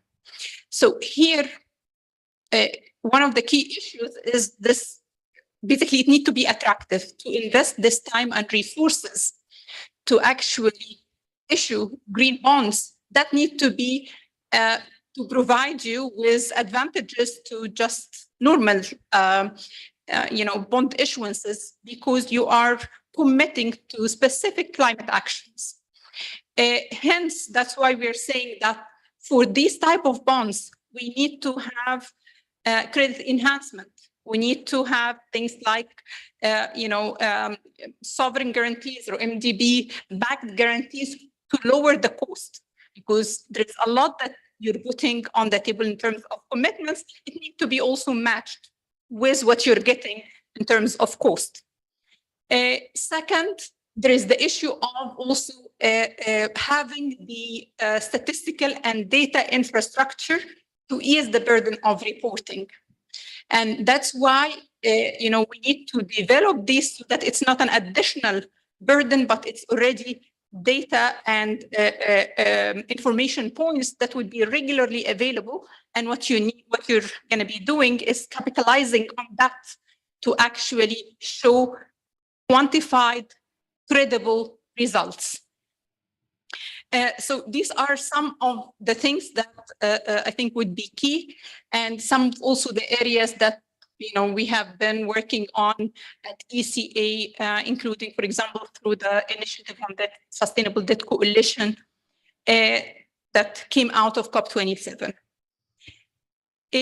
Of course, I couldn't agree more with the chair on the issue of how much it matters where and how debt is actually being used, because that basically determines its sustainability.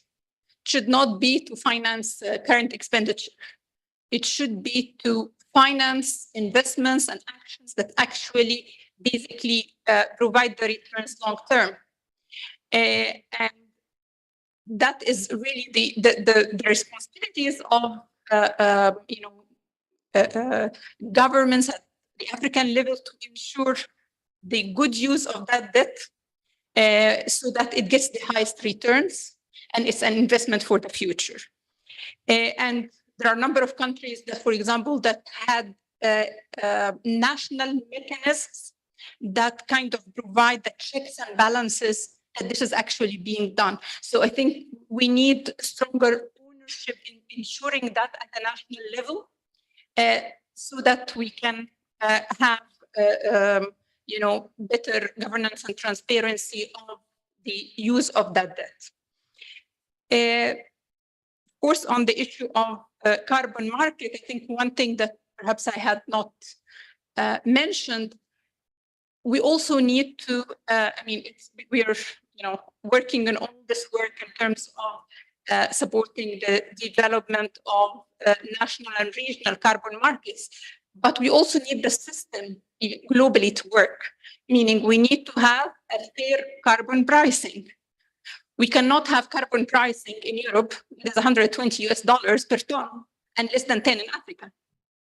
So we need to be fairly compensated for what we are contributing.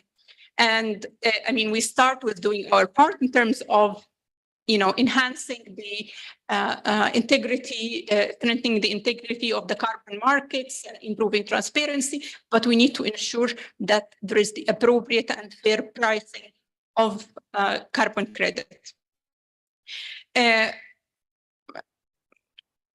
We had the intervention and questions from Ghana. Thank you very much. You've already mentioned a few things that Ghana is doing, but on the idea of sustainable bonds, I think monitoring and reporting of proceeds is very important. And as I mentioned earlier, it's really key to reduce how burdensome of doing that by having the data infrastructure. But you raised a very important point in terms of how can we leverage more of the national and continental resources. And I totally agree with you that we need to work a lot more and deepen our efforts to develop local capital markets and regional capital markets so that actually this can materialize. For example, in a number of African countries, because of current regulations, pension funds cannot invest in capital markets. That's an issue. Like if your own pension funds by rules are not allowed to invest, who do you think, who would invest in it? So I think we need to look at regulatory aspects. We need to look into ways of improving the liquidity and the functioning of the national and regional capital markets. And this will be really key. This is how we can fund our own developments. And in many times, actually, these investments have higher returns than what the resources alternatively go for. Zimbabwe talked about the issue of continental-based certification and verification. I think there are a number of entities that support us, not just ECA, but also other UN agencies. Burkina Faso, they talked about the issue of biodiversity credit and the need to actually ensure, how do we ensure that there's a fair compensation and the need to harness solar energy. What I want to emphasize in this regard is we have a huge opportunity that being latecomers to development. Yes, we are at a disadvantage in many things, but it's a huge opportunity. Starting or doing it later means you can benefit. You start from where others have ended. So we don't need to start, from where they started 30 years ago. We have options. We have, for example, the cost of solar energy is now massively, massively cheaper than if you looked at it 20 years ago. We need to invest that the solutions that we are doing is solutions for the future. We need to make sure that we are capitalizing on the resources that we have rather than exporting our development opportunities by just exporting raw materials. We need to actually build the value chains domestically and regionally to utilize this. And we need to make sure that we are setting the system, including from skills perspective, to actually support that. We need to lead the way, not just be consumers of green products going forward. I couldn't agree more that the issue of green transition also covers sustainability of resources. Of course, also sustainability of use of water going forward. This is one of the key issues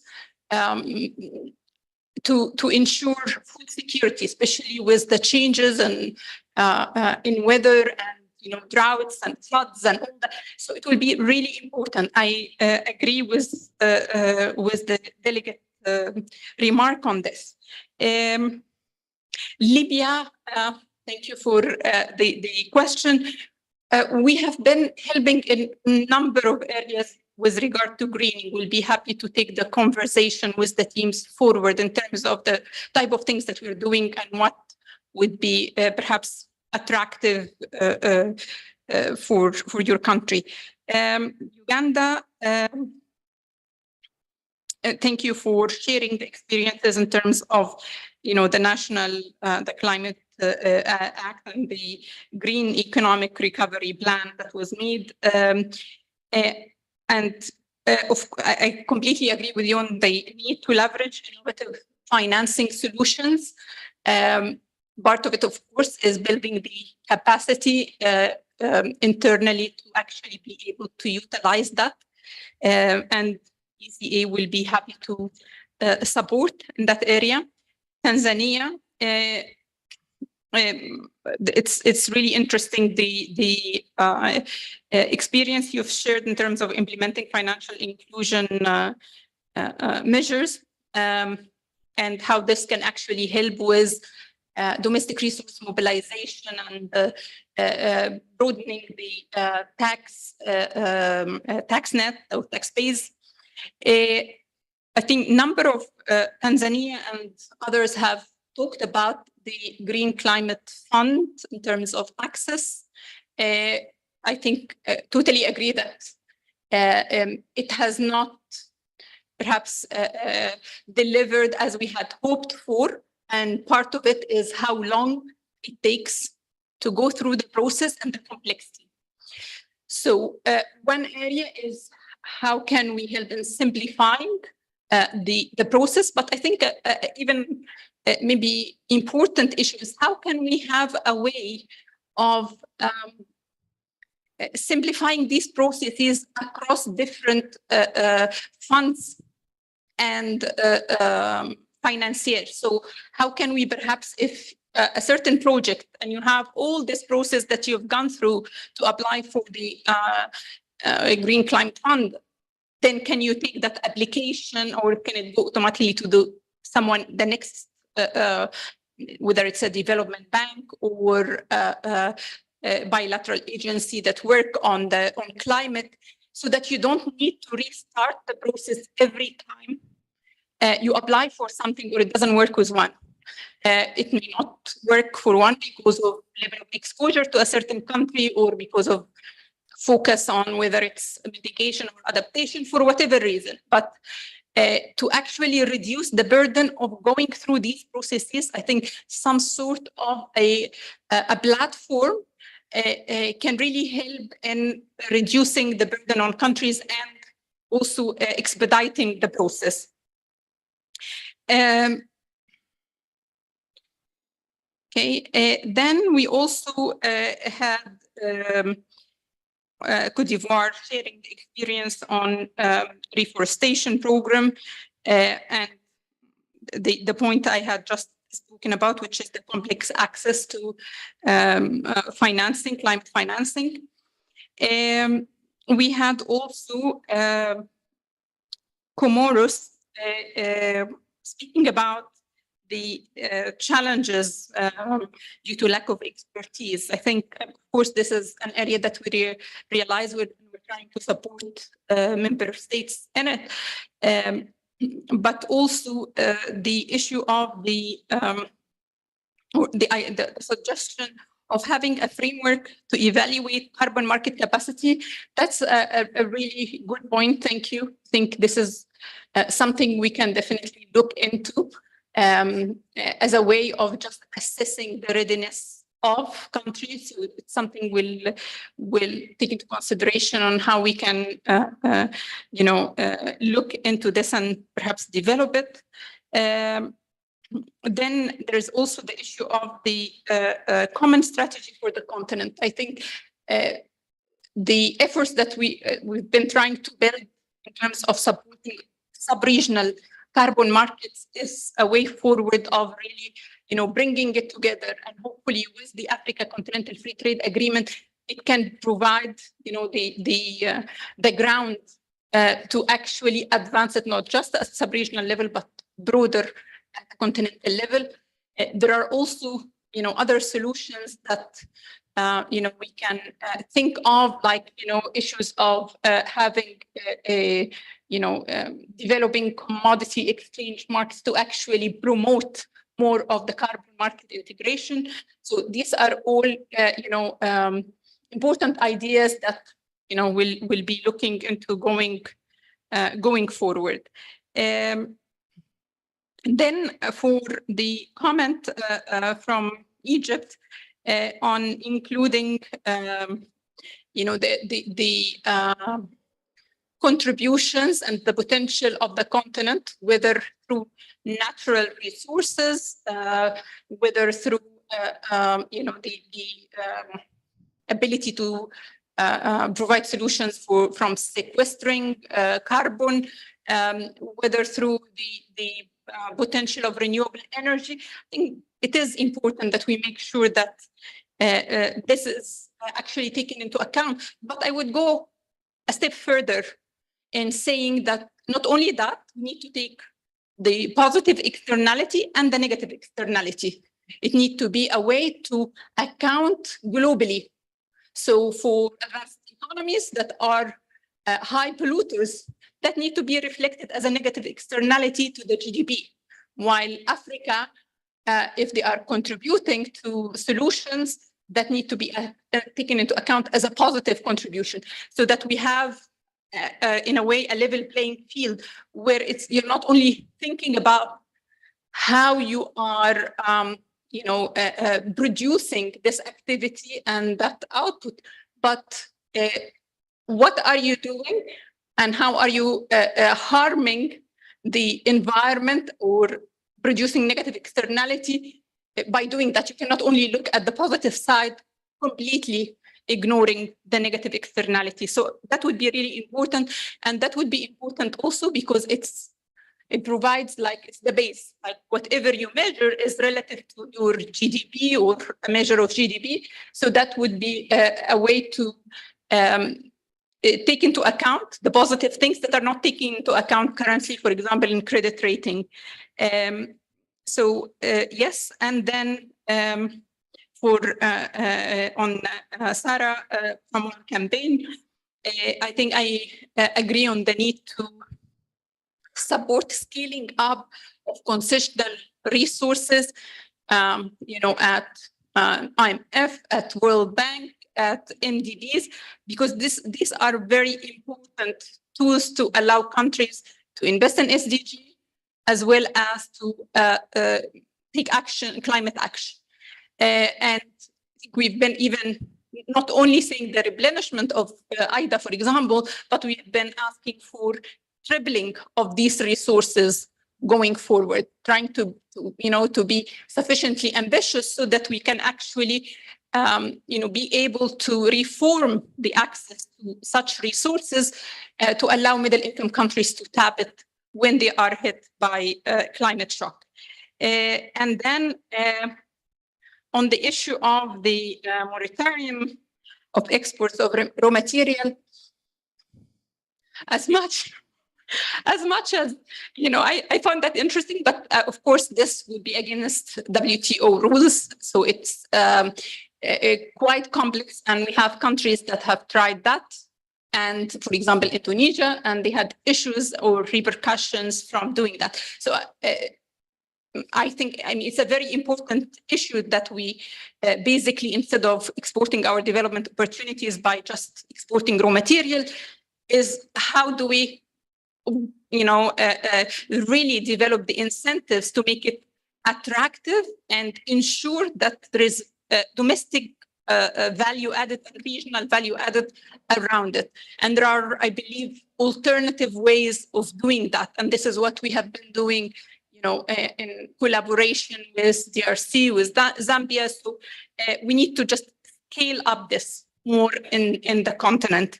And finally, I think just wanted to say that some of the things that we're talking about, particularly related to the global financial architecture, will be part of what will be discussed in a breakfast meeting on Monday morning, which ministers or head of delegations plus one will be invited to talk in more details about what needs to be fixed at a global level. And I hope that you will join, where we will have more in-depth discussion on these areas. Thank you very much.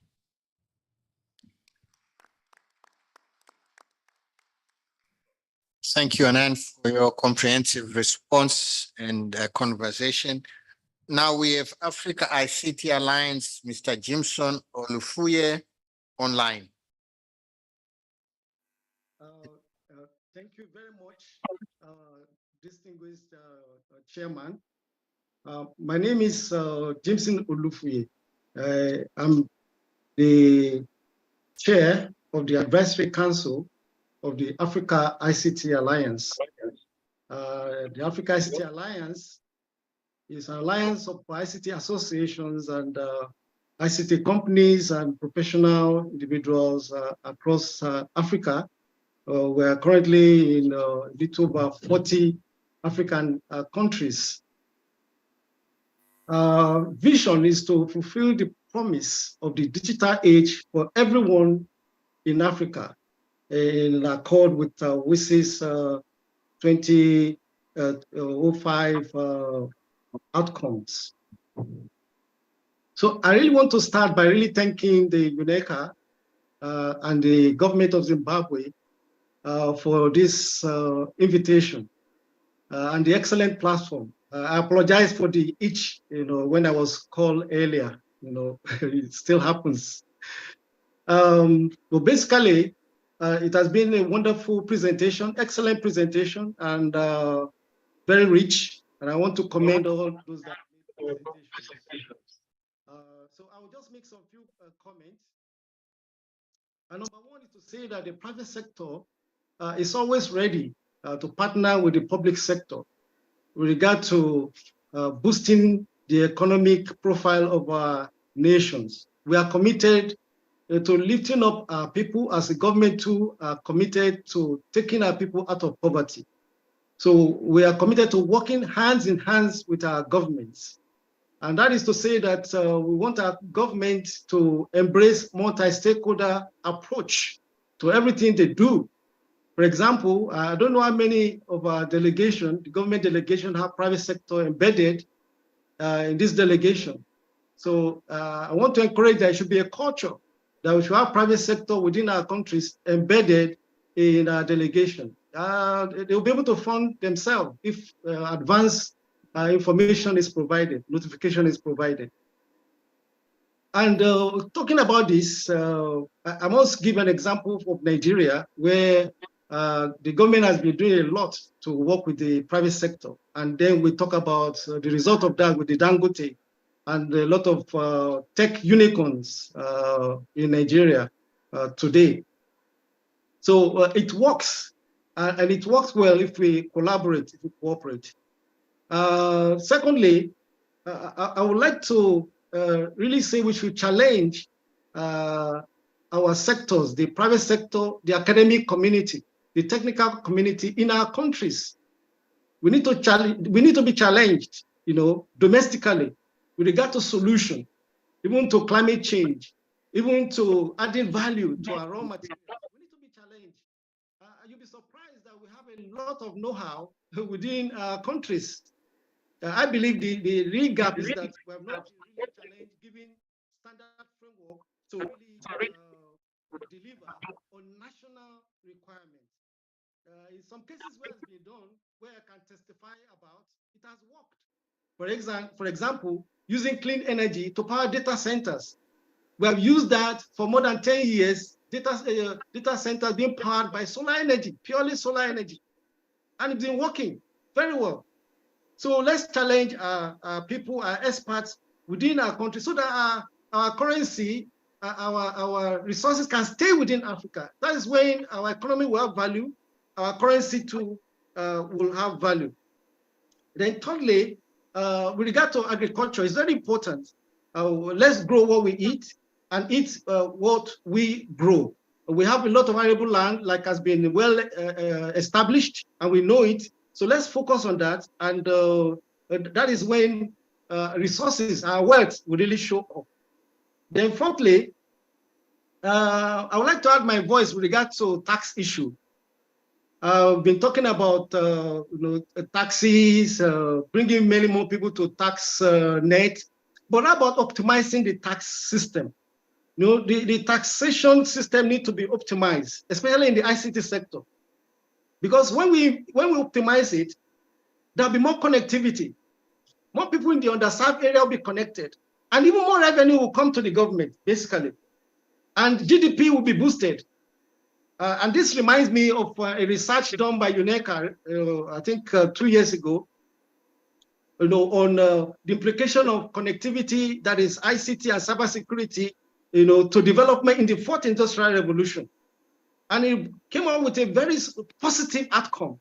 And that is that a 10% increase in internet penetration connectivity will yield between 1 to 8% increase in GDP, putting more money to every individual per capita. The same thing for cybersecurity. When we boost our cybersecurity by 10%, it will give us about 0.66% to 5.4% boost in GDP per capita. So these are positive outcomes that we are seeing. And then lastly, the link to that report, at least the outcome of that research, is on the website cd4ir.africa, www.cd4ir.africa. So if you follow that link, you'll be able to see the outcome of that research work. Then finally, we have a low-hanging fruit. And the low-hanging fruit is with regard to digitalization. UNECA has been promoting a lot of the digitalization agenda and the framework. And when we digitalize our activities, that's our government, then ease of business will be boosted, and then risk will be removed, and more money will be in the hands of the citizens. And with that, our economy will be boosted, and there will be increased inter-Africa relationship, that will support the African continental free trade zone regime. So Africa, we have the golden opportunity. So I want to thank the chair for giving me the floor. And I want to thank you very much for listening. Thank you very much.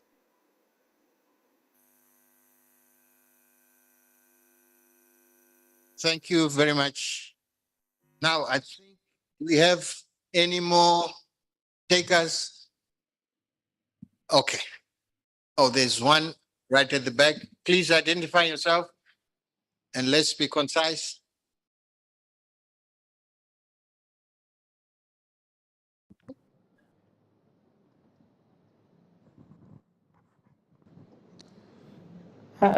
Thank you very much, Chair, for giving me the floor. I just wanted to comment on one question that was raised about how the UN agencies support. Now, in terms of clean energy, I would like to report that at a global level, WMO collaborates with the International Renewable Energy to foster the forecasting of renewable sources like wind, solar, and hydropower. And this is important to have collaboration at a global level, but also at a regional level.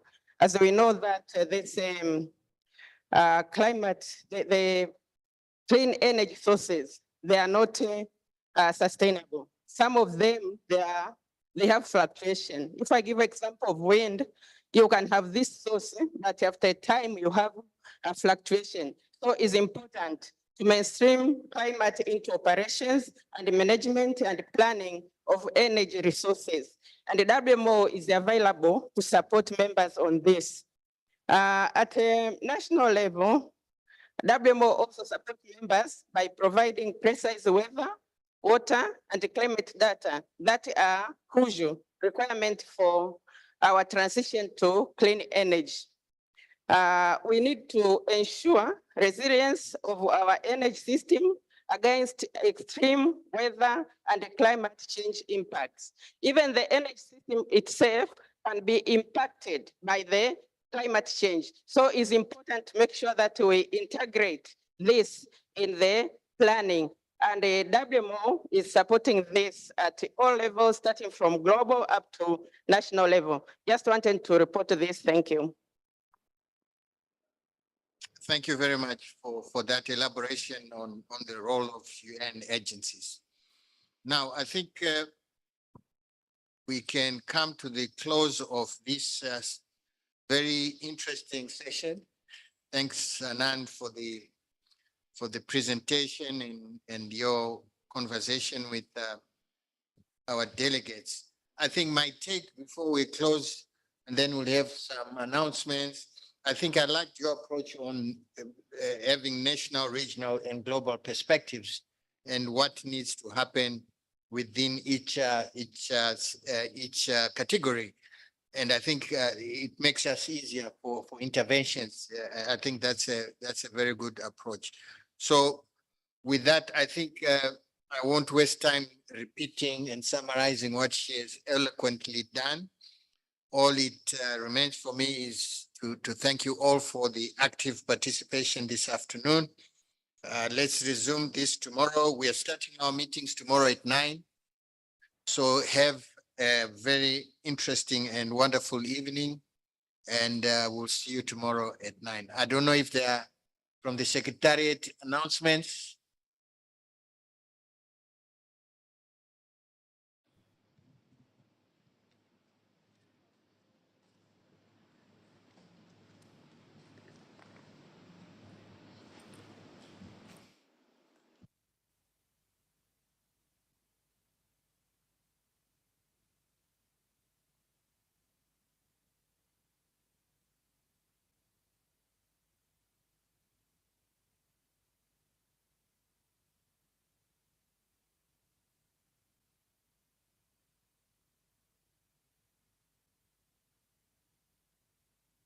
Thank you, Chair. So thank you very much for everybody. I just need to make the announcement for the dinner. There has been a little change of plans because we are being hosted at another event. So thank you very much for this. So the dinner will be at a place called Chipala, which is only a short 4 minutes drive away from here. What we need is for delegates to bring their accreditation card, please. And there is limited parking there. So we are, the host is organizing pickups at 6:15 from the hotel here. So we request you to be at the entrance of the hotel at 6:15 sharp for departure. For the shuttle buses, you will be dropped off there and picked up. And if anybody needs to be picked up with a car afterwards, you can do so, but the place doesn't have a lot of parking, so we need to arrange this. But the departure from here is 6:15 with a shuttle bus at the entrance of this hotel.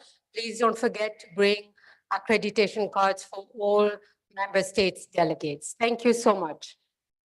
Thank you for those announcements. So we can break for coffee, tea, then we can prepare for the dinner. I'm told it's going to be wonderful. I don't know, I've not been briefed, but I'm told it's wonderful. So, so we wish you a pleasant evening. Thank you so much.